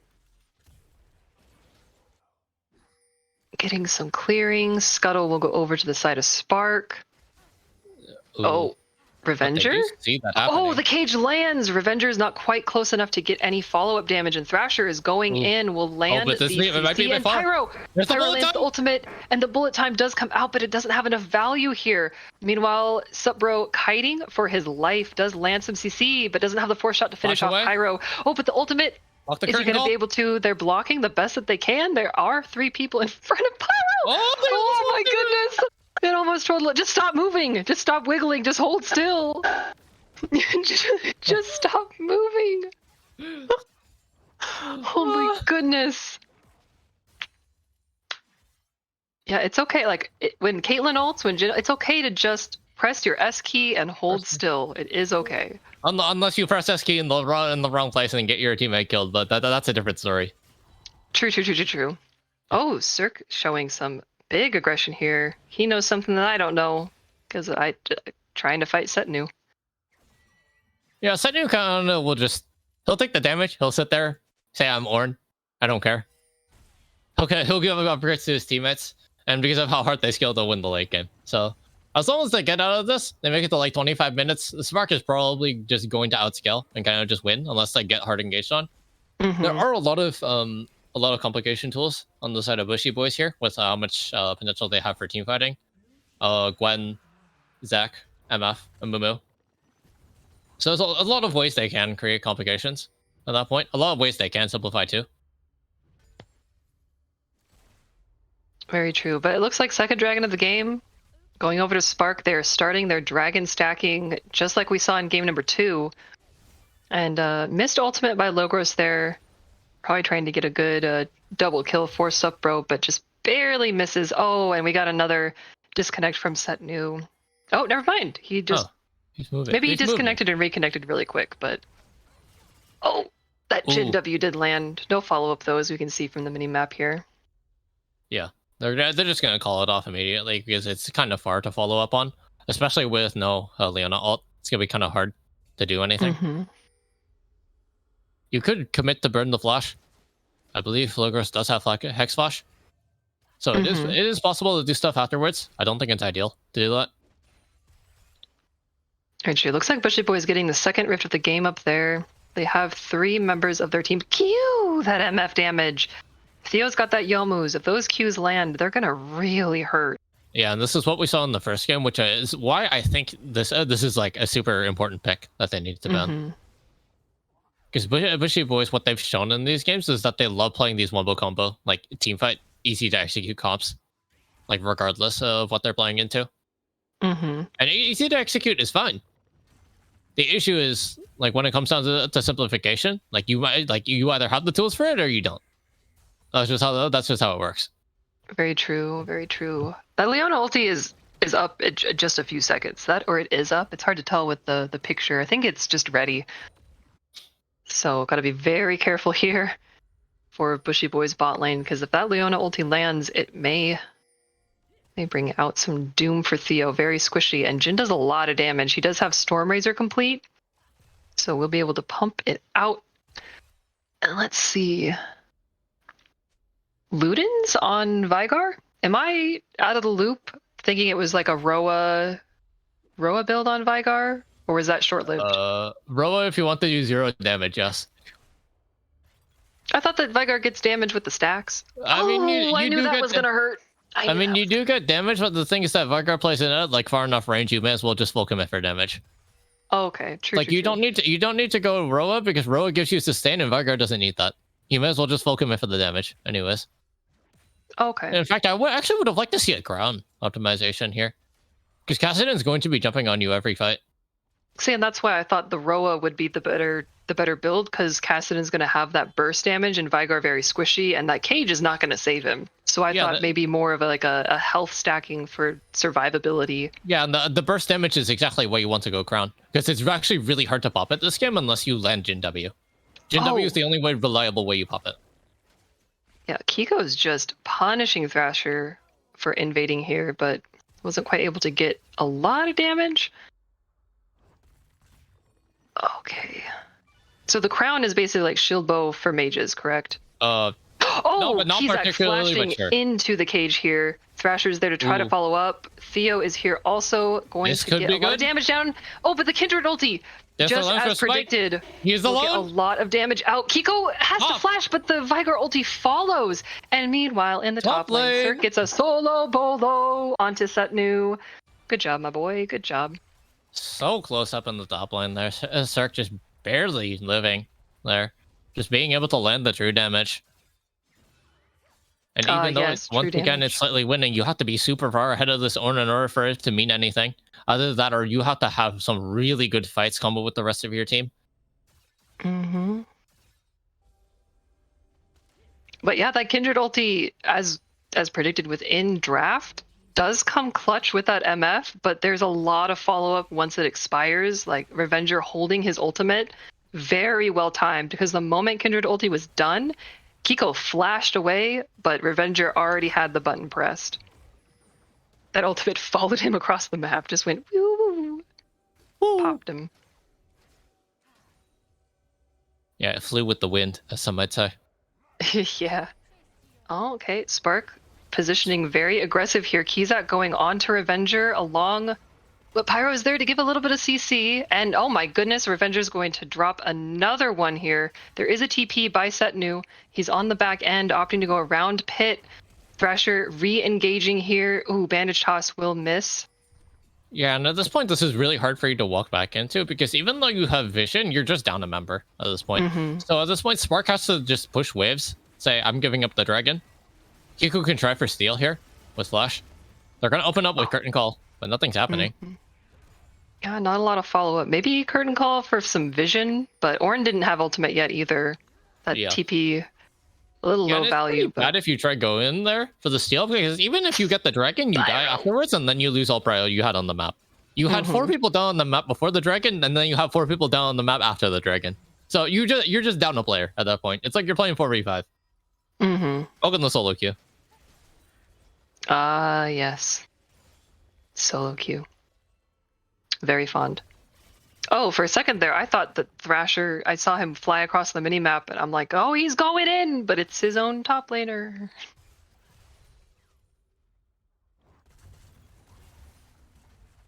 Oh, look at that damage. Wow, Theo's really pumping it out on Setnu here.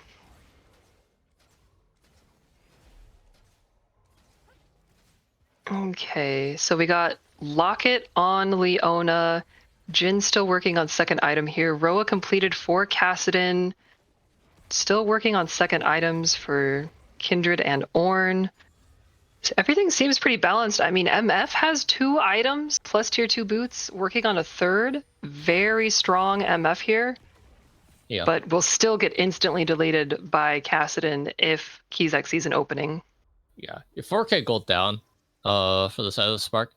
But that means it's 4k gold up for the side of Bushy Boys. And yeah, this game is just kind of hard to play, I'll be honest. Where your whole comp kind of relies on Kindred not immediately getting one shot, not getting chain CC'd. And like when your whole comp relies on that, it, like you need someone who's going to be able to pull it together at that point. And is Kindred ulti the same as Echo Ultimate, where if you're CC'd, you cannot use it? Yeah. Okay. Yeah, if you get CC'd, you just die. Okay, because I know like Tryndamere ulti, you get CC'd as long as I think you're not knocked up, then you can still use ultimate. Oh, every time. I don't know why I'm ever surprised when those MFQs land and just half health someone. Good lord. Yeah. How many stacks does Kindred have? Can we get a view, a little peek? how many stackies we got. Let's take a bit of a peek here.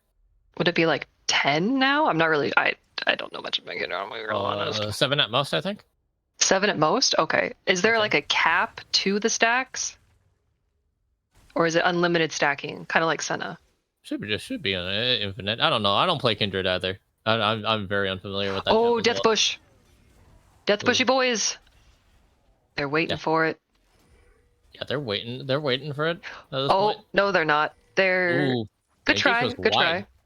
Yeah, a little bit wide. I don't think they saw Kiko go to the side there. Yeah, but this towards is that really red good. buff. Yeah, but this is really good play from the Bushy boys, taking a lot of space on the map. So now they free up side lanes to do whatever they want. Oh, It Surf is is mismatch. chasing him down? Yeah, and it's mismatch here on both side lanes.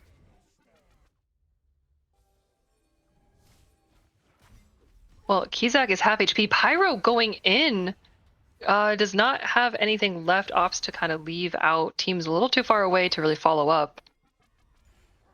But he's looking to play that aggressive mark, especially around this Baron. We do have Dragon spawning in a minute 15.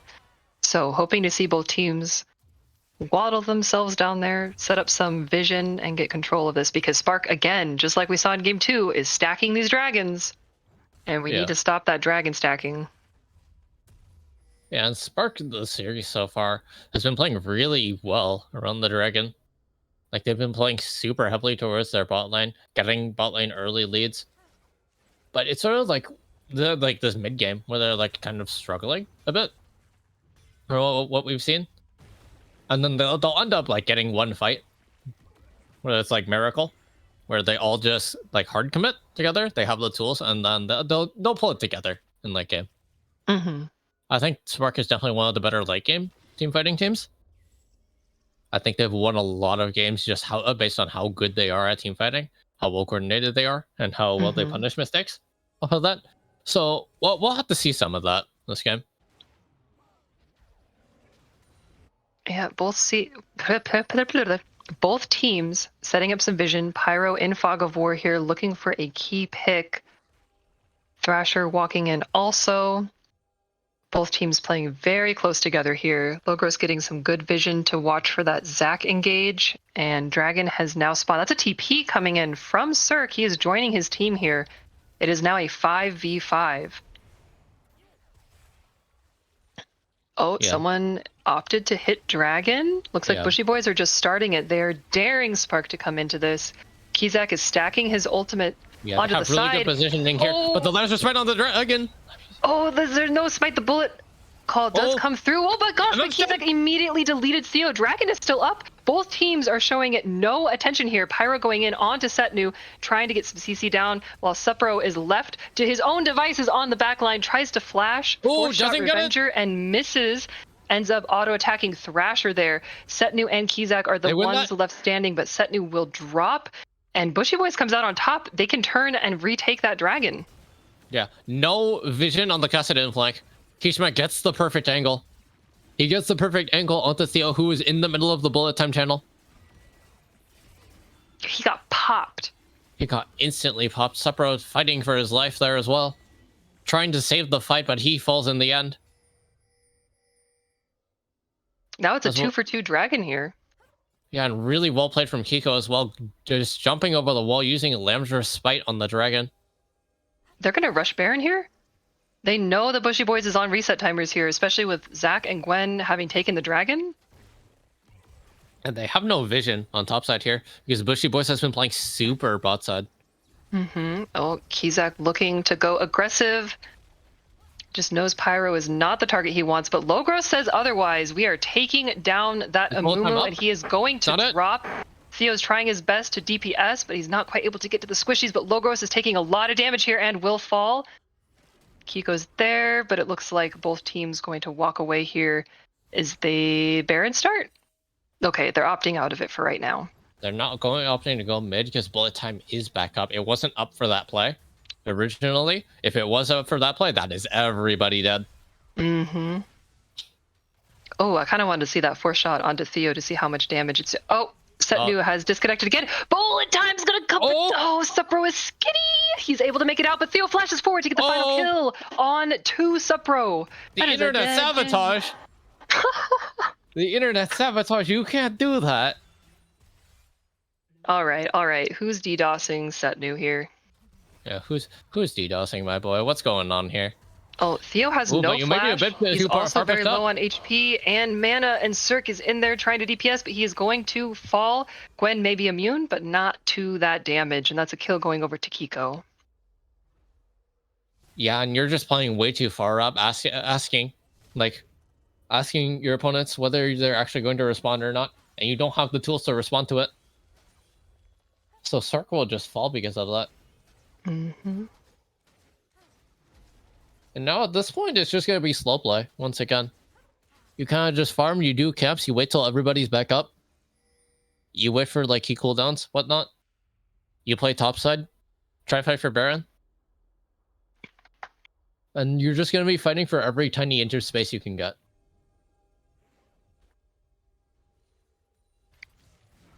Oh, Kizak going in here. Thrasher does have passive available, but Pyro's going to get in there. Oh my goodness, that Theo damage, or excuse me, that MF damage pops Kizak before he can get out, and Setnu has unfortunately DC'd again, and there is no mercy from the internet gods. Setnu is going to fall also as he has DC'd, and unfortunately pauses don't ultimately happen within fights, so Spark just has to let their top laner fall there.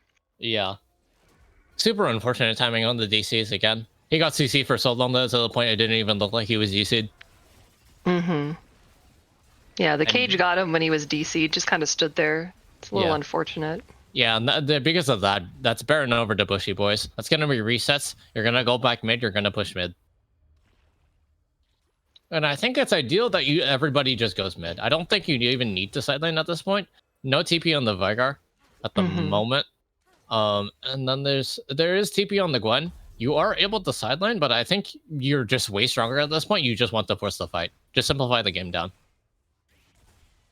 And by that, just 5-man mid, just kind of hard shove? Yeah, you kind of just want a 5-man mid. When you have advantageous positioning, you take the fight. Because you're just stronger in items at that point.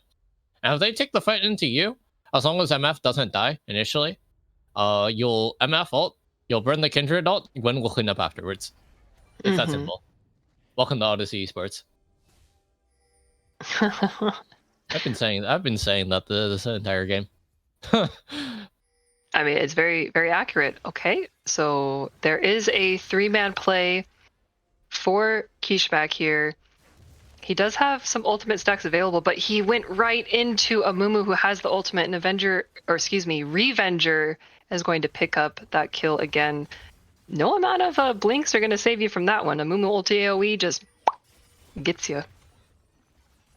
Yeah, and once again, like simplification. Like this is what the game comes down to now. As Bushy Boys here, they're already down a member. Like even if you trade people, you'll have one person left, right? You'll have one person left. While one is greater than 0, so you'll actually be able to do something on the map. Might not be Pyro much, going in onto Logos here, followed up by Thrasher. The bullet time's going to come through. Logos is melting. Oh my goodness, that's a lot of damage coming out by Theo here. And it looks like they're going to push either to take mid tower or kind of fall back a little bit. Yeah, okay, they're going to opt here for the dragon. That's going to be their sole point if they do secure this 3rd dragon. Yeah. And now you just have all hands on dragon at this point. Pyro doesn't need to be on the dragon. He can just sit over the wall. He just has to bandage to it, get the assist, say I helped. And now everybody's going to be resetting once again. You're going to take your resets. And I think at this point, with TPs up, now is the time to actually sideline. Because Baron will be expiring soon. It's like a 1-3-1 on the side of Bushy Boys with the 2 TPs in the side lane and then the 3 in the mid looking for picks. Yeah. Okay. How do you propose that Spark answers that kind of 3v3 in the position that they're in right now? You just have to create some sort of numbers advantage on like some sort of side of the map whenever it's advantageous for you to do so. So like for example, Cirque is pushing out top wave here. Nobody else is like ready on the map, ready to respond for the moment. Revenger's still on the wave bot, and the wave's in a really bad state to the point where he has to walk really far. So if Spark sees that Cirque is pushed up really far, they should just collapse immediately right now. Oh, it looks like they do. Yeah, they are finding him. Cirque is in a 1v3 trying to use the Gwen ultimate to create some space, but Leona ult does come There it through is. very well positioned by Logros, and Kizak is going to pick up that kill.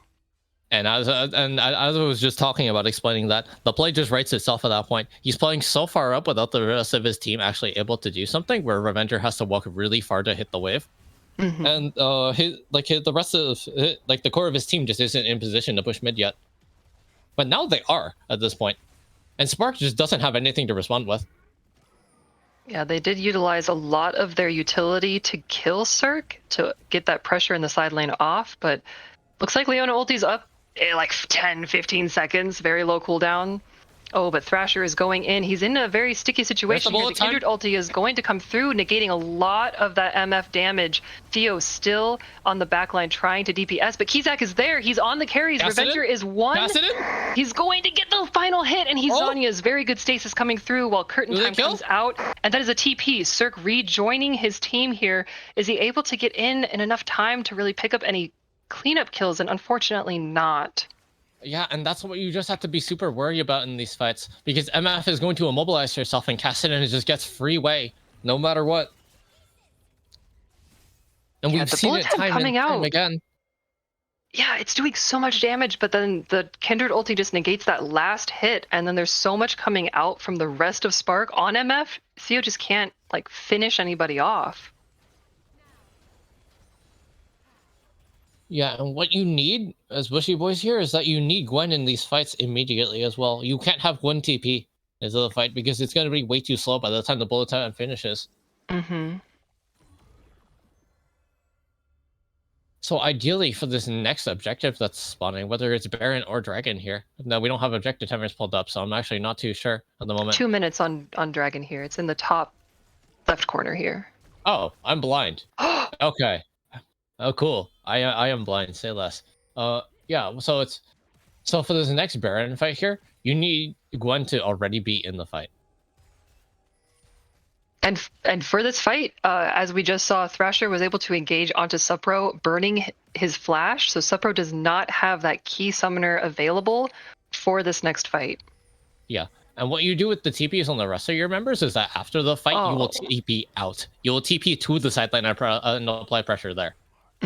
So group, win fight, use TPs to get back to the side lanes to apply that pressure with number advantage. Okay. Yeah.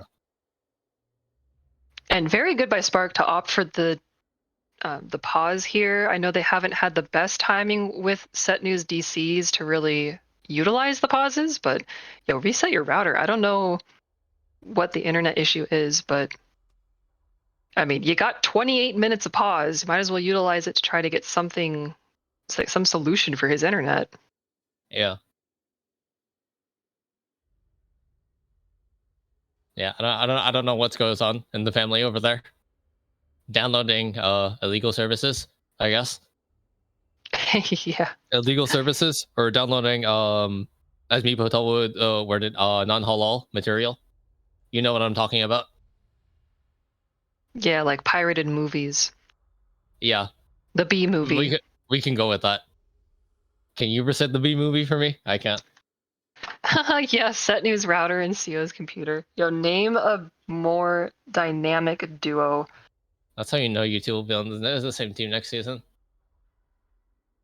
I mean, yeah, potentially. Yeah. We, it's kind of like a bittersweet, but we do have a lot of our core players ranking out of the parameters for next tournament, which is like, we applaud that, but also it's kind of sad. Speaking of players ranking out, I gotta agree with props to Thrasher on this one. He's one of the players ranking out. I believe currently he is the highest ranked player in the server at the moment.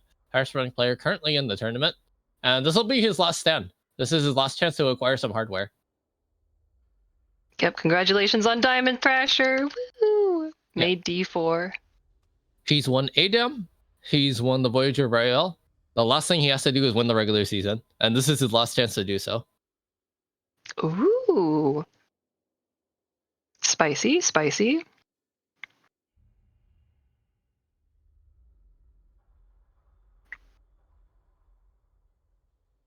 Okay, well, we will be here. We will wait patiently. Huh. Now that I say that, that kind of makes me want to go play ranked now. You got time. You got 26 minutes. Oh, okay, he's disconnected again. Yeah, you But got time to we go have play a quick one. we have a game to cast though. Uh, You want me to cast no. my rank game? I'm very good at doing that. Yeah. I'm very good at doing that. I will literally just be screaming, I'm built different the entire time. Hey, yo, is the build different enough for you to get that? What are you at right now? Plat 1, how much LP?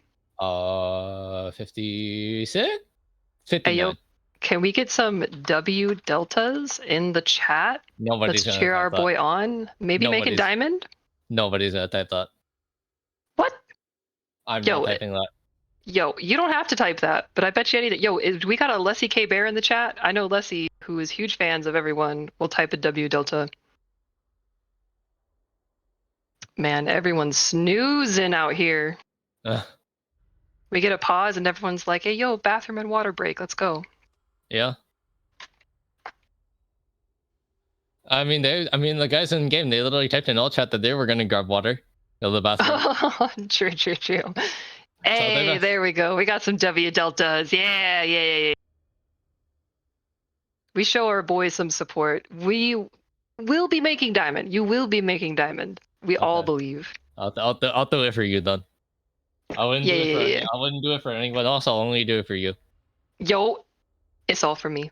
That's all. I'll take it. Because Hey! because you invested in the climb. That's why.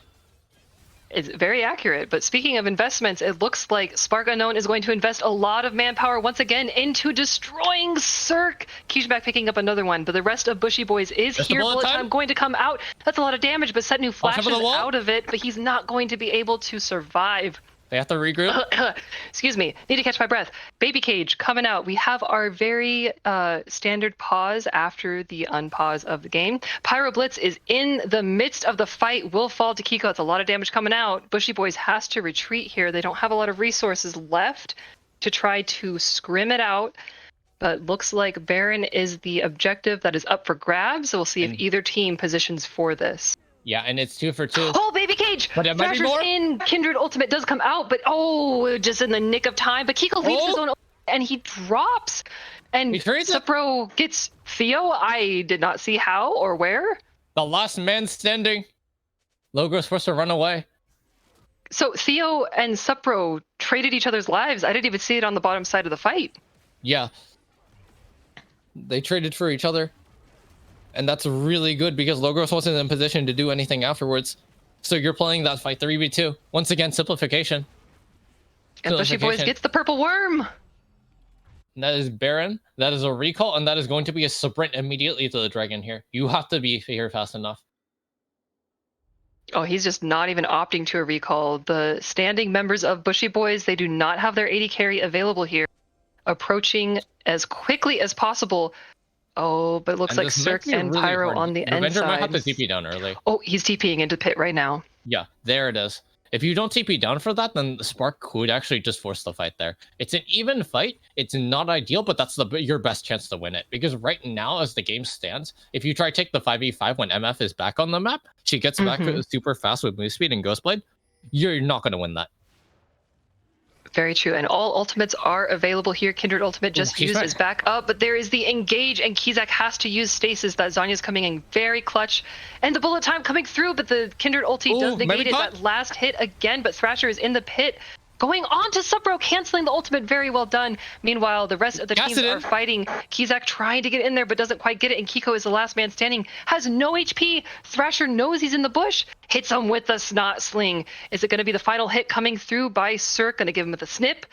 What are you healing from? Where is that coming from? But hit him with a snip. Hit him with a snip. Okay, an extra little snip, and he finally does fall. Start to buy a bit more time. Yeah. He could try to buy a bit more time getting the auto, getting the passive heal off, but it just wasn't enough at that point. When everybody has fallen, Kishmak, Rift walking over the wall, trying to clear the ward, gets caught up by Thrasher, and Thrasher uses the dragon to actually knock him up. And then he's forced the Zanyas there afterwards. And it looked like Kishmak had a good angle onto Theo by the end of the fight, but it didn't matter at that point as everybody turned on him. Yeah, and here we have Logros along with Supro, the bot lane for Spark Unknown, trying to defend the best that they can, but they are unable to. And that is a win for Bushy Boys in game 3, now up a game 2 versus 1. And we got that prediction complete. Revel in your channel points, everybody. Oh, all right. We will take a brief intermission and we'll be back for game number 4.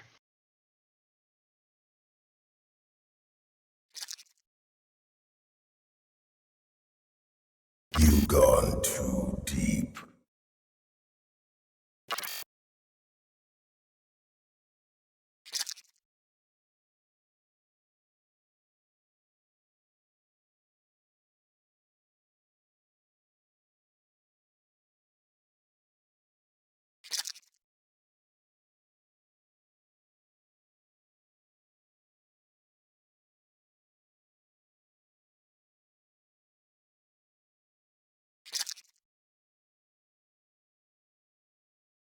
There's plenty of room for everyone at the bottom of the sea.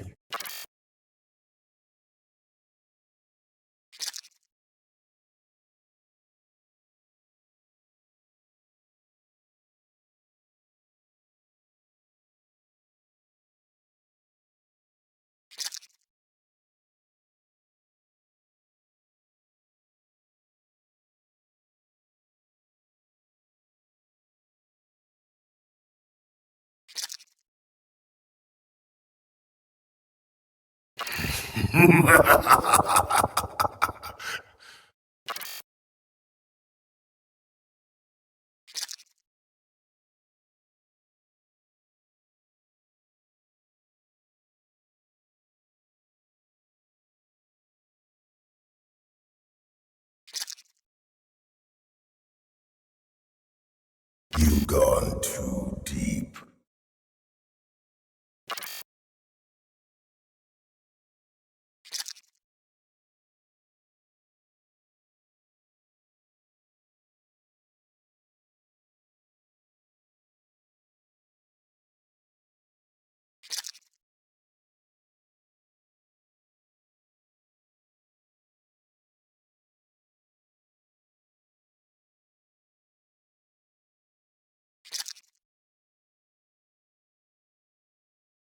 There's plenty of room for everyone at the bottom of the sea.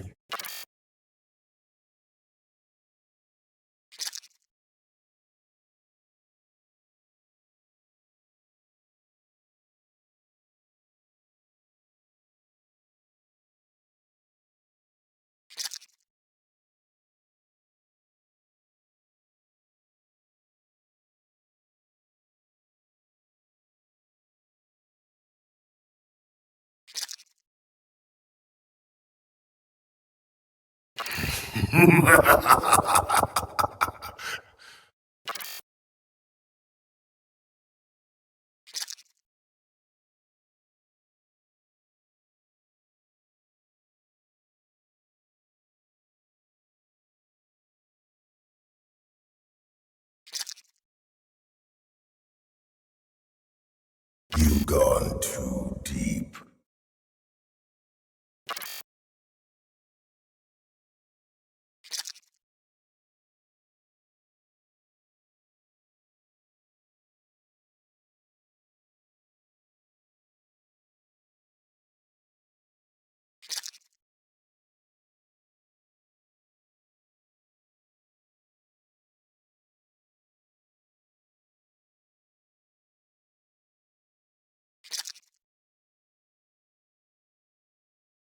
There's plenty of room for everyone at the bottom of the sea.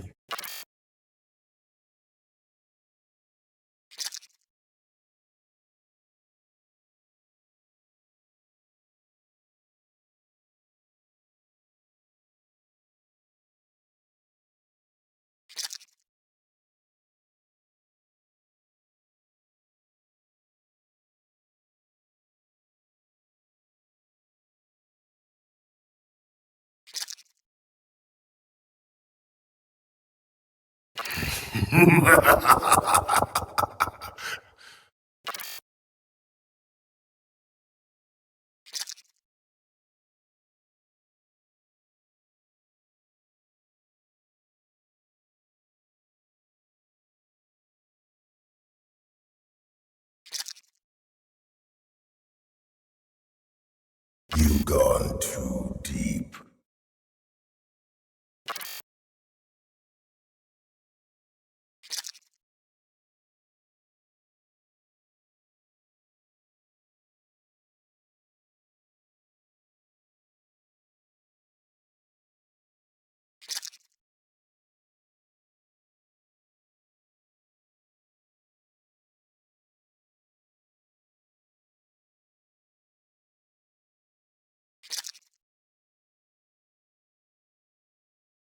There's plenty of room for everyone at the bottom of the sea.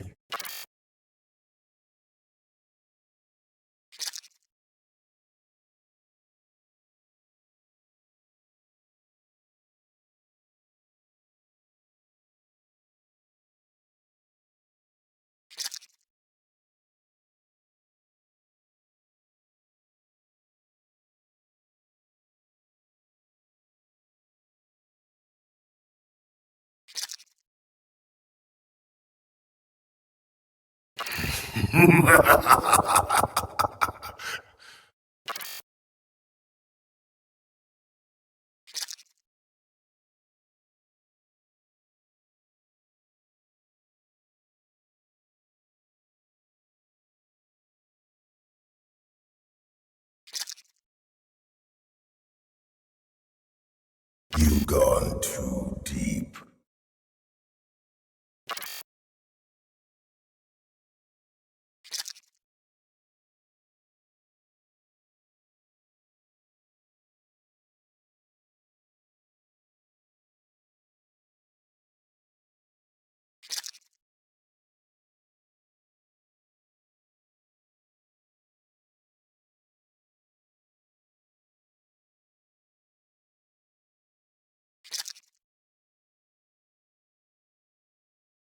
There's plenty of room for everyone at the bottom of the sea.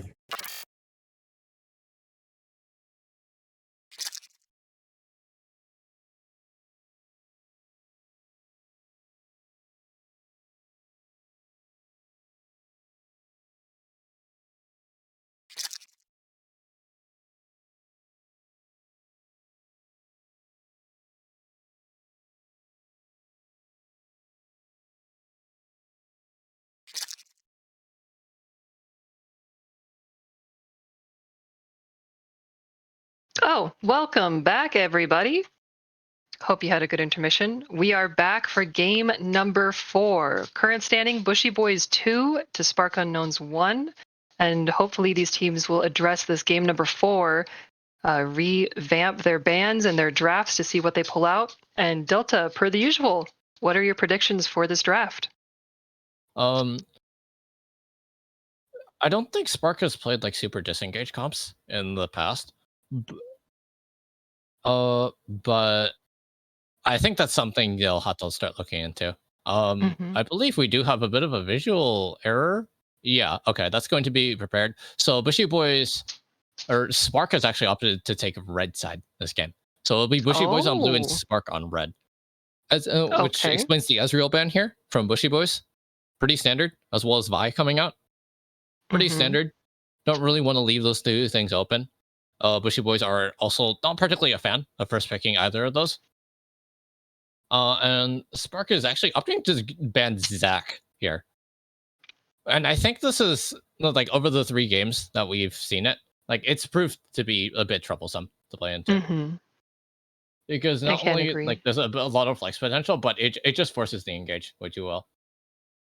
Oh, and opting the Amumu ban as well. Yeah. So I think Spark is sort of realizing at this point that they're not super heavy into playing against the super hard engage. So look like they're opting to take away some hard engage and opting to play, like you said earlier, the blue versus red, having a more reactive draft rather than a preemptive draft. For the blue side, they're opting that red side maybe to kind of answer a little bit more rather than creating their own game plan to be answered. Because Yeah. Bushy Boys answered that draft by Spark really well last game. Yeah. They just slapped some engage into a disengage shop with more engage, and there's just nothing you can do about it because you need eventually more tools to deal with it. And I don't think Spark particularly has the champions to deal with it eventually when it comes to a certain point. Very true. Mordekaiser ban once again. We're just seeing Mordekaiser ban time and time again from this first phase. People really don't like seeing it early. It's just very oppressive. And then in a side lane, it's hard to really deal with him, especially in the hands of both Setnu and Cirque. They both play that champion very well. Yeah. But we did see the Maokai first picked by Bushy Boys here. They're opting the lesser tree. Yeah, Ivern was left open. Yeah. The lesser of the two trees. We might see the other tree being picked here with the Maokai support. But there is potential for this to be flexed with to jungle as well. Not top. Don't put it top. Pretty bad. Well, a blind pick Samira from Spark? That is ballsy. That is ballsy. What? So what happens here is that no matter what Spark picks in this next thing here, whether it's like Rel, Nautilus, Leona, whatever, you put the Maokai support. You don't put you don't put the jungle. You put the Maokai support, and the Maokai will sit on Samira. He will press Q whenever Samira ults and say, "Lol, you can't do anything." And Spark responds with Nico, and I think this is jungle. It could be support as well. I highly doubt it's actually mid. I don't think it'll be mid. I haven't seen Kishmak play any of rework Nico recently. Doesn't seem like particularly a big Nico player. So I think this is going to be support or mid, or support or jungle rather. And Bushy Boys once again, they pick the other tree. Hashtag team trees. They're just living up for the namesake. If Bushy Boys wins this, they win it. So they're pulling out all the stops, getting both trees, and he gets the set. He gets the set. Wow. Yeah, this is a really good content Bushy Boys have put together already. Given that the Nico is not mid, I think you might actually just want to luck Swain here on the side of Spark. Swain looks really good here. But would be giving, I don't know, Olaf? What is this draft? I'm missing something. So yeah, so they're doing a lot of lane swaps here. It looks like.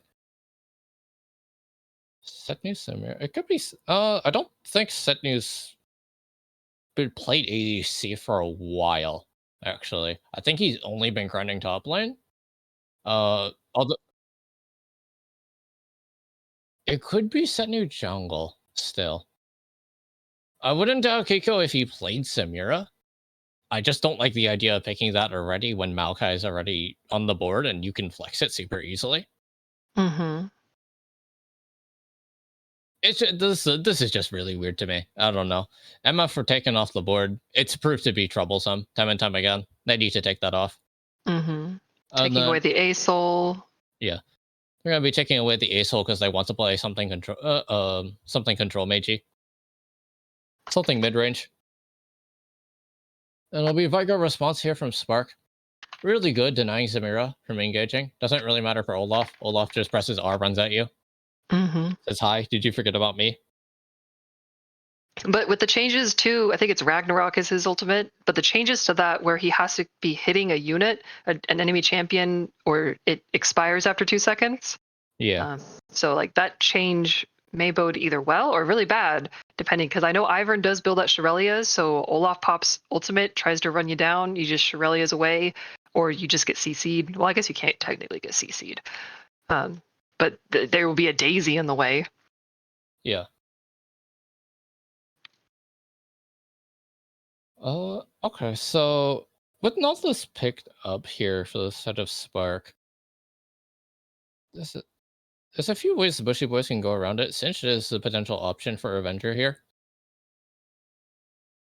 It's gonna be interesting to see what they do otherwise. I'm not too sure what you pick AD carry.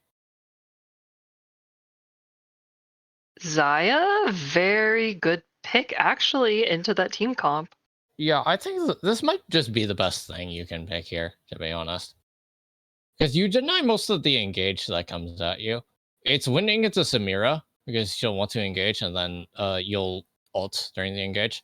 And they'll round it out with a Nivea here, which gives them some actually really needed wave clear that they need. And now Sparkle will respond with the final pick for Kishmak. Galio? Oh, I feel like there's not a lot of damage on the side of Spark. They really need something that doesn't go front to back with all of that front-loaded everything that's coming out of Bushy Boys, but they do lock in the Galio. They lock in the Galio, so he's trying to play off of the Samira or Nico engage. It's going to be interesting to see how they play this, because I think Bushy Boy's frontline is actually just too tanky combined with Iron Shields to rip through.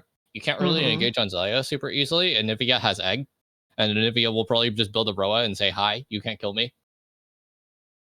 Yeah, true. All right, it's well... It's really interesting to see how Spark plays this. I would have expected him to actually just go cast it in again, because it actually looks really good here. Like, even with all the CC, because like your front line just stokes it up super easily. Olaf just says hi. I'm ulting. I'm running at you. Nautilus will hook, tank all the CC anyways. And if they don't take the CC, then the Nico's ulting, and then Nico says hi. Okay, well, prediction is live, everybody. If you feel like putting up some of them channel points, you got 5 whole whopping minutes of who will win game number 4.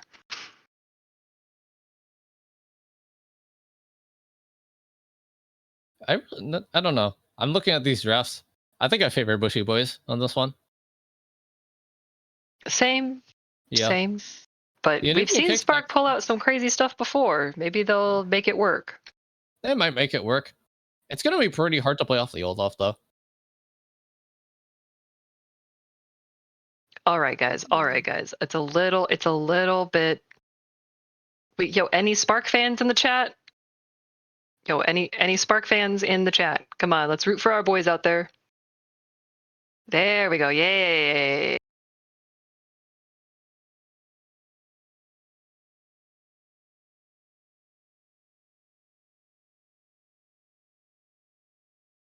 Should I participate in the outcome?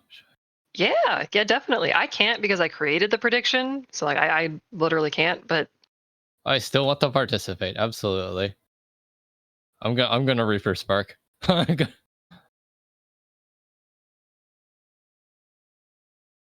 spending. Yo, I mean, they've been doubted before. Yeah. They have been doubted before, and they've pulled out some crazy compositions. They've pulled out some crazy fights, some crazy games they came out on top of. Oh, look at the payout. Oh my gosh. No, I have to pay. I have to put more. I have to put more into the prediction, otherwise I get beaten out. Maximum payout. I gotta get more. I gotta get more payout. Oh my god! Stop putting more money into it. I'm gonna get absolutely nothing now at this point.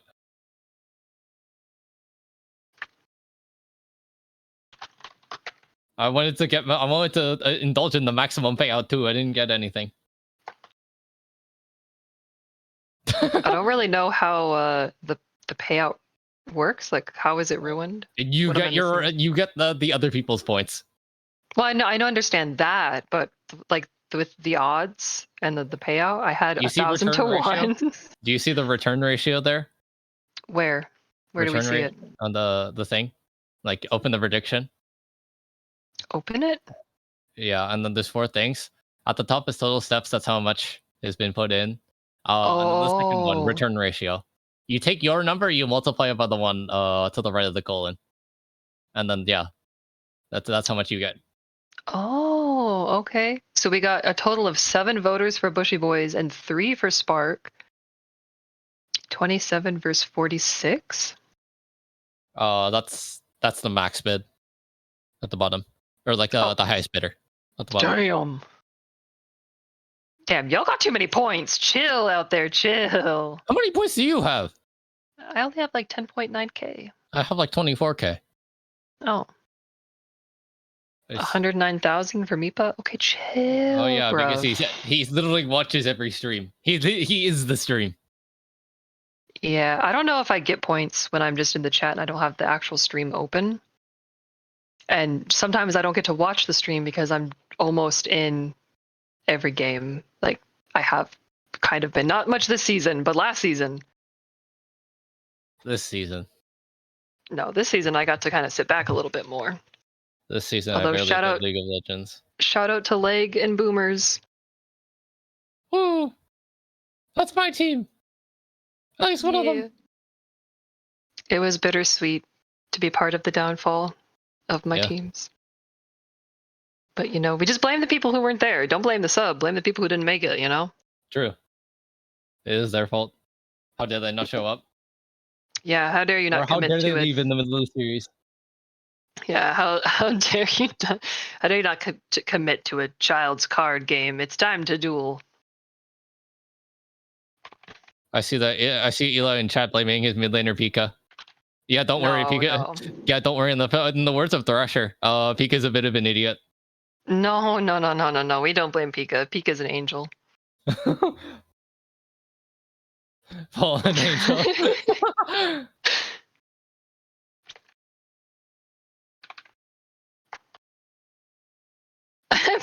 Yosuke silent. Oh my god, that was a treat. That was actually such a treat. It's also so wonderful seeing like my longtime friends join this server and participate in this tournament and watching them grow as individuals. Like shout out to Kyosuke, my boy. So glad that you're here. So happy that you joined.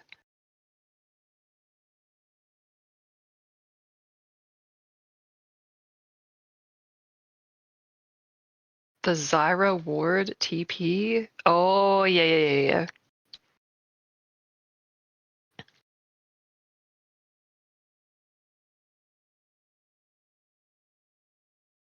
Yo, but these tournaments are always fun. It's always a pleasure to be able to witness the teams form, the synergies. Like that regular season, early season, always a little bit rough, but then the teams find their footing, really dig in, and then you see like mentioned earlier, Spark Unknown, who was considered, what was it, C tier? Was that the lowest tier? Yeah. In the power rankings, now in the finals, like everything is unpredictable in tournaments. There's so much adaptation and playing with and against the same chunk of community members, adapting your play styles, learning other people's play styles. It's so much fun to experience and be part of. Causing me depression, Eli, please. Don't worry, top is pretty depressing. I don't blame him. Don't worry, Eli. Your mid lane season was way more fun. We won the season because of it. I'm enjoying top lane so far. In my top lane arc, I'm having a good time up there. You're a psychopath. It's like I just am there and I either win lane or like if a Juka's there and he's telling me how to play, I win lane or I lose lane. And there's really it's just me. I either win the lane or I lose the lane all on my own. I don't have like 4 people bot lane. I don't have an inting support or AD carry. I'm just up there on my island doing my thing and vibing. It's true. I was a Fiora one trick when I first started. And then disgusting. and then I did my first ranked placements, but I was a little boosted from my draft games with friends. Right? Yeah, no. This is the Fiora we have now. What? I started season 7. What? Oh gosh, Christ! Here we go. Okay. So I rage quit, and then we're into the game. Yes. Okay. CO lore, not even important. Here we are. We got set new top on Olaf with Ghost Ignite, Kiko in the jungle on the Nico. That rhymed. Kishmak on the Galio Schmack. And we got Supro on Samira with Logros on Nautilus. So that is our lineup. Okay, so they're keeping the same lineup. Going for invade topside this time. We're gonna see cinematic camp through Riot API, and we're gonna see. Can we get it in the river? Actually. Yeah. Let's get real close. Let's get it in the river. We want to see the whites of their eyes. We flashed. Logros, buddy, you can't hook. I feel like you're hooking the wall when you don't want to hook the wall, and then when you need to hook the wall, you miss. It's part of the lore, the Logros lore. The Logros lore? Yeah, flash. It keeps it spicy. More CO lore? No. I rage quit top lane. I got bullied out. I'll never forget that. You got played bullied support, so I'm used to the support abuse. I'm used to the AD carry abuse because I started AD carry in season 8 after the AD carry changes, and I started playing Vayne. Hey, So it's I'm actually used to good the now. pain. Hey, AD carry is actually good now. It's fine. I know it is, but then I played a little bit of mid lane. I tried to play jungle. I'm just not getting hurt enough in bot lane anymore. I feel like I really need to feel some more pain. So, switching to top lane is good. Okay, so by the request of Mipa, can we get the cinematic cam from the perspective of one of the jungle camps? Okay. Okay. Okay. Mipa said no. Okay. That's okay. Prod L, as some would say it.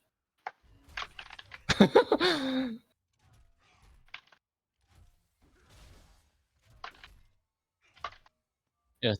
Okay. Fight already immediately going top lane. Cirque abusing just the early game damage.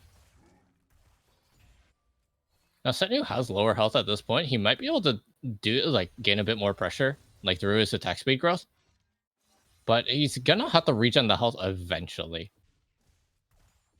And it might be kind of hard to an extent.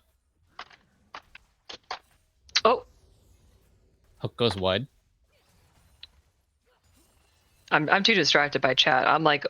I'm literally a spectator right now in the chat, and then I see it on the peripherals of my vision, a hook, and I'm like, what happened? That's my job. I'm supposed to be play-by-play. Hello, everybody. I'll play-by-play it, that's fine. You tell me when you're going to chat, I'll play-by-play. Yeah, we just leave Delta to solo cast again while I'm here. Don't worry, I'll just do one game. I'm not doing 2 games. Yeah. Well, this potentially could be, if you're just tuning in, Okay. Bushy Boys is up 2-1. This could potentially be the series, so we will find out. But if Spark can pull this hodgepodge comp out, they may be in it. And it looks like the first play by Spark Unknown is happening in the top lane. Cirque going to land that haymaker, trying to get away, but the Ignite is ticking, has to flash over. And there is no follow-up. Kiko's kind of there, but oh, here comes Kishmak up the mid. He has the flash. He has the taunt. Kiko has the damage to follow up at first blood, going over to Kishmak on the Galio. I don't know what sound that was, but really good roam by Kishmak there. He's abusing the wave state that he ended up getting. I think it was off of slow push. Yeah, I think it was off of slow push from the rebounds where Revenger pushes the wave early and then it's a slow push rebound. So he's able to just gain prio off of that. Oh, a little bit of heavy trading here. Good auto attack coming through. Igniting Theo seems a little bit preemptive here. There's not a lot of follow-up by Samira, but it looks like Thrasher is in the bot lane. All summoners are available. Oh no, Logos does not have flash, but there's nothing here but Setnu. Very low. Kishmak is here with, that is Kiko as Nico, disguised as the Nautilus, and that is going to be a kill. Setnu dropping. Yeah, that's the second one already. Second kill for Kishmak. Stop me first. But I feel bad for anyone who has to be in game with me with the comms, because the words stop and if I want you to do something or I don't want you to do something sounds exactly the same. It's just a lot of like. Yeah. If it sounds scared, that means run. If it sounds aggressive, that means go. And speaking of aggressive, Logros showing that aggression going in. He is half health. Theo has to flash out. Supro looking to continue forward. There are no cooldowns available for the Sparks bot lane, but they will both walk away here. Logros positioning, looking a little bit aggressive here. And just more plays in this top lane. Cirque and Setnu at each other's throats once more. Kiko in the bushes here, soaking up a little bit of EXP. Hopefully there is some worth in that bush camp. It is possible for Theo to trade Exhaust for Cleanse there. I don't know if it's particularly the best of plays in the world, so I think just flashing out is like perfectly fine. Oh, Kiko, you just waited a little too long to pull the trigger, my boy. He didn't even know you were there. He didn't even try to dodge it. No. But Kizak getting a taunt onto Revenger, but the wall blocks his path away. We will be right back after these short messages from our bot lane where they are fighting, and Theo is going to get a trade out. He does fall, but Logos flashes out and will survive. Kizak here trying to get the taunt and some damage. Thrasher living on 1 HP while Revenger is getting scrambled here into the passive. And that is another kill. But Pyro trying to get a trade back and will also fall, following his AD carry into the Shadow Realm. Yeah, and that's no flash on the Xayah. From what you just blew like 2 minutes earlier. You're able to abuse that. You can jump on the Xayah super easily, and you trade the exhaust for cleanse that time. Dang. I mean, and despite the kind of little fumble up there in the top lane, Bushy Boys. Wait a minute. Spark. The visual is a little bit skewed. Spark Unknown is on the red side, and Bushy Boys is on the blue side. Oh yeah, don't worry about it. We had 3 games of that. I mess up this one.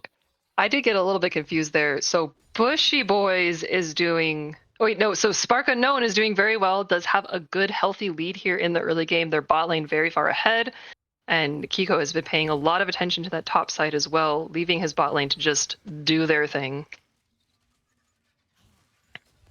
No. Still the opposite. Still the opposite. No, swap the two. Okay. Yeah, that works. Okay, cool. Zeri abusers versus Ivern abusers. All right. But there's no Ivern abusers is on the team with the Ivern. There we go. There we go. We have to tell Prod how to do his job. Sorry, guys. Welcome to Odyssey Esports. Oh, look at that cute little sapling. It's a little cat. Yeah, the cat's a bit aggressive. Don't worry about it. I would love to see Ivern get a cat skin of some sort for the Ivern Rengar bot lane, and you just hear nothing but meowing the whole time.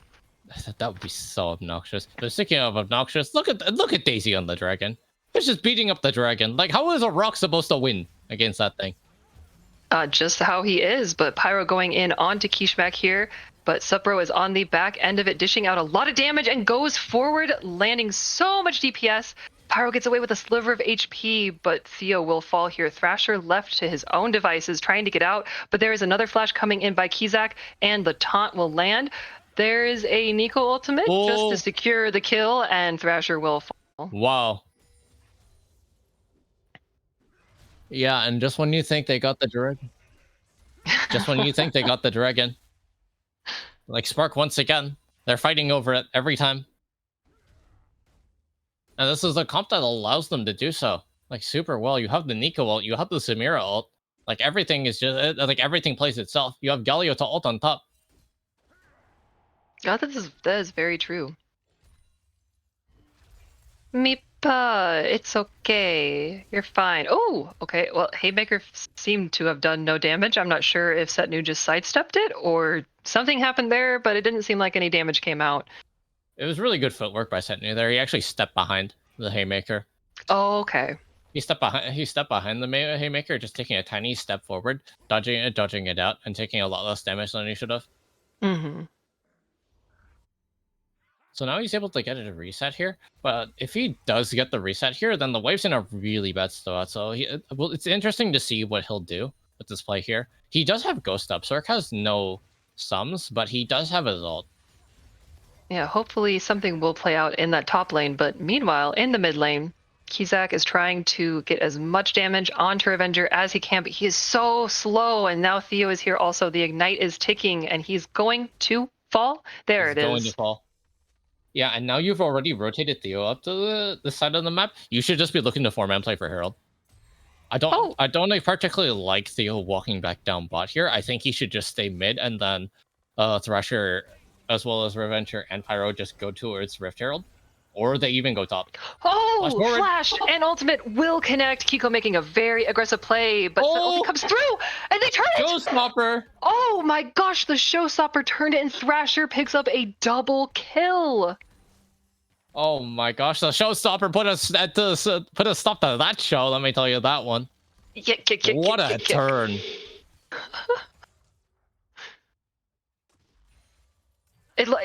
That's the theme between these two teams. It looks so good, and then it looks so good in the other direction, and then it just flips. It's like coin flip central between these teams and these plays. It's really anybody's game at this point.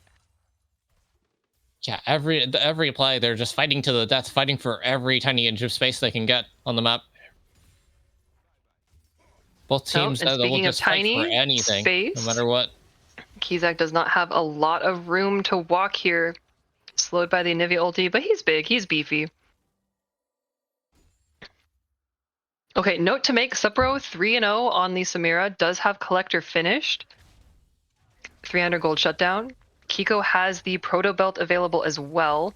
There are no completed items yet on the side of Bushy Boys, so Spark Unknown is really utilizing their lead early, getting those items out, and Kiko's top again. He is so unrelenting here. He is just making play after play. I think this is Rift. Yeah. Yeah, he's been so proactive on the mapping. Kishmak as well, just following him on like most of the plays that have happened so far. The two have just been working like an absolute unit this game. Yeah, it's like he, shout out to Dragon Lizard, pulling a page from his book, leave your bot lane to their own devices, play for top, and then, eventually bot lane will have some items and have some impact in team fights, but Hey, I he's know just what that's everywhere. Yeah, I know what another that's play like. here for Kizak, but Kiko is close. A lot of damage coming out, and the wall is going to block. He uses the ult ultimate out. for the shield and to get away, saving his own life. Wow. Very well played. Okay, clip it. That's one for Wow. the highlights. I can't believe he actually got out on that one. I know that shield is so powerful, but there It's is just no shield that's going to save perfect timing Setu. on that. Like every point of CC had to be down possible, and you just had to barely not have enough damage. It looked like he was like for sure dead there, and he lives. It's gonna be a TP back now at this point. It's a TP to Dragon, and now Spark is Yeah. gonna be fighting over Dragon. Yeah, both teams positioning well. There are the little, I almost called them meeps, the saplings in the bushes. Oh, Yeah, and this is Kizak was able to complete the Everfrost. Ooh, TP And down. he is just keeping Pyro out of there, but the Maokai ulti is going to come through. Samira, W, You want to take this fight? Oh, Set going in, getting a lot of damage out. Nobody is onto Dragon. Theo flashing over the wall, trying to get some DPS out. Supper Samira ulting? Yeah, it's Doesn't not matter enough though. But Bushy Boys is going to take that fight and take the Dragon here. What a play from Cirque there. I'm just ulting in, immediately starting the fight, grabbing 3 afterwards. That was Spark's fight to take, and they got engaged on. They just got... Oh my goodness. You could say they just got dunked because they absolutely did, both physically and metaphorically. Yeah. Oh my goodness, that was a fantastic play by Cirque. And Theo flashing over the edge of the pit to try to get into that fight to DPS was very well done. I think if he had walked all the way around, then Supra would have been able to, stay healthy for one, but may have been able to carry the fight for Spark. Yeah, and as Setnu takes this top tower, he's going to reset, and then he's going to look to rotate elsewhere on the map. I think at this point, you as the Olaf, you can just ditch the wave, and because of how much setup you have on the rest of your team, you can actually just play with the rest of your team at the moment. You don't have to go sideline immediately. Mm-hmm. Oh, Kiko showing his face up. Oh, just to drop Rift. Okay. Yeah.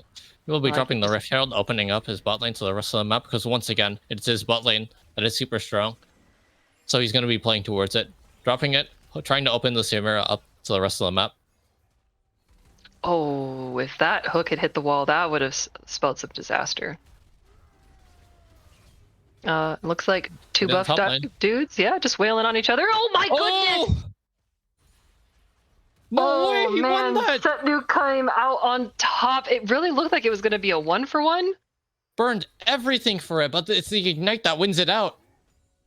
Oh my goodness. And here I thought it was just going to be two buff dudes wailing, but it was very much a lot closer than anticipated. We really thought Cirque was going to come out on top with that one. Oh my gosh, no way he wins that. And now he gets free reign top lane. Thrasher's forced to respond. You have to play 4v5 on the map until Cirque respawns. And Cirque doesn't have TP. So he has to walk back.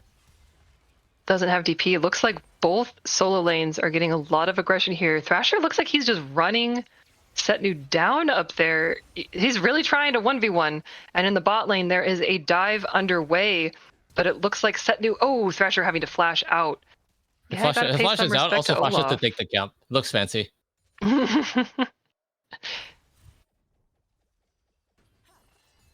Okay, well, it looks like nobody has fallen between the 3 plays happening across the map. Top got out, mid got out, and bot survived that dive. Yeah.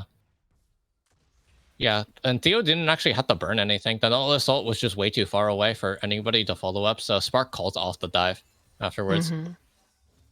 And as you had mentioned in draft, if Samira does attempt to go in and try to DPS or do anything with that ultimate, Pyro is ready not only with the Q, but with the W and the ultimate. Like, there's really nothing that Samira can do against that Maokai. Yeah, and as we saw in the first dragon, or the second dragon fight, rather, like, you don't have to play primary engage as the Maokai here. Sec can easily engage for you because you can just grab the Galio or grab the Nautilus and, like, throw them onto the rest of the team. He did it! He hooked the wall when he was supposed He did to! it! Yay! Oh my gosh. I'm applauding you, dude.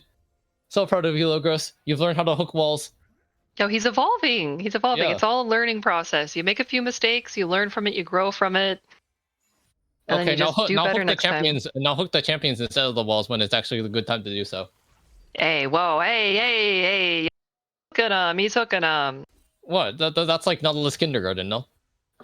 Yeah, I mean, I'll be real honest. Is that Nautilus hook hard to hit. Nautilus Kindergarten is hook the walls. Nautilus, like, high school is like hook the champions when it's a good time to do so. True. Oh, but it looks like there are no... Oof, my goodness, Kizak going to fall here. He is not very tanky. But Revenger is in a semi 1v1 here. But Cirque flashing over the wall to try to save his mid laner. The Haymaker comes out. Oh my goodness! But the Nico ultimate with the flash from Kiko coming in, CCing 3, but it's not quite enough, and Kiko will also fall to Revenger. Thrasher using the Shurelya's, maybe looking for more here, but Revenger very low. Cirque also low, having to reset here. Don't want to challenge the bot lane of Spark at this time. Wow. And that what looked like a good play for Setnu. He actually just gets cut off by the wall from Revenger. So Setnu, when he realizes the fight's going really badly for him and he can't kill the Anivia with Rod of Ages, he can't run away. He can't run to his team because the wall's in the way. The one weakness that Olaf has is walls. He can't run through walls. Terrain, not like this. And very good on Cirque. He flashed over the Anivia wall by his own teammate to try to assist. And speaking of flashes, Logos flash hooking. He is in Nautilus High School, boys and girls. Maokai ultimate going to come out in response. Kishmak CC'd. Kiko is in the back trying to get some DPS down, but Theo is going to drop that Galio. Logos very low here. Going to drop as well. It's going to be an ace. It's going to be a full-on ace for Bushy Boys. They are chasing down the last man standing. Kiko trying to get out. Is he going to be able to? No, Daisy CC'd. And that's a double kill going over to Cirque, and that is Dragon. Third Dragon for Bushy Boys. Yeah, and you just cannot walk into that corridor once again because you are walking into Maokai and Anivia. Like, it's a lot of these comps that they're putting together where if you try to walk through the corridor and narrow chokes and whatnot, you're just going to get immediately engaged on. They just clean up the map. They take the dragon. They're going to move it to mid, move it to Herald. They're going to take everything away from them. Nipa, chill out there. Yeah, you can't say that. That's yeah. But Theo actually didn't even go to Dragon. He walked straight top immediately, knowing that Rift was the next play, and is going to reset here, getting his tempo back on track. While Revenger goes bot, does have TP available, and there is a TP available on Kishmak as well. Maybe opting to go and answer mid to mid in the bot lane. I think there's a world where you can actually get mid and the Herald. I think if you send all three towards mid, you get mid and then you rush the Herald. You do the Herald afterwards. But they tried to split it just a tiny bit, which I don't think is ideal. I don't think it's ideal because you just don't, like, now you delay the time that you get mid. And it's going to be really important that they take that tower real soon because now Baron has spawned. He has reached the 20-minute mark. And it looks like we do have completed items on both sides. Everybody with at least one. Thrasher having 2, plus 10 stacks of Magi's. Holy heck. That is a strong Ivern. Yeah, Collector first on Samira? Did I miss something? Right. So after the Duskblade changes, I don't know if Samira goes Duskblade anymore. I will have to check that. But Collector first over... Collector, like, I don't think is good this game, but is perfectly fine to first item otherwise. Okay. It's perfectly fine as a one item. it gives you a pretty strong spike, especially on an early game champion when you're looking to pull ahead. Oh my goodness, Theo is going to get caught. Uses ultimate trying to dodge out. The Ivern shield is So much. So much, but unfortunately Samira is able to get back in, dashes forward, will fall, but gets Theo down. And Here oh comes my goodness, the Galio. Galio ultimate does come through, but he is alone, and the Anivia wall blocking off his escape. He is going to fall. He attempted to save his team, but for naught, and he is going to perish as well. Yeah, and there he goes. I'm really glad the stream is pixelated, and I can't read what you're saying, Meepa. Yeah, don't worry. I can't read what he's saying either. I think he said something about Grubhub. Oh, we're not sponsored by Grubhub, by the way. Anyways, Bushy Boys finally get that mid tower off of that play. Once again, Spark trying to like make something happen. It just doesn't happen. Like with how far behind you are, you can't rip through the Iron Shields. Which I think, if this goes to a game 5, potentially, you'll probably have to ban it. But at this rate, it might not be. Ooh, Kiko doesn't get the steal though. Force the flash out. There's no flash on the Nico, which is huge. Thrasher using that Shirley is very aggressively. He just wants blood. I've never seen an Ivern so aggressive.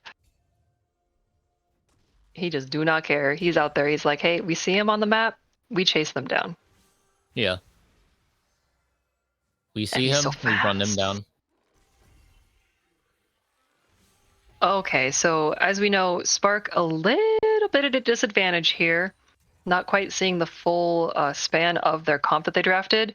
Does look like Supra was able to complete IE now, so may have a little bit more agency on that Samira, hoping to see if they can pull out a good wombo combo with the draft that they have given for Game 4, because this is detrimental for Spark. They have to pull it out, or that's the series.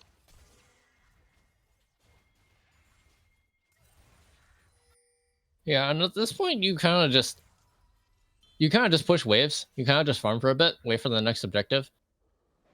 We'll be dragging in a minute here, so you're gonna have to play together, set up vision for a bit. You have Maokai to set up saplings. You have Ivern to set up bushes.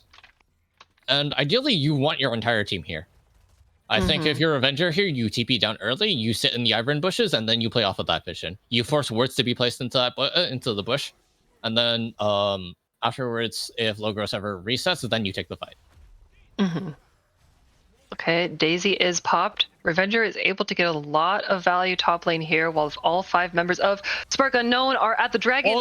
Oh my goodness, Cirque is just annihilating the backline. Thrasher has to force or flash out while the Galio ulti comes through, and Cirque is back with his team. Logos having to flash out as well. The ultimate comes through, but Theo negates it. Meanwhile, on the backline, Pyro does fall to Setnu, and then back at the main, Juicy.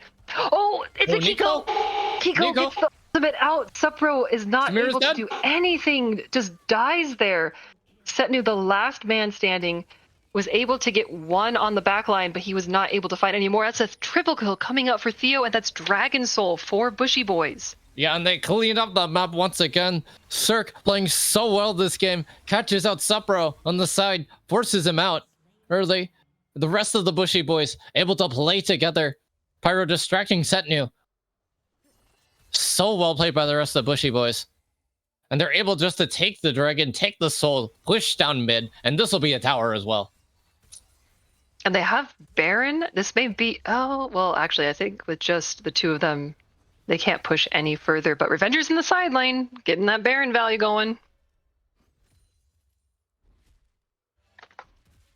But yeah, Spark's draft and that playstyle that we talked about in like that game 1, game 2, drafting that very forward motion, trigger pull, everyone's together on a play, seems to have kind of fallen apart here. It doesn't seem like everyone on Spark's team is on the same page with the plays that they want to make, and it's just falling apart left and right here. Yeah, and they decided to draft something that reveals what the rest of their comp is going to do so early in the draft when you decide to R1 Samira. When Bushy Boys have already locked it into picking Ivern, when that's a potential flex already. And as I stated in the draft already, you could flex that Maokai to support. And that's exactly what they did. They just put it support, and now it sits on the Samira, and you just can't do anything. Yeah, and the Samira W does block that Maokai ultimate, but The value is not in the Maokai ultimate. It's in the close range W that can't be blocked, and then negating that Samira ultimate, which we've seen Pyro do multiple times in these fights. That ultimate comes out, it baits the Samira wind wall, and then when Samira tries to go forward, immediately shut down. By multiples, actually. Cirque is able to shut down Samira, Revenger, and Pyro. Yeah, and this game today is so bad for Spark. This might just be their last hold here, depending on Bushy, whether or not Bushy Boys want to force the fight. Oh, Theo's fair taking enough for a so minute much and a half. damage, has to burn ultimate to save his own life. There's so much coming out here. Kiko, 1 HP. Who's got Static Shiv? Which one of y'all's got that? Who has it? Where is it? I don't see it anywhere. Oh, I think it's XXL. You're looking at. Oh, sorry. Okay. Yeah, okay. Yeah, no static shift just yet. It'll come later, hopefully. Yeah, at first I was thinking like the Nico had it. I'm like, where is this coming from? Anivia? But yeah, it is just that Dragon Soul. Yeah, don't worry. Hextech Soul was Static Shiv before Static Shiv got re-added. Hey, yo, Static Shiv was the And Static original Shiv- Chemtech Soul. And then it went Hextech. away and then it came back. Yeah. We love our Hextech. Yeah. Didn't they remove that dragon and then bring it back? Or was that Chemtech? No, that was Chemtech. Oh, okay. Yeah, that was the zombie revive one. That was really bad to play against, not only because of the zombie revive, but also because of the map. It was horrible. Thank God they Yeah. removed it. No, it's back in. It's actually healthy. Gunblade, actually? Oh, man. I miss Gunblade. Old Akali with Gunblade. Oh, that was No, my don't bring jam. Gunblade back. Please, no. Don't bring it back. Please bring it back. I will Don't bring play it back. Akali again if we have Gunblade. But speaking of coming back, Setnu will be fine. He will come back to this fight. Not a lot of HP available, but Kizak is in there. He's so squishy. Oh. He's taking a lot of damage. Has to flash out. The Maokai Nature's ulti will Grasp. catch him. He's able to use the Blast Cone to get out, but Cirque is still there. Okay, a little bit of On a the hiccup chase. there. He's gonna walk away. Okay, Revenger's just side laning here. Who even needs the bird? You got 3 beefy men with a Daisy. You basically have 5 people on Bushy Boys with a 6th man in the side lane. Yeah. That's kind of sad when you're being called the 6th man, though. It's like, oh, you're a bench player. It's okay. They don't need bench players at all. They got the Baron. They got the Baron after forcing Spark out of the jungle, and this is going to be run down mid. And run it down mid they will. Thrasher looking for an aggressive play. He is just frontlining here, does not have a care in the world. While Pyro is on the side, he is meeting face to face with Kiko, who was a ward in the bush that even I did not see. Oh, Hook will miss here. Revenger finally joining his team now that Daisy has fallen.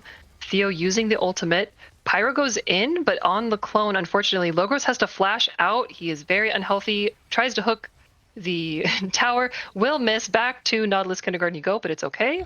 Yeah, and now at this point, as Spark, you go back to the fountain, you get some health, and you force one final fight. This is your last chance to hold on. Because if you don't, then Spark takes it. Or then Bushy Boys takes it, rather. Yeah, Bushy Boys is looking to end here, but Spark not going to let it go. Oh, flash forward, going to land that Haymaker, but the stasis from Kizak very well timed. Cirque going to drop.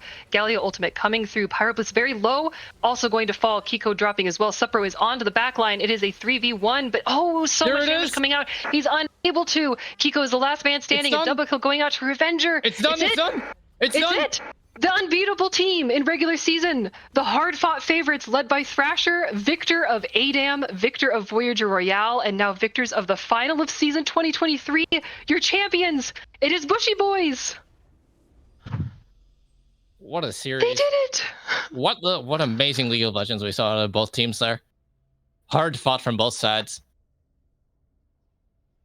And if I'm on the side of Spark, I wouldn't call that a disappointment either. No, very well fought. Very well fought indeed.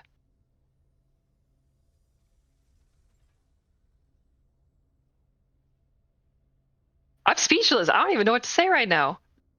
That was a good series. Yeah, that was so good. I enjoyed that. I believe we do have interviews just in a couple of minutes. Yes, we do have interviews. Well, we always do interviews. We Okay, always do interviews. okay. You can't hear good Sir Mipa behind the scenes here, but he's complaining. He's complaining that he doesn't go to bed because because we have to do interviews. So stay tuned for a bit. We're going to do interviews with Bushy Boys. Against Mipa's will.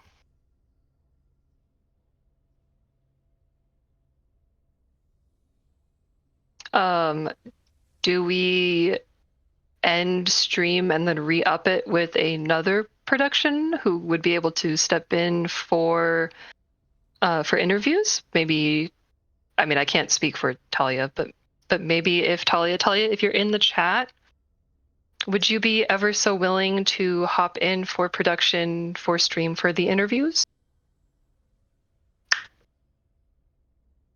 Okay, we will be back with a brief intermission here. Just going to go to starting soon screen, and we'll be back with those interviews shortly.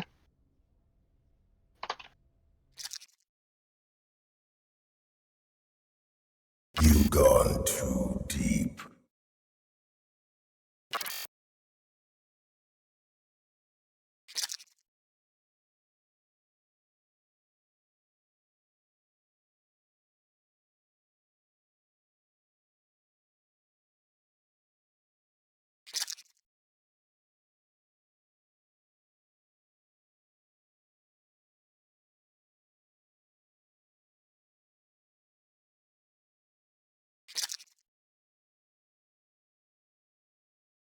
There's plenty of room for everyone at the bottom of the sea.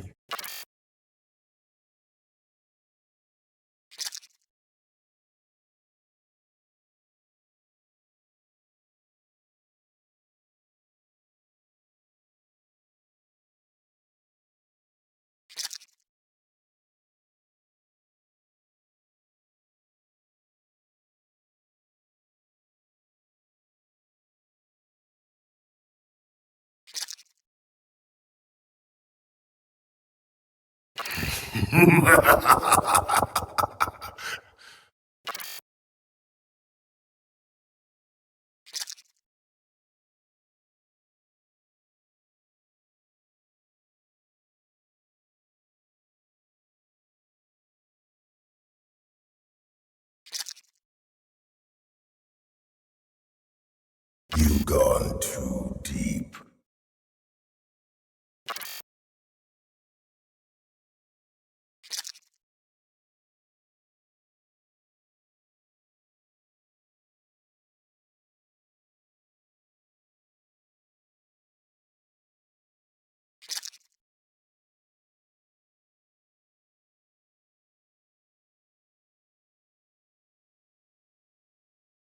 Congrats! Thank you. Thank you. Hey, yo, are we live? Hey, yo, welcome back, everybody. Hopefully, y'all are here after this very, very brief intermission with, sudden start of the stream here. But we are here with the Bushy Boys, the victors, the champions of the tournament. We're going to do a little interview process here, so we shall begin. All right, cool. I will take it away to start this off. I will first go to the man behind it all, Thrasher, Captain Thrasher. We touched on it a bit during the stream, but now you've ranked out. You've hit Diamond 4, and you've won about just about everything, but not the regular season. But that changed today. How does that feel? You know, after last season, I was pretty defeated losing that. I mean, great job. You were on that team. Great job to you and DOR for taking it. We really thought we had it. And coming back this season and getting this has meant a lot to me. I know it's a free tournament, but this community has been awesome to me. And I'm happy to move on and be able to be a mentor, to plan some in-houses, but it's other people's time. But I'm happy for my time too, you know? Yeah. Yeah, I would argue that you have been the best jungler that this league has ever produced. And it's been an honor, not only playing against you, but also playing with you as well. So I wish you the best of luck in whatever comes in the future and your future endeavors. Speaking of future endeavors really quickly, just for all the viewers out there, I will be coaching. So if anybody wants it, I specialize in jungle and support. just to give back to everybody.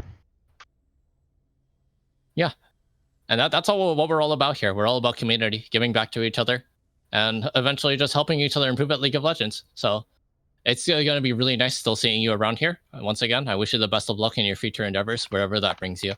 It's been an honor playing with you and playing against you. Masters. We will bring it up to the top lane. Cirque, last season, you were a free agent. You got to play very limited games. But this season, you got picked up by the best jungler the league has ever seen. He put his faith into you, and now you've just won. How does that feel? Feels pretty good. Can't lie. Thrasher was undeniably hard on me the entire season. Yeah. And it worked out. It worked out really well. I became a very good player because of it.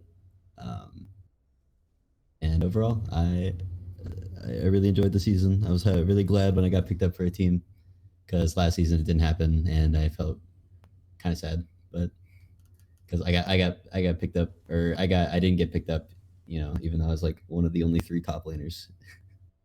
Yeah. I know, we're so proud of you. Like, as the Yeah. representation of free agent pool, so proud that you were able to make it this tournament and get drafted. But it worked out. It worked out really well. I'm really glad I got picked up by Thrasher. It was a great time, with everybody on the team, especially. Everybody on this team is really, really good. And I was kind of the handicap that they had to pick up in the end. And it turned out really well. I became a very good player because of it. And yeah. Thanks to It Cirque, was we a had great time. really good parking. Yeah. Yeah, Yeah, I had to say this last game that you just played on set. Oh my gosh, those engages were just beautiful. Yeah, man. Yeah, that Those were beautiful. I was dropping my jaw every fight. Every I'm not fight gonna so lie. cleanly played. Thank you so much, man. And I'm not gonna lie, I gotta give a little shout out to D when he absolutely caked my set in top lane. It pissed me off so bad that I played like 40 straight games of set and went from silver 4 to gold 4. Yo, So- congrats. I gotta shout it out to that. And so like from then on, after that I was like, I can't be bad on set. So it's nice to know that I actually got to play set in this tournament, because he's been banned pretty much most of the games. But Yeah, and let me tell you, you have a bright future here. You're gonna do great things, dude. awesome, thank you very much, man. No worries. We're gonna take it over to mid lane here. Revenger. You're a longtime Hello. friend of Thrasher. How did you find out about it? How did you find out about Odyssey? Was it I through- found it out through Thrasher. He, I think his first tournament here was the ARAM tournament, and Yeah. we'd been on teams previously, but he said that, oh hey dude, I found this new server. We're doing a ARAM tournament currently. You should come join and see if we can pull off some crazy teams and whatnot. Crazy teams? Yeah. The Feather Friends roster, for sure. Oh So man, yeah, that was it struck fear into the hearts of everybody. It Yeah, came that- so close, yeah. but now you finally pulled it together. Yeah, it feels amazing to finally get a win. I think this is my 3rd tournament this season, or in the server. So finally getting a win, it's amazing. Yeah. And tell me about the transition from support to mid. I know you've played both roles for a long time, but how has that been? Like having to play differently. So when I played support, I like to play a lot of different carry champions, like Xerath, Brand, etc. And I kind of wanted to make a more profound impact for the game. And I felt like mid lane would be the best place to do that, because a lot of my support champions translated pretty well. It was kind of rough learning how to farm again, because I didn't really have to worry about that for so long. But with a lot of help from Thrasher and Pyro, I've been able to improve a lot and really kind of show up mid lane. Fair. And where do you think your future adventures will bring you now that you've won? I have no idea. I want to continue playing tournaments in the server. I love the community. Everyone's always really friendly, really inviting. So I think my future's here. Future's here. Well, best of luck to you, and stop taunting me against me in games because it ends very badly. Theo, I'm gonna pass it over to you, and you can take it for the bot lane over here. Oh, it would be my honor. Okay, Yeah. so we'll take it down to Theo, who is my former teammate from, times we will not mention for very long. But Theo, it is such an honor to see you as a former teammate make it here to the championships. I'm so proud of you. So just how does it feel to win this championship? It feels it's still sinking in just because it does mean a lot in the grand scheme of things for me personally, just as a personal goal, because I played in, I think, maybe four. This is maybe the fifth, or this is the fourth tournament that I played in, and I've always come either third or second or something like that. So it's just always been like right in my grasp, and all I can say is, Thrasher, we did it. Yes, and then yeah, and then as the a follow-up, I'm sure a lot of people are curious, but you do have your finals with Kiko, the jungler for Spark, this upcoming Tuesday. Yeah. Do you think you'll be able to kind of ride the high from this victory and really translate it into a victory for your other tournament with him? For sure. I mean, the thing is, everyone watching these games, you can see how competitive Kiko was in the jungle, even with the powerhouse of like Ivern, even in these games and stuff like that, right? So, he's a super good like supportive jungler, and I think he tried to do his best to like give his team that platform in these games. So, yeah, I'm excited for our finals for sure. Oh, well, good luck to you. Very excited. I'll try to tune into that, definitely. I'm Yeah, hoping. we'll post the link over on. Yo, nice. Okay, because definitely want to check that out as well. So, and then finally, Pyro, head admin himself, an honor. You did pull out the Voyager Royale victory on Paw Patrol. I mean, Pyro's Aggressive Wolves. And then pulling out this victory in the regular season. How does it feel? Oh, it feels fantastic. We had our ups and downs during the season, and definitely were some unique challenges that we had to overcome. But a couple of trips to training, in-house between our team members, Thrasher's fantastic planning, the flexibility of Revenger in the mid lane, Cirque's willingness to just grunt through it, and then of course Theo being the $100 man himself, so to speak, pulling it True. True. Out some pretty amazing damage and ADC carries when we needed it most. And I think it speaks for itself. It's definitely been a fantastic season. I had a lot of fun playing with the gentlemen on this team. It's been the most organized team I've ever been on. It goes without saying that Thrasher just put in hours and hours and hours in research and strategizing and other activities to give us the best possible chance that we could have to win games. And as the captain, that kind of falls on him to do that, and he did it. And it was my pleasure to be on this team, and I am thrilled that we were able to do it. There was plenty of screams, plenty of venting, plenty of general mayhem. Some of these games were very wild. But yeah, we're here. It was definitely worth it. Yes, and as it can be said, a lot of the times the synergy between players really makes the difference when it comes to these tournaments. And as all of you have said, you've all touched about how much effort Thrasher put forward for this team. And I want to give that back to you guys. Probably not on behalf of Thrasher, I'm sure he's already said this, but you guys being there for Thrasher as your captain and putting in that effort as well, it shows from early season until now, the progress and the improvement of your team and the willingness for you all to put forth that effort. You have earned this victory tenfold. So very proud of you all. Thank you. Thank you. Thank you. Of course. And are there any other final words or questions or anything that you would like to announce either from the team or from you, Delta? I just want to bring it back to you guys bot lane just for a bit. Theo or Pyro, either of you guys can answer this, but Tell me about how you rekindled your synergy back. You guys were the Sandsharks bot lane that made it to the finals and lost to a House of Ogadai. Tell me about how you've managed to rekindle that synergy again.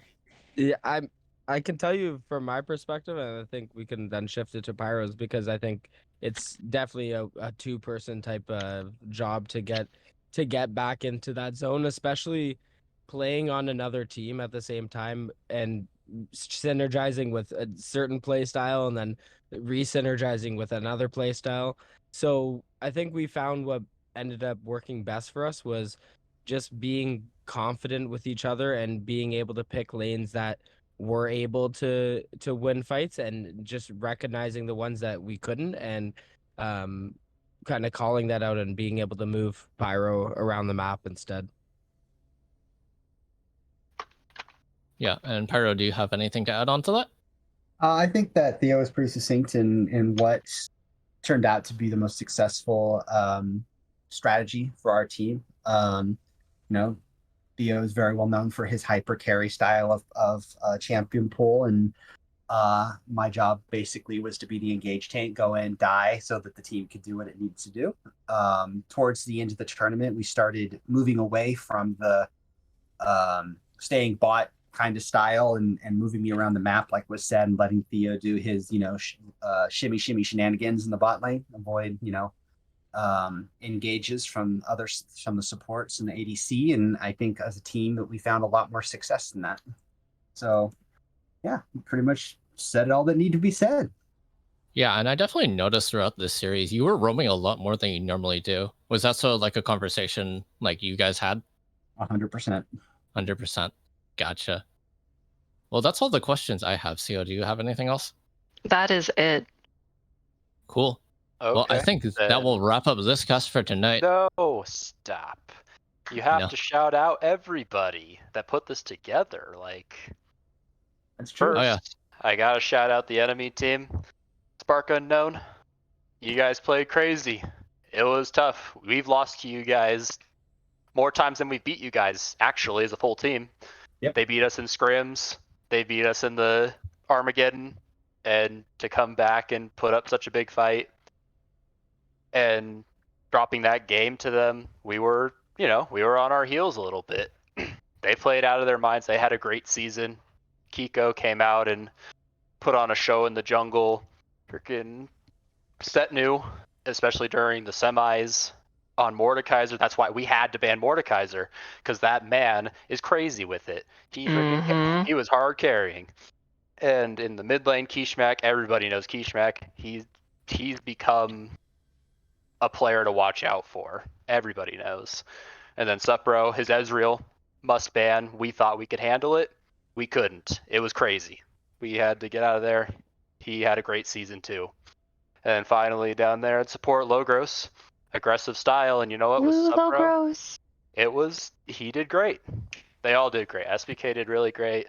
We were happy to go against them. We think it was, shout out to Boomers, who are also top tier team, but I think that was the best finals matchup that could have come out of this, and I hope that it was a show for everybody and that it did turn out that way. Very well said. Also, a small disclaimer and correction. I actually was under the impression that Bushy Boys was undefeated in the regular season. I do apologize. Shout out to Boomers, who I believe was the team to take that undefeated. So I apologize. Shout out to you, Mango. Love you. Mwah. Okay. I do apologize. Shout out to Boomers for beating us in the regular season for sure. And lastly, just shout out to all the free agents out there. You guys really helped this thing run smooth. It's no question that we need you guys. And special shout out to Tom. He was supposed to play today, but Revenger shifted around his schedule and was able to make it. But Tom was on deck for us, ready to go. If you need a guy that's going to be there, Tom's your guy. Woo, Tom. Woo. Sorry, Tom. There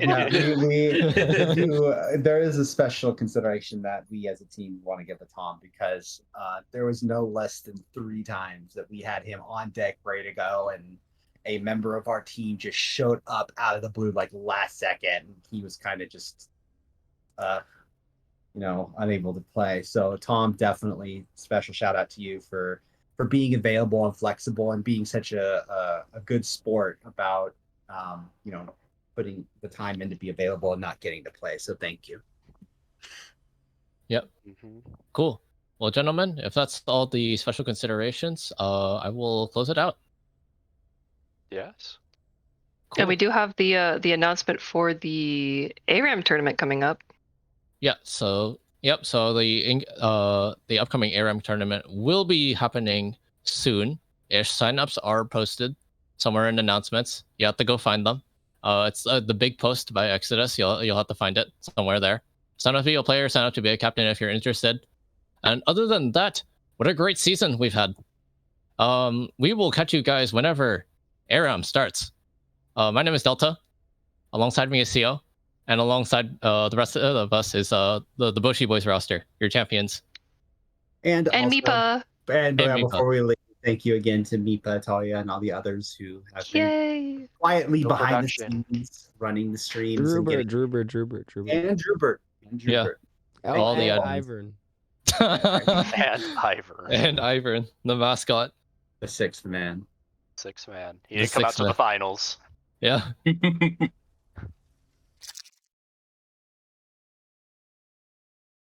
You've gone too